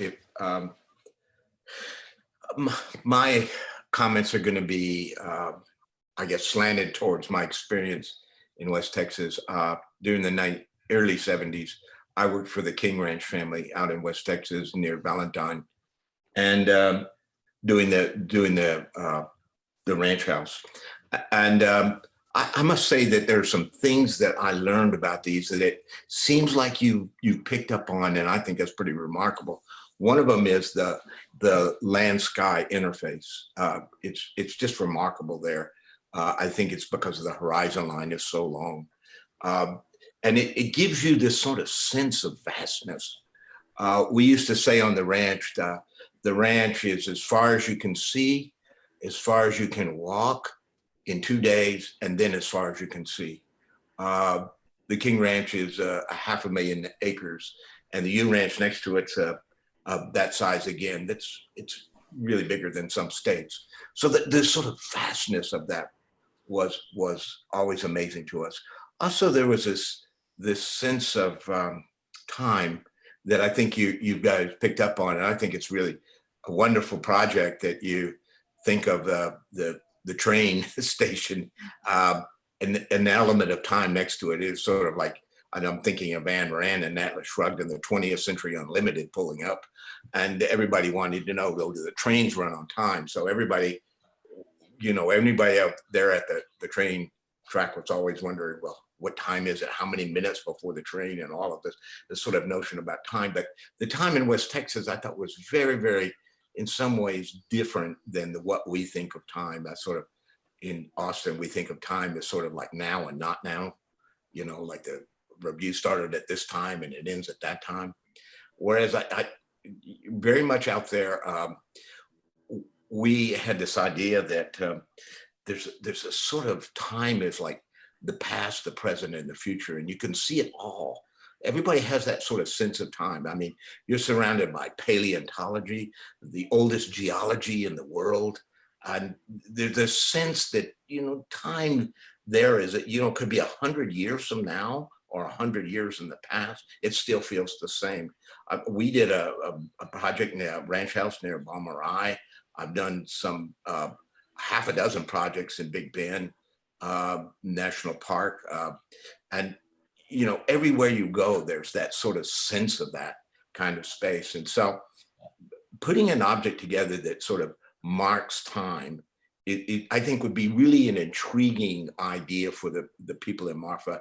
And the way that you've done it, I think is quite interesting, to use the cosmos as a way of thinking about time, because there, you know, that's more of this sort of past, present, and future kind of sense of time. And I think generally the horizontal line of the train that you've really emphasized with the sort of almost the curvature of your platform, of your shading platform, I think gives it a sort of really interesting sort of future dynamic, and you know, picks up the speed of the train. It's almost like it's the streamlined style, the Gotham style. I'm thinking Norman Bel Geddes here. And then all of a sudden there's this dark tower, almost medieval in its appearance. The juxtaposition between the two, I just think are magical. And you know, just sort of walking through that, I think in some ways that's really quite wonderful. I was wondering if there was a more of the evolution of the sort of clockmakers, you know, the Renaissance clockmakers. I'm thinking the clock in Salzburg Cathedral in France, the way that it not only tells you the sort of time, but the eclipses and, you know, the rotation of the planets, and all of these things are going on just because of the sort of way that the geometry is turning from all these, or the British water clocks, where there's sort of like gravity of dripping, sort of like what became a mechanism in sort of a time. I only wish that in the design of the oblique that you have, the vertical oblique in there, there's some way in which the manifestation of time is measured on the exterior. And I don't know how that would be. You know, maybe there's a certain period of day or a certain period of year or something, or certain periods of time in which, you know, like light appears, like the Marfa lights appear at a certain time, you know, in a certain place. But that sort of element of time, I don't know that it signals the arrival of the train 5 minutes beforehand, some way in which there's some kind of exterior representation of the time of that base, because it's like the train is here and then it's gone, because that's the way you have it. It's like it's a very dynamic, almost kinetic structure that seems to be moving even though it's in place. And so the only stopping or marking of time is this vertical element. And I wish there was more exterior to it than there is completely interior. Yeah, that'd be really interesting. It could be done possibly with openings on the platform too. I thought about that when I spaced it, because originally these were completely connected and intersected, but then I opened it up so that light shows at only certain times of the day when that light's hitting that opening. So, but yeah, definitely investigating that would be really interesting. I don't think I can follow what Michael Garrison said, beginning with the King Ranch. I mean, I want to hear stories. Not right now, but boy, I mean, that was really poetic. When you said you had worked on the King Ranch, I was really hoping you were going to tell us you'd been a cowboy. I was never worthy enough to be a cowboy. I was just the guy from the city that was just amazed every day. Yeah, that's cool. The only thing, I mean, it's really pales in comparison. I was trying to figure out how to make your roof fly. So I just started looking at thin shelled concrete and looked at candelas, and I was just trying to figure out if, I know this studio is about material in terms of its you know, experiential qualities, but the thinness of that, I was just trying to figure out how do I have 3 points where it comes down and make it fly. And so I think there are people you could probably turn to, and that might also tune the form. I think disconnecting it from the tower was a very smart move and made a very complex relationship between them through light and time, which I really appreciated.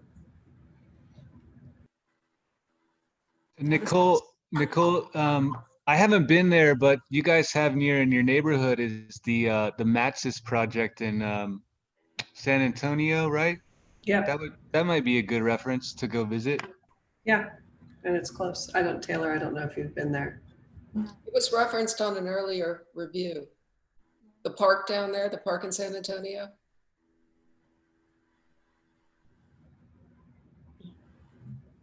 Nice project. Thank you. All right, here's my list. Luis. Okay, can you all hear me? I can. Okay, I'm gonna go ahead and share screen.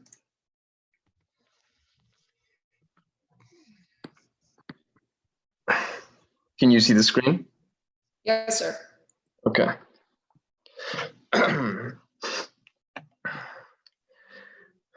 So my project is also known as the Gem, and it provides visitors with a multitude of experiences. The primary use of concrete and patinated copper reveals a contrast of a more modern era within Marfa's cultural context, while remaining just as rugged as its geological landscape. Used mainly as a railway stop, the project has other functions both day and night. It also contains lots of empty but usable space, which could be another great location to set up more art exhibits in Marfa. A light room, which one can see here, is serving as a deep time exhibit, which creates a space composed of 2 perceptible voids, one of light and one of darkness, which are symbolic of the beginning and end of time. Using angles derived from the proportions of the site, light is reflected down through an empty space surrounding the room and back up through an aperture found in the middle of the room on the floor. This is the desired effect.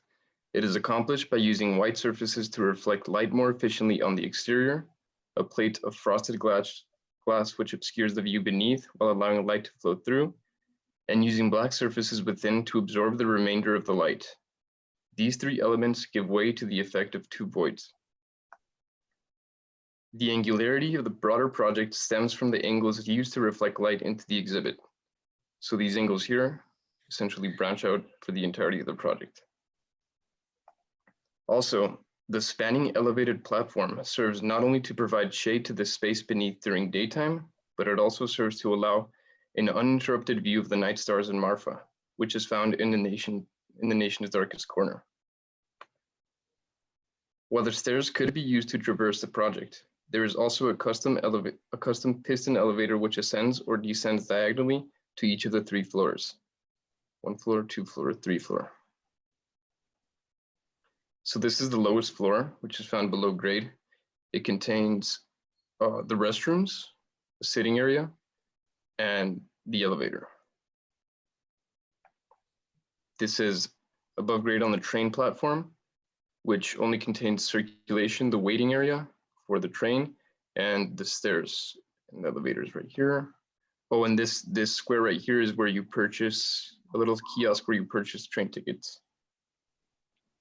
And then finally, the highest floor contains the light room, which is found here, which also contains the entry and exit to the platform above. So the project's monumentality provides an iconic destination to both residents and outsiders, whether arriving or departing by train or simply strolling by. And this is an image of my final board.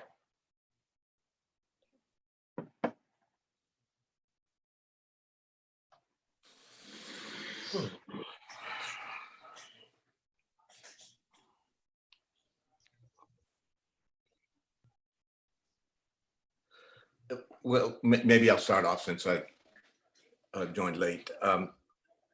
Well, first of all, it's an interesting concept that you're dealing with. I'm reminded a little bit of Richard Demonel's chapel in Houston at St. Thomas, which was a really interesting notion about light. A little bit different in that what he did was put, as you've done, this box, this concrete box, inside another box. And the light that came in between the two boxes came all the way down to the floor, and the inside box was held up off the floor. So what it did is it is similar to what you're actually doing, and I don't think it's really depicted as much as I would have liked in your your light rendering. What it did is it made the exterior lit. So it seems as if this concrete box was hovering in the middle of the space.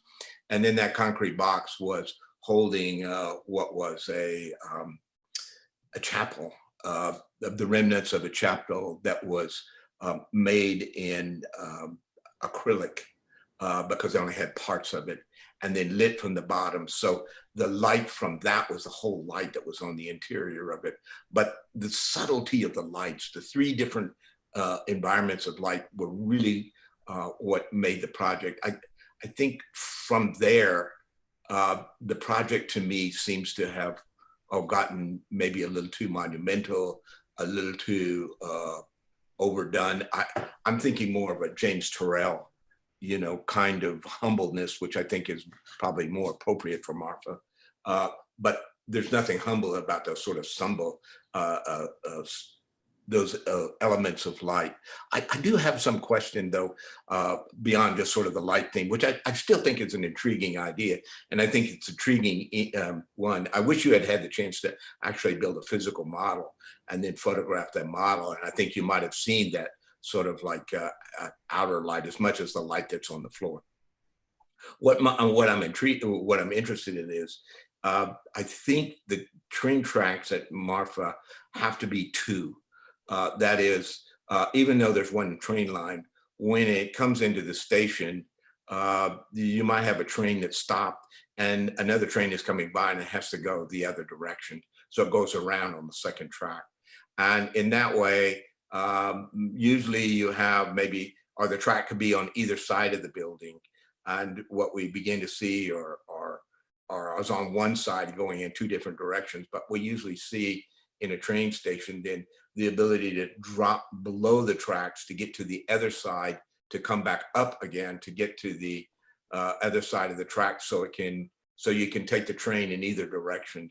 And I guess I'm just not seeing that the kind of function related to this. So if I have two sets of tracks and I have to get to the second track, I would have to walk across the tracks, it looks like, and I don't think you want to do that.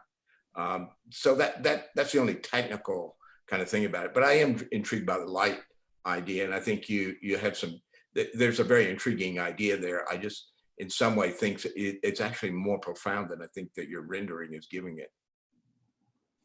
Okay. Yeah, in regards to the railroad question, with the site context, there was only one railroad. So to be fair, I didn't take into account the secondary railroad and the circulation. You get enough traffic, you will. I think what they do is they actually stop. If there's a conflict with the trains, they stop one outside of town and let the other one pass through. You see a lot of trains stalled out in the middle of nowhere for that reason. And that's why the Amtrak is never on time. They always give privilege to the freight trains. And so it's the Amtrak that usually has to pull over and let the other train go by. I think it works better when you do it at the station. Okay. I just have a question that I'm curious what your thoughts are. It seems as though the studio at least the last, actually probably all the studio, had an emphasis on almost a sort of experience, but almost an interior type of experience, or at least one that could begin to give you a sense of light, dark, or maybe how the landscape is framed in some specific way. So again, having that sense of interior, even though the emphasis may have been beyond.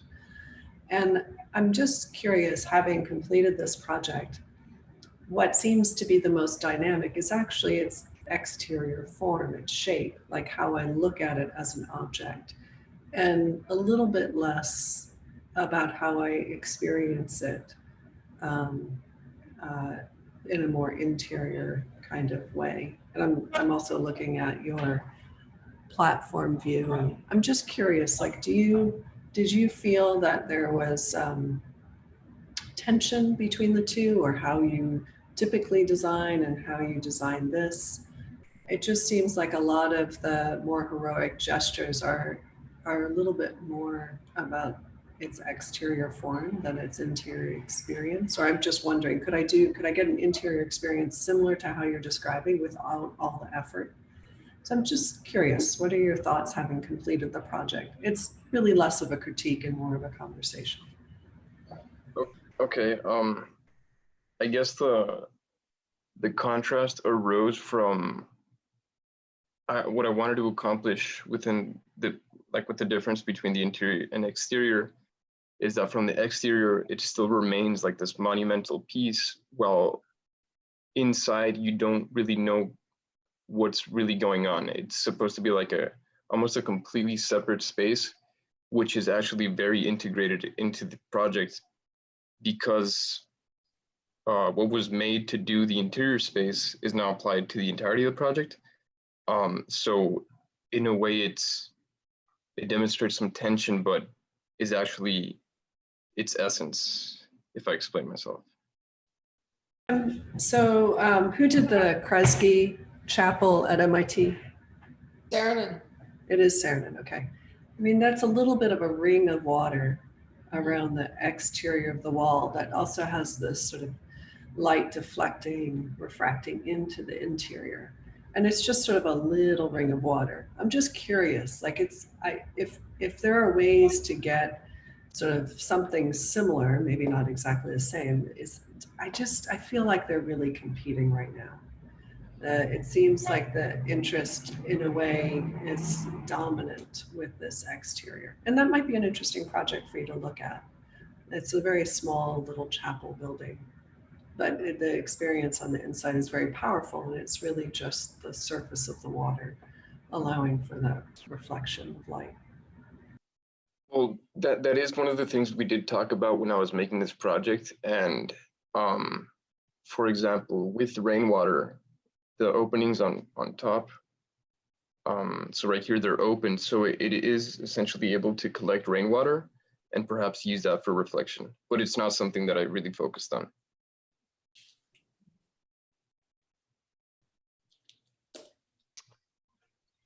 That's interesting. That has a lot of potential.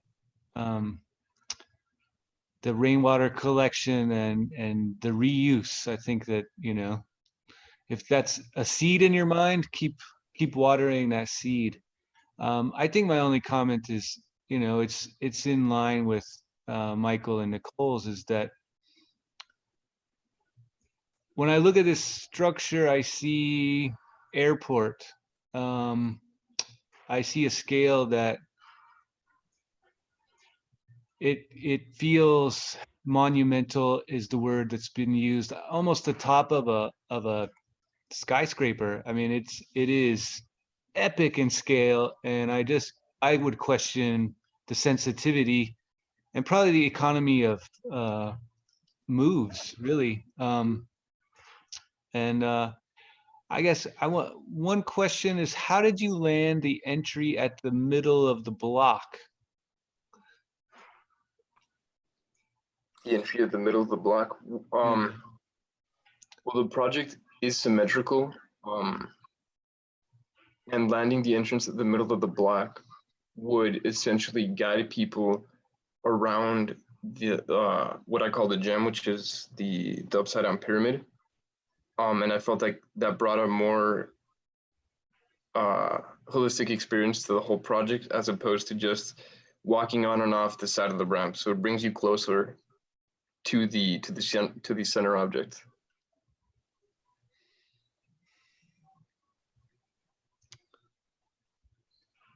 And the in section, which you can see here, where you purchase your ticket, is essentially a little machine that is actually a scaled down version of the bigger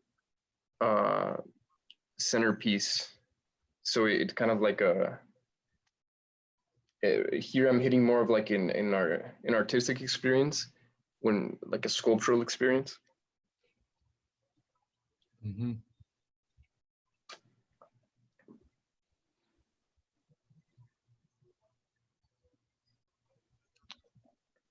So I hope that answered your question. Yeah, I mean, yeah, it's an answer.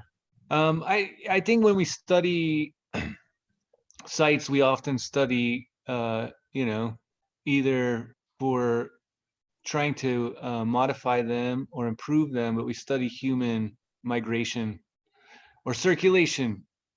And that's just why I asked about the middle, because, you know, as many things can get built, it will change, you know, pedestrian patterns, and your building would do that. I'm just wondering, you know, that was, again, it was leading from the last one was, you know, there is already a neighborhood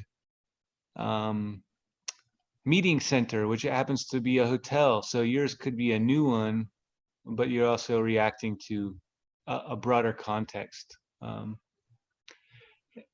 think the material of copper is also interesting, that, you know, it patinas over time. And so unless it's treated, it's not always going to reflect the same.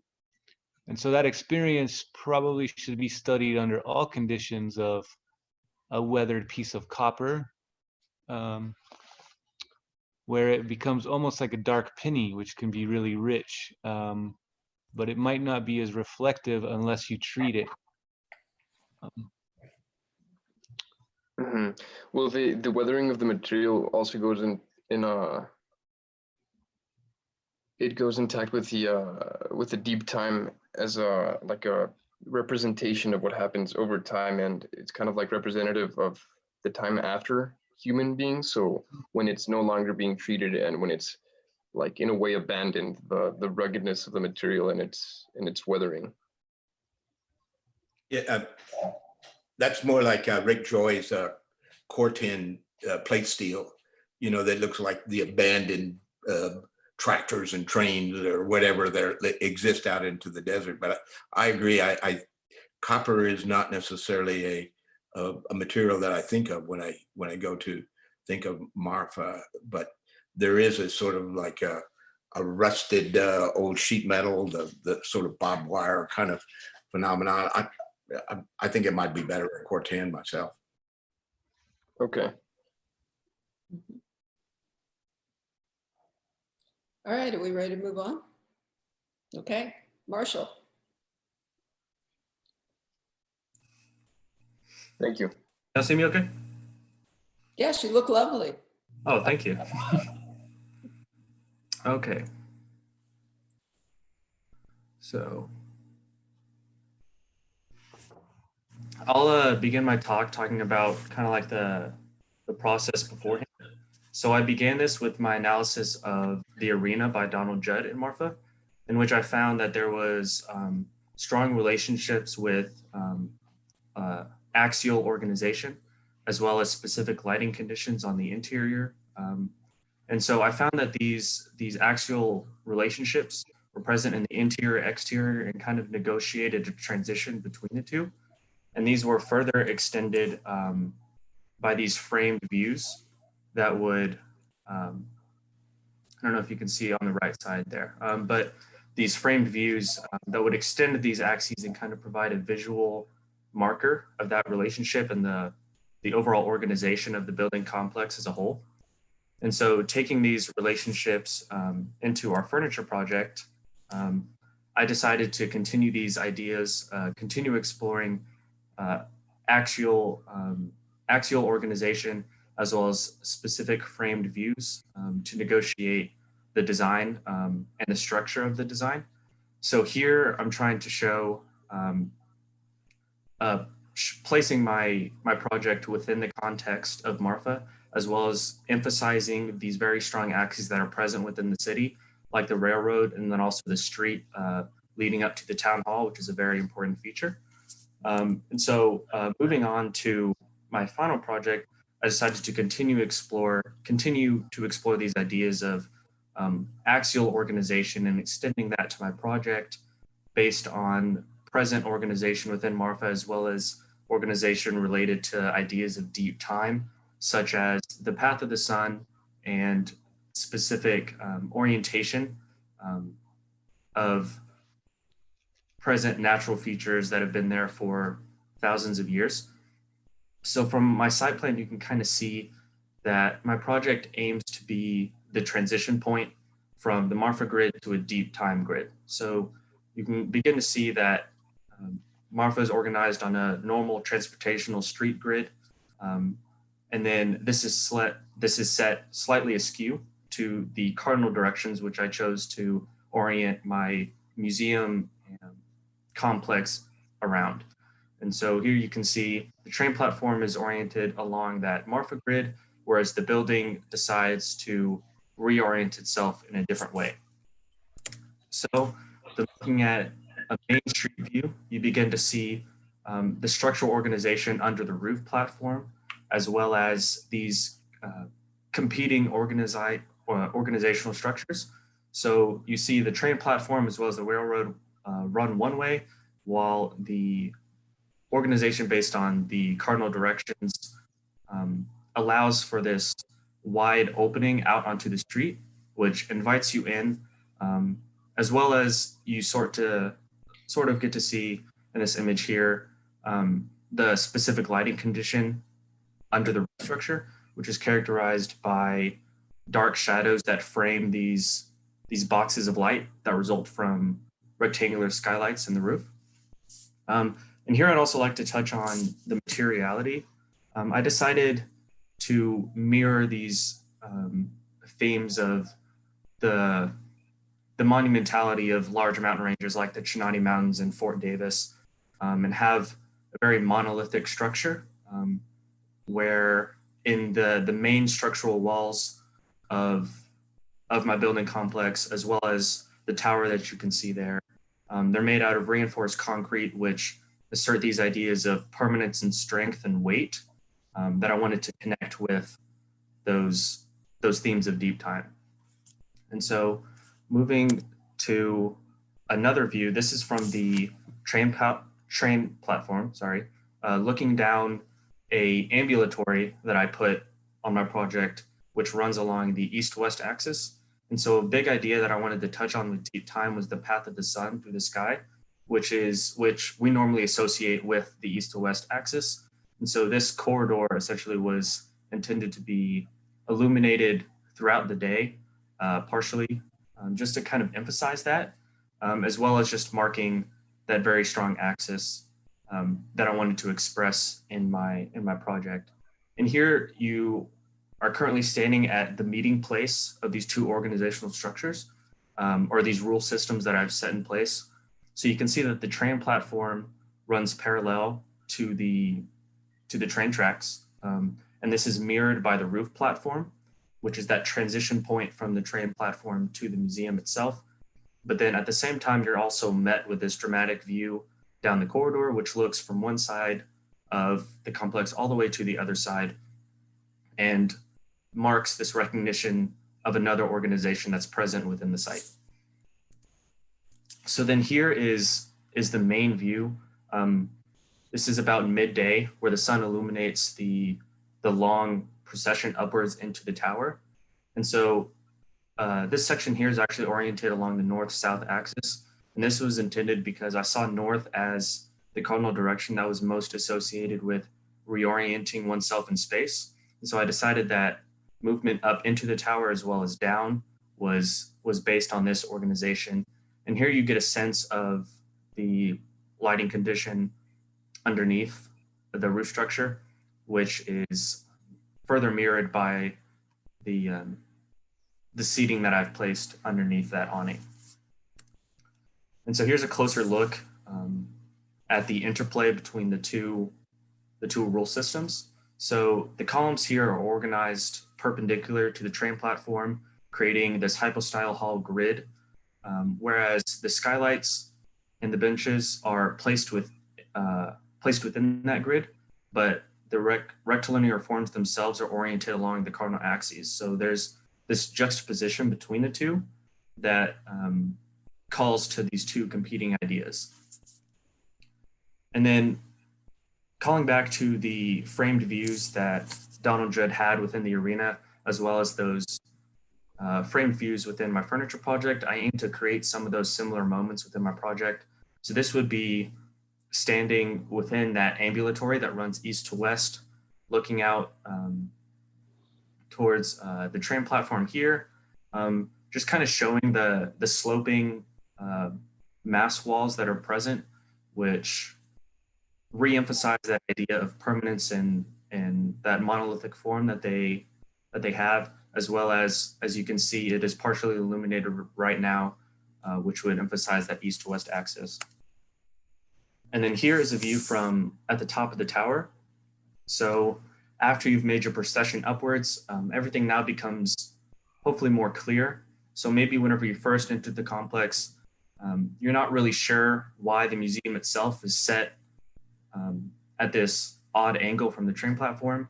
But once you reach the top, you are reorganized in a way. You see the openings in the tower show and emphasize the cardinal directions, as well as whenever you're looking down these steps here and out towards the north, you get a view of the town hall, and out of view you get this would be facing the direction of the Fort Davis Mountains. And so the idea was that these sloping walls and that the columns of this tower would frame that view and draw your eye towards these important themes. And then now that you're reoriented back on the north axis, you are let down back into Marfa, back towards the train platform and down into the city. So then here's the section perspective, which shows the procession from the train platform up into the tower. So it's intended to be a long procession up, where you were the entrance to it isn't given away at first, but once you reach the culmination of this journey up into the tower, there's the reveal of these long extended cardinal axes, which are expressed through the building's form. And then here, looking at a floor plan, you can better understand the organization of the grid system and the columns, as well as the benches which lie underneath the roof structure. So you can see that the columns are organized according to that Marfa grid being perpendicular to the train tracks, whereas the benches and the skylights are positioned within that grid, but are oriented along those cardinal axes. And then the seating on the left side relating to waiting for the train to arrive, set in that more private space, also run parallel to the train tracks as they're associated more with that program. And then here is a plan of within the tower itself. So you see that the pillars of the tower themselves up at the top allow for framed views out towards each of these axes. And you can also see the orientation of the skylights there within the roof structure. And then the site plan, which shows these openings in the tower, just connecting, sort of having a formal relationship with the roof structure to the right, where these portals of light come through dramatically into the space in both that more public gathering space on the right side, as well as within the tower. And that's my project. So here, I'll go to this one here. What do you imagine happening when it rains? Yes. I don't mean that in a negative way. I'm just curious. What do you think it would be like? I wasn't entirely sure. I do know that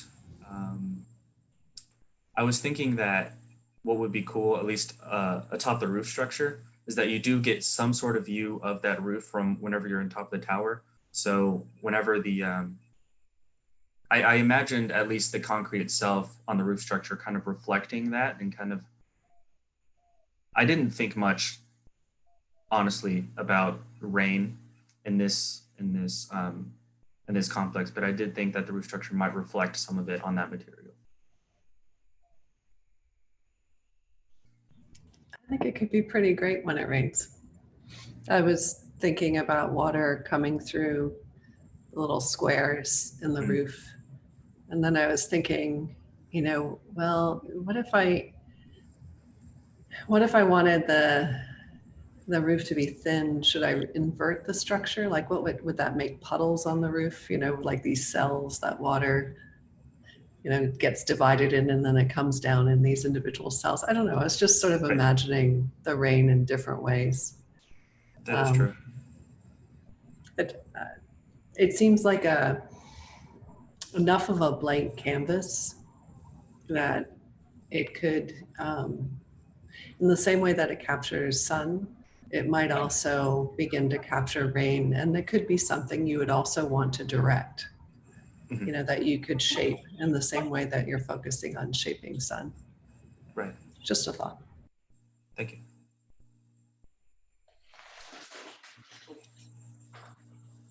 To me, the starkness of the design is profound. It, you know, I can imagine 70 years from now when it's might look like one of those World War II pillboxes or something that what happens to concrete over time. I think the building to me is very indexical. That is, that it's indexed to the sun and the movement of the sun. And I think it would have been very interesting. You tried to do that a little bit, but I would have liked to have seen the sort of how the shadow patterns change throughout the day. And sort of to see this thing as marking the movement of time by watching the shadows move through the building and actually choreographing that. One of the things though that I would have maybe done subtly is I might have mixed something in the concrete to make it something other than the starkness of what we see in sort of maybe some Ondo's work or something that might have to do with like marble dust, just putting marble dust or sanding the concrete down to the agate. So that what happens is that you get this sort of changing light hue within it. One of the things you'll find out there is that when the sun begins to set, or you have this really strange condition that the temperature drops pretty quickly.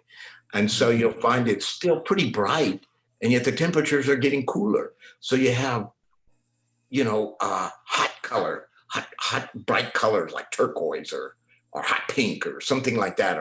And so the colors are, I think, are what those changing colors are what bring all the artists to this area because of the quality of the light. But seeing the building is something that you're reading the environment, whether it's the changing sun, the movement of people, the changing hues of the color.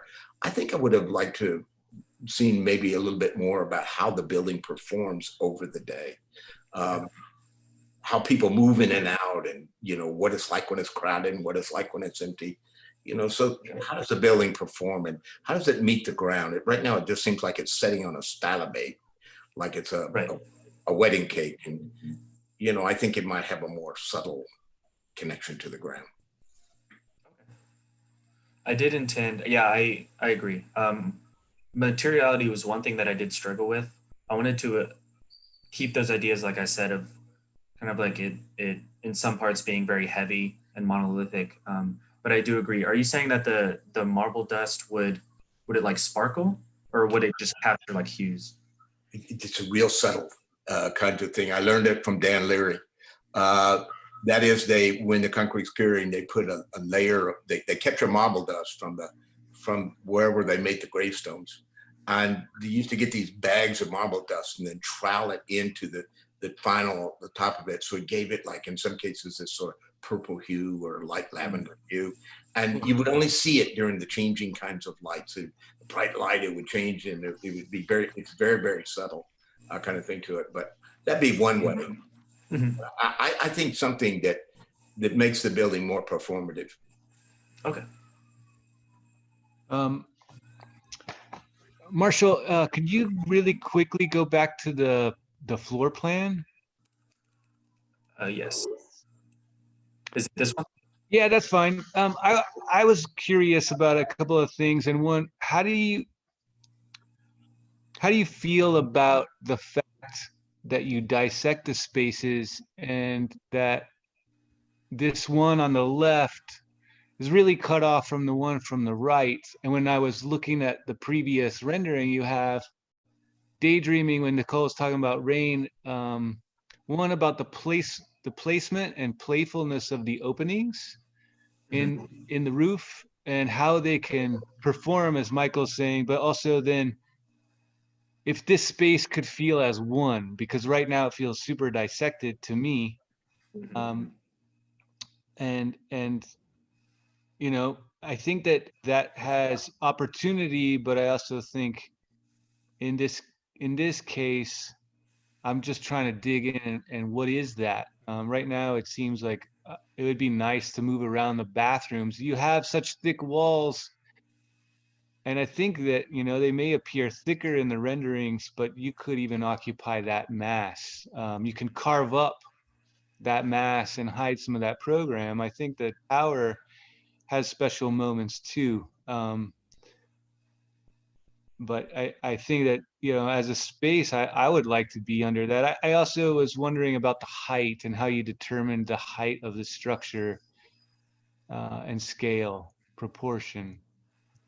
Right. But talking first about the two separate spaces that are, I guess, dissected by that, the stairs that lead up to the tower, that was just me trying to kind of separate the two different programs. One that I saw more as more of a public space that's closer to the street, which could house potentially other programs like food trucks or like markets or people just hanging out within this roof structure that has such an interesting light condition, separate from a more private space where I imagine waiting for the train, you wouldn't be there for an extended amount of time, and it's more private, just simply put, saved for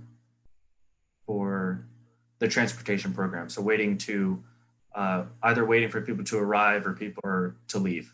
So that was kind of the decision making in splitting those two. And as far as talking about, what was the second point? Remind me, I'm sorry, the second point that you brought up. The height, I asked about the height, how you determined the height and proportion of the space. So initially, whenever we began on just the tower, separate from the entire final project as a whole, the relationships or the rules that I followed led me to a tower that was 20 feet high and then a 10-foot tall, I guess, space for headroom where those funnels of light would come in. And so I decided to mirror that proportion in the same way that Judd sometimes relied on proportions to organize his structures. I decided to double that in a sense. And so the overall height of the tower reaches up to 40 feet.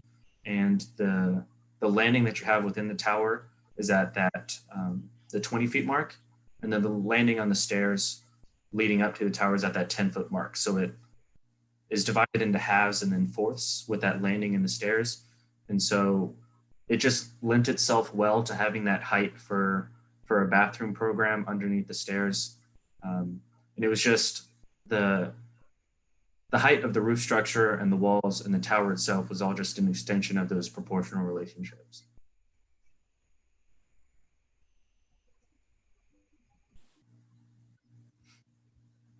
Katie, you thinking it's too tall? I think there's some proportion issues. Yeah, I do. I don't know if I have an answer, but that's my sense. Like, you know, that's my reaction. You know, it is meant to be like a tower that looks out to specific views. So I think I'm more thinking about the space below the shade canopy. It's not. I'm not even talking about the tower. Okay. It's the height and how that feels, and you know, it could feel grand and it can feel great, just like a lot of train stations. You know, I'm just curious, you know, about that. Okay.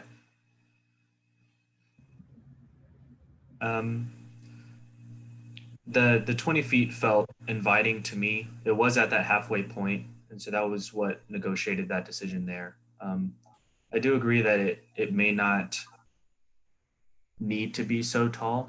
That before all of this quarantine started, we were in a studio space that was quite tall. It felt nice. It felt almost less suffocating in a way. And so I kind of wanted to create that same idea of maybe potentially like airflow underneath this, which is aided by the skylights, but just making that space where people gather just a little bit more breathable. So it wasn't so close. Can you take us to a section or to one of the views that looks at that volume?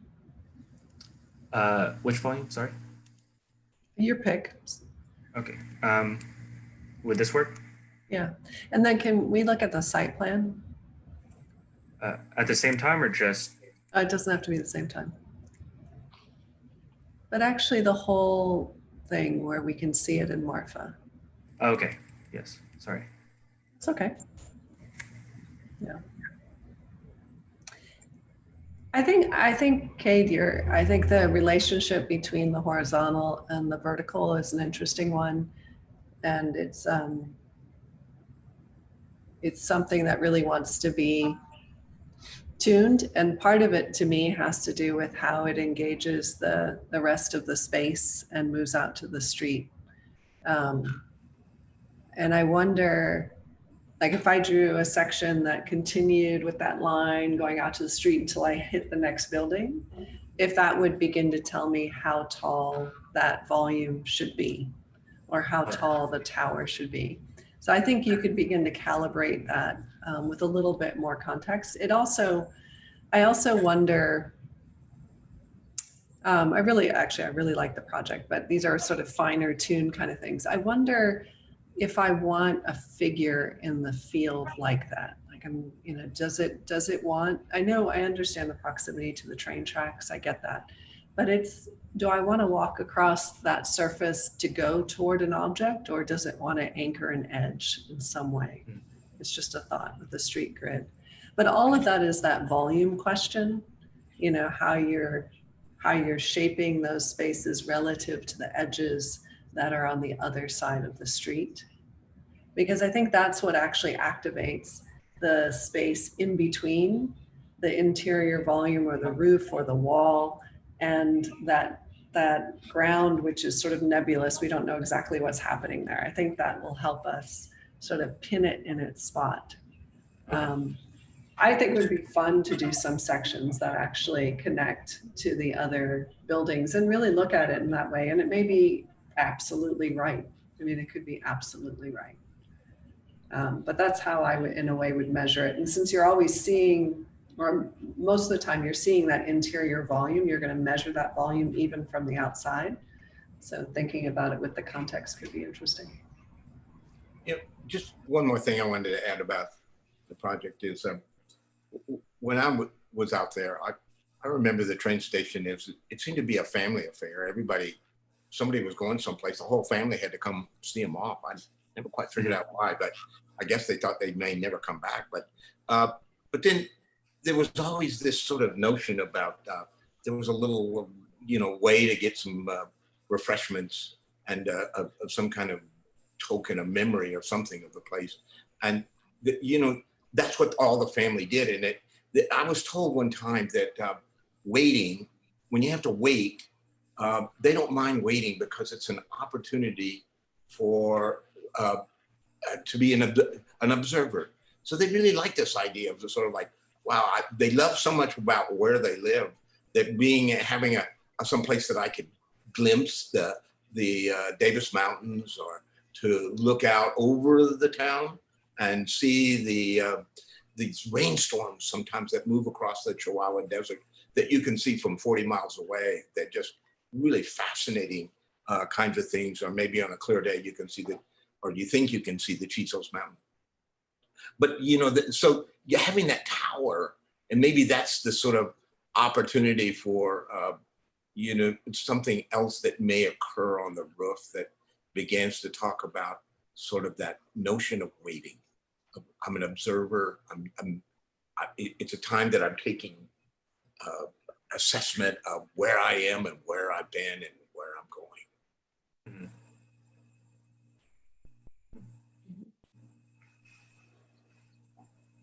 All right, I think that's a good comment to close with. We have one left. Thank you. If T is here from South Korea. There you are. T, what time is it there? 6:30 a.m. Oh, God. Morning. That's good. Have you had your coffee? No. I'm good though. I slept a little early.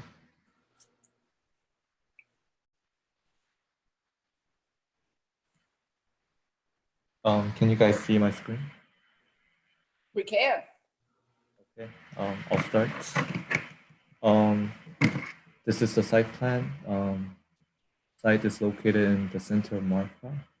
As you know, the program is a train station as well as a museum of deep time. I just wanted to hit how I got my form and design choice decisions through my inspirations and concepts. First inspiration is the Chinati Mountains, which is located in the southwest Marfa. It is a massive, long, and solemn mass in the middle of the desert. And I wanted to incorporate these qualities in my design. Second is the just concrete buildings. They're simple units, which creates diversity through its compositions. It was really beautiful when I got there, but I was disappointed that the work system that I couldn't be inside. I couldn't go inside the box, which I thought was meant to, and I couldn't touch it. So I wanted to make my own design that within just its values that could be experienced and could be actually walked upon. And the form was inspired by the Chamberlain building, which is on the north side, right side of the site. Now I was just interested in the staggered facades, and I wanted to incorporate it in my design. My design is my interpretation of time. And first, this is the front elevation. And first, the mass signifies fact, which is a non-changing records.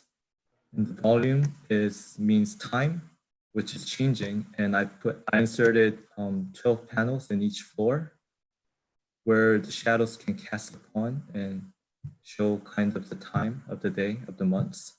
In the middle is the void, which means truth. And I thought it was a timeless principle. I think there's a timeless principle that pierces throughout human history. This is the side elevation, which I incorporate time to view.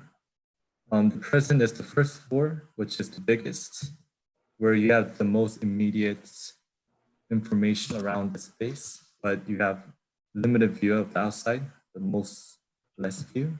As you go up, it means you go deeper to the past. As the spaces go smaller, you have more view of the outside. And rooftop, that was the heaven, which one has a limitless view of the outside, and they're free to interpret the world as they want. This is the axon of the building, where you can see the inserted panels, and the staircases are along each side, north, south, west, and east, which creates a convoluted circulation. This is the exposed axon, where you can see the panels inserted. And this massive, huge void space is inserted within the building. There's a staircase that connects the first floor to the second floor. Circulation is very important. As I said, it's called I haven't said, but it's called the passage of time, the project. And the person has a designated passage where they take the main staircase to the first to the second. They go up on the northern side where the train track is.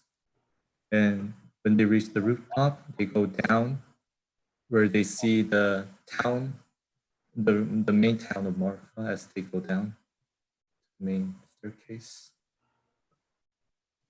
I just added the roof plan because I made a pool on the opposite side of the train track, which speaks these two spaces are the same. Dimensions are the same, and I think it speaks well together.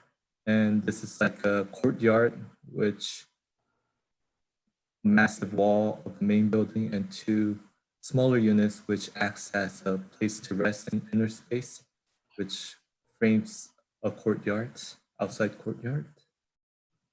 This is the view from the townscape, and you can see when you arrive at the train station, you can really feel the presence.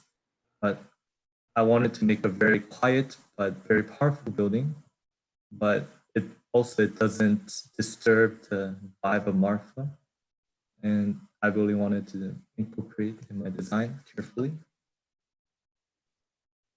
When you cross the railroad train track, this is the southern side of the facade. It's very mute, unlike the northern side where the panels you can see is very volume, but you can feel the massiveness in the opposite side of the southern side.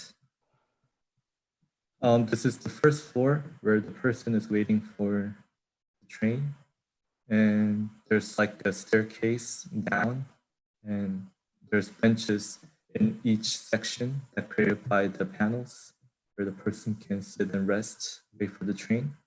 And you can see the shadows cast upon. And I have a specific time for each of my drawings.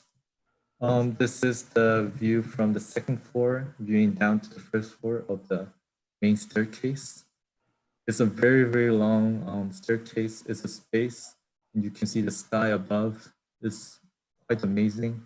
The shadows cast upon within the space, which kind of tracks time, and you can feel the time changing.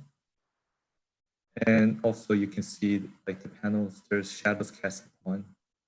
And it hits the center on this time of the year. This is the section of the drawing where you can see this massive void inserted within the building, dividing two spaces. And the staggered facade on the Chamberlain kind of speaks with the staggered facade of my sculptural passage. And this is the longitude section where you can see like the presence of this massive void inserted within the building. This is cut right between in the middle, and you can see the kind of the pool water below. This is the first floor plan, and I just wanted to go over this one specifically because I kind of inserted the mundane functions of a train station of this sculptural massive concrete piece. As one, there's bathrooms on each side. And in the center, I designated a ticket booth, and there's like benches to rest upon. And the person goes up to the staircase to the second floor.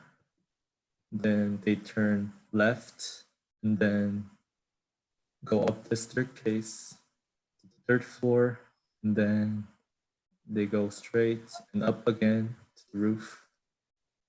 And they're here, and then they go down, down, down, down, and to the main staircase on the second floor. And that's it for my projects.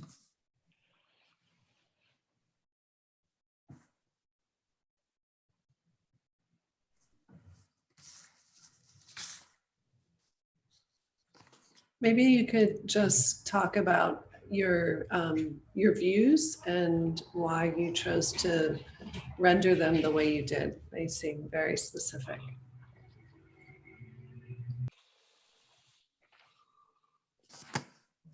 On this one first, just wanted to show how the building lands in the site and kind of the perception where the person who's first in Marfa came from, who haven't been to Marfa and comes here and see this building and kind of amazed, but don't feel that discomfort in the sense that it doesn't stick out too much, somehow blends in.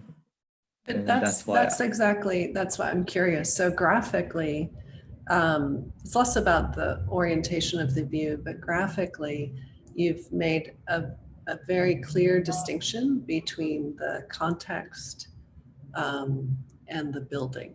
Oh, and yes. So, okay, can you talk why about I chose that decision? Because I wanted something, it's a sculpture rather than a building first. So I wanted like an artwork that stands out from the surrounding, from the real world. It's like I wanted something that's very surreal in a way. That's why I think I chose a very drawing-like, very perfect line and line weight of the drawing to make a contrast with the real world, but also kind of still speaks with the real world, as I kind of choose black as black shadows for the real world objects. It's interesting because I think of some of the more warehouse type buildings out there, the things that are not necessarily made with art in mind, right? But they have a sort of a simplicity to them that your building also, you know, it's sort of somewhat austere. It's pretty simple. It's not ornate. And I wonder, like, if one of your classmates rendered this, if it would actually look, it's concrete, I assume, you know, if it would actually look like it sort of fits in, you know, you could have tumbleweeds going by. It's interesting. I'm a little perplexed with why you chose to graphically render it this way, given the emphasis on material qualities and light, because it doesn't really embrace those two things. It seems like a very conscious decision. And you've described it. You want it to be art and you want it to stand out. So. And I want it to be like a perfect situation, kind of like lighting is certain ways and the angles. So it's very rigid, the shadows. It's like not real, but very phenomenal kind of sense. So yeah. it was in my mind. So I wanted to incorporate that in my drawing, like the perfect situation.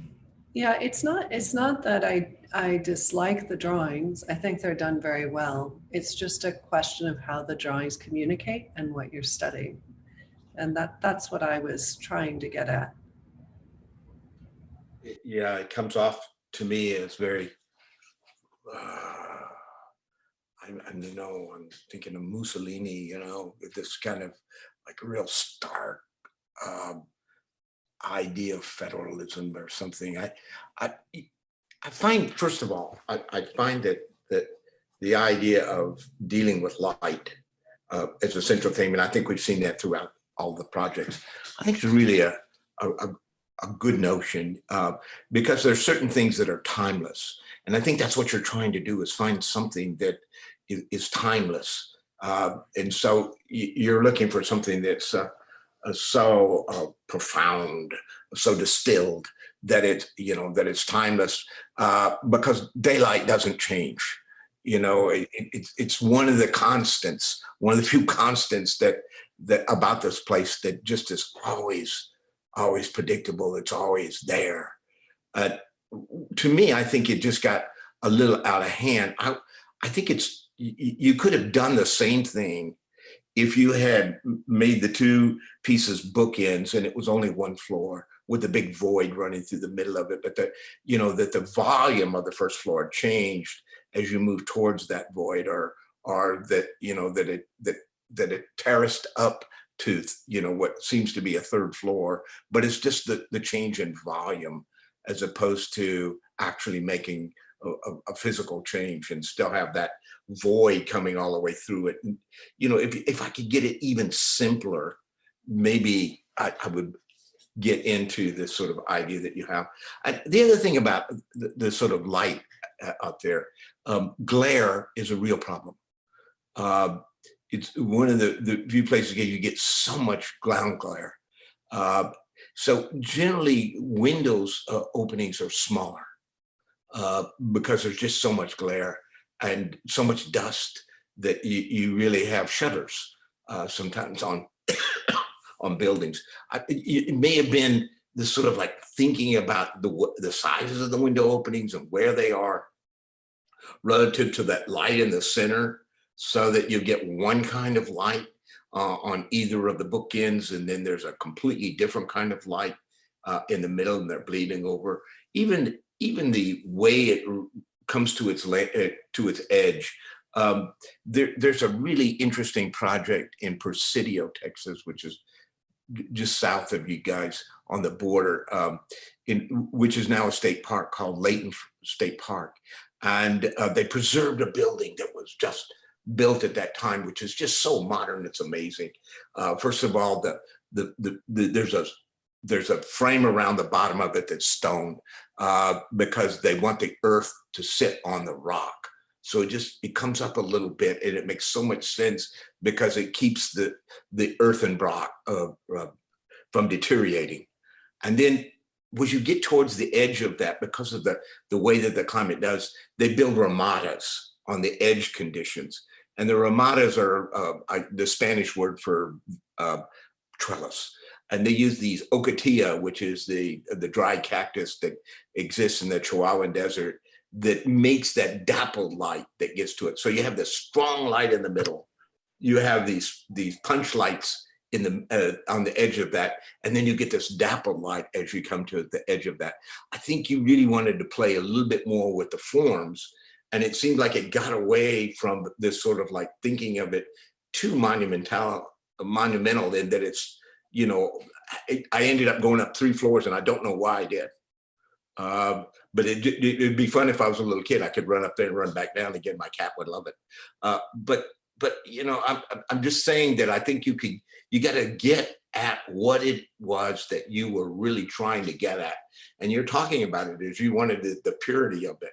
And I think you got to understand what that purity was. It was the light, the changing light, and the sort of like moving in from the exterior to find this inner light in the interior of the space. I think those are sort of profound markers of place.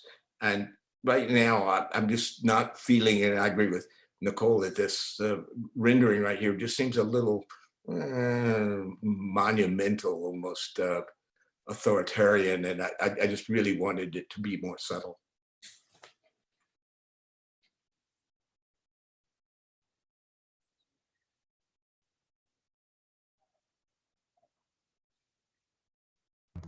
I think, I think you guys covered the bases there. When I look at your project, Hyun, I also wonder about the main street, and the north side of your project is almost temple-like, and then the south side is this really stark thing. And I wish it could be as sensitive as the north side. But then I also look at the east side, and I feel like there's a lost sensitivity there also. And so, you know, how we engage a building from various angles, from various approaches or departures, you know, those all should be thought about. And I know it's 4 weeks and we're under a lot of pressure. It's just something to think about in the future, you know, because people do walk a lot in Marfa, or they're on their bikes. It's not just a car-oriented place. And that's what's so charming about it. You get to move across this vast landscape in a car, and then you can kind of get out and really slow down because it's small enough to walk around. I feel like that was a missed opportunity, in addition to all the other things that Nicole and Michael touched on.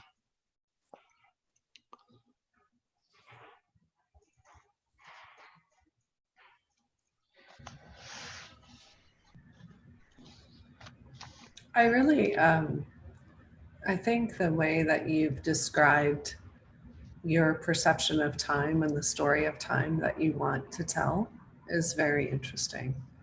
And I appreciate that there's a distinction between sort of the zones that are like the dimensional zones that that configure the architecture in terms of, you know, moving to heaven. Is it heaven at the top? Is that the right word? Okay. So dimensional zones that sort of stratify the project. And then you've consciously said that the passage of time is in a way different than just the zones themselves. So that experiential connection is somehow transformative of a legibility that one may read from the outside in terms of the classification of time. And given that, I think just that it's very profound, those two things and how they work together, in my mind, really has the potential of making the complexity of the project. And it could be that as, you know, the stratification of time, maybe the structure itself becomes lighter. It goes from wall to column, right? It goes to a framework or something. Or maybe the positioning of the path, you sort of showed it's sort of on the outside, it's on the inside. Maybe that repositioning of the person within the structure also gives new understanding or meaning.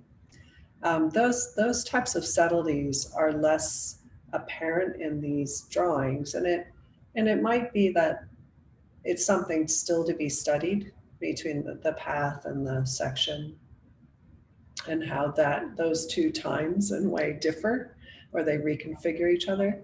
So it might be more of a design question, or it could be also that these types of drawings don't allow for that type of subtlety of difference. And it could be that, like, in these perspectives, I think I'm always in line, axially in line with the architecture. But the reality is I'm going to have to go around these walls. So I'm going to encounter them in oblique types of ways and perspective. And then right there, and the play of light, you know, you've drawn the light as rather singular in how it cuts through space, but it's going to rotate a little bit, right? So it won't always align exactly as you're drawing it. It's sort of an abstracted light. So I think you might be limiting the complexity of your project a little bit and how you're choosing to study it. And I would be intrigued, like, what would happen if I really drew the path and the meander and how I get off the train and I sort of do a shortcut trying to get out of here, or trying to get there fast. Maybe I have to make the train. And how that might be a little off of the rather dimensioned, sort of careful, strict ordering of your spaces and time in that sense. It's a thought. I mean, I almost think, like the tumbleweed, right? I almost think there's a messiness that might need to occur. Like I'm wondering when it's really windy where the sand builds up, Like, you know, where is that going to collect? I just, you know, I want to see that creep into this project a little bit, or the messiness of the people themselves. Just a thought, because clearly you're comfortable with what you're making. So there's a level of achievement here that, and I don't know your work, I've never seen your projects, but there's a level of achievement here that makes me think you could attempt things you may not know as well.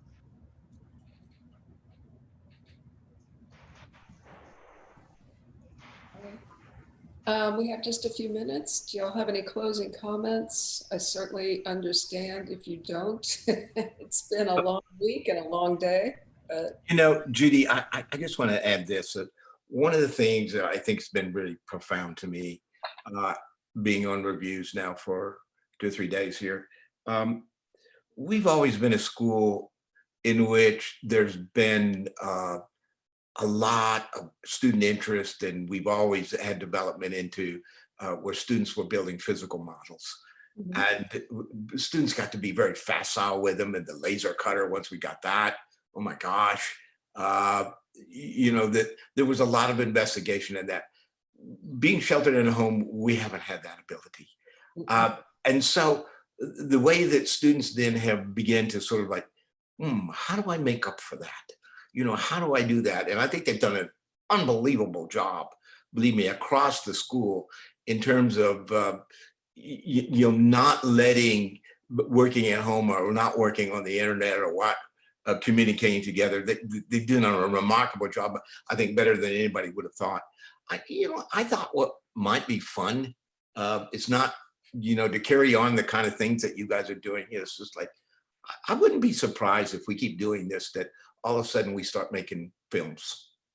That it would have been really neat to make a film of your project, that if you could have taken the presentation into that kind of fourth dimension, so it's, I don't know, it's somebody's, you know, how they actually experience the building and how it changes over time. I think that it would have been, it would be lots of fun to begin to do that.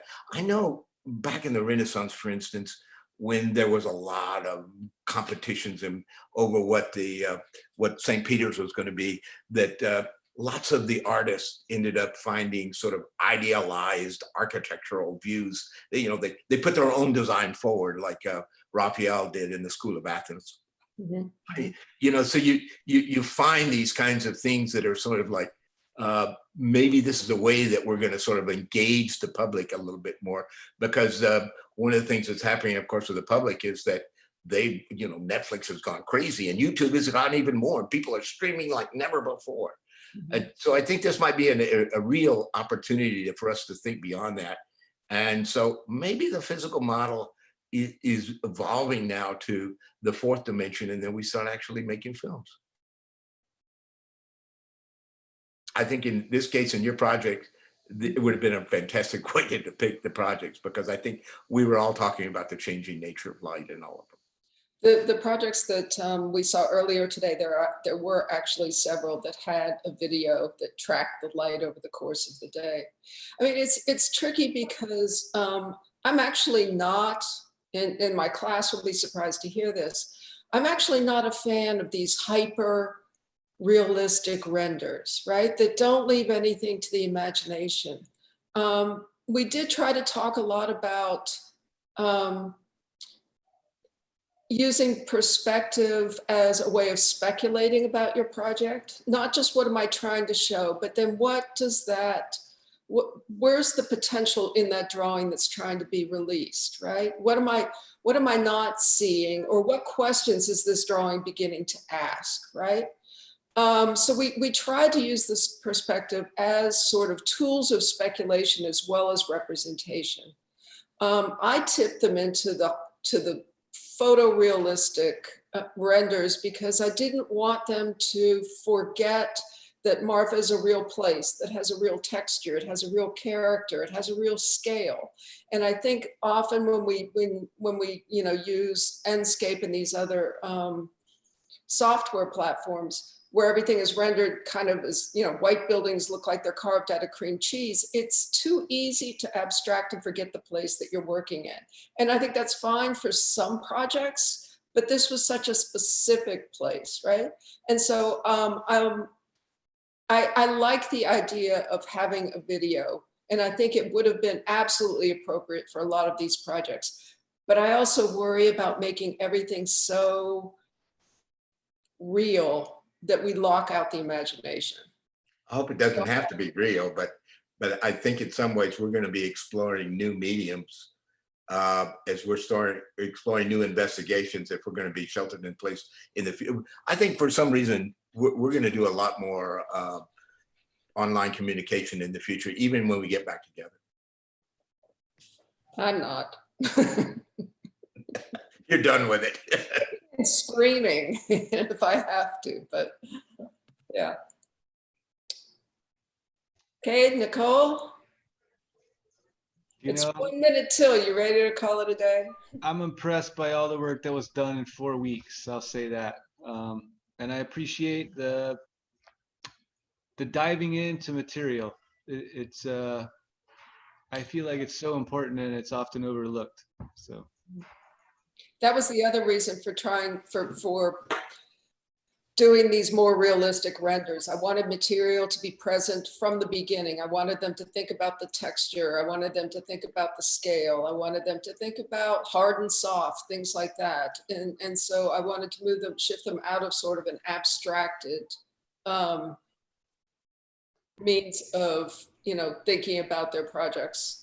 Ensure that the materiality was present from the beginning, not encoded, not applied later. And I think it was an interesting connection to the first project, which I think Marshall, is that right, showed us, where the construction of a chair, of a piece of furniture.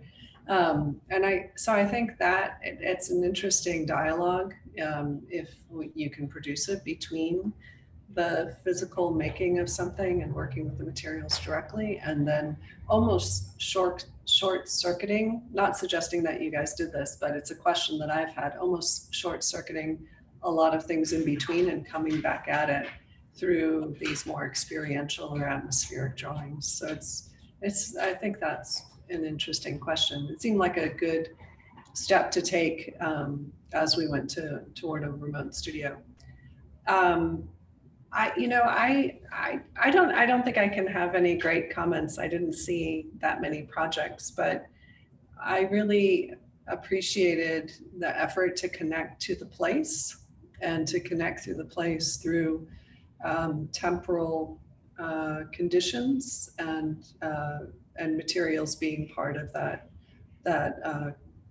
assembly. You know, that they're also in dialogue with time. You know, obviously they would weather. Michael brought it up in a couple of cases, but there's some, I think that was really interesting. I hope you guys get to go back to Marfa and go stand at that site and have a chance to imagine your project. Because I think you've studied Marfa through your work in an interesting way. And it's always nice to return to the site. So it's good work. Thank you, guys. If my class could stick around for a little while. Thank you to our reviewers. Kate, Herculean effort, 4 hours back to back. Bye, Nicole. Thank you. Nice to meet y'all and see y'all again, and good job, class. Hey, Michael, real quick, you mentioned a project in what state park near Presidio? It's called, it's a state park in there, and it's called Bill, I've just lost the name right here. But he was a gunfighter, a sheriff, and an outlaw. Okay. Bill, I just can't remember right now. Okay. Fort Layton, Kay. Fort Layton. Bill Layton, yeah. L-E-A-T-O-N, and it's fabulously haunted. It's one of the most haunted places in Texas. There was a massacre, I think. That sounds awesome. Yeah, but it's worth seeing. It's worth seeing. Okay, cool. Thank y'all. Good to see y'all. Thank you. Bye-bye. Kate, hi to Natalia. I will. Yeah.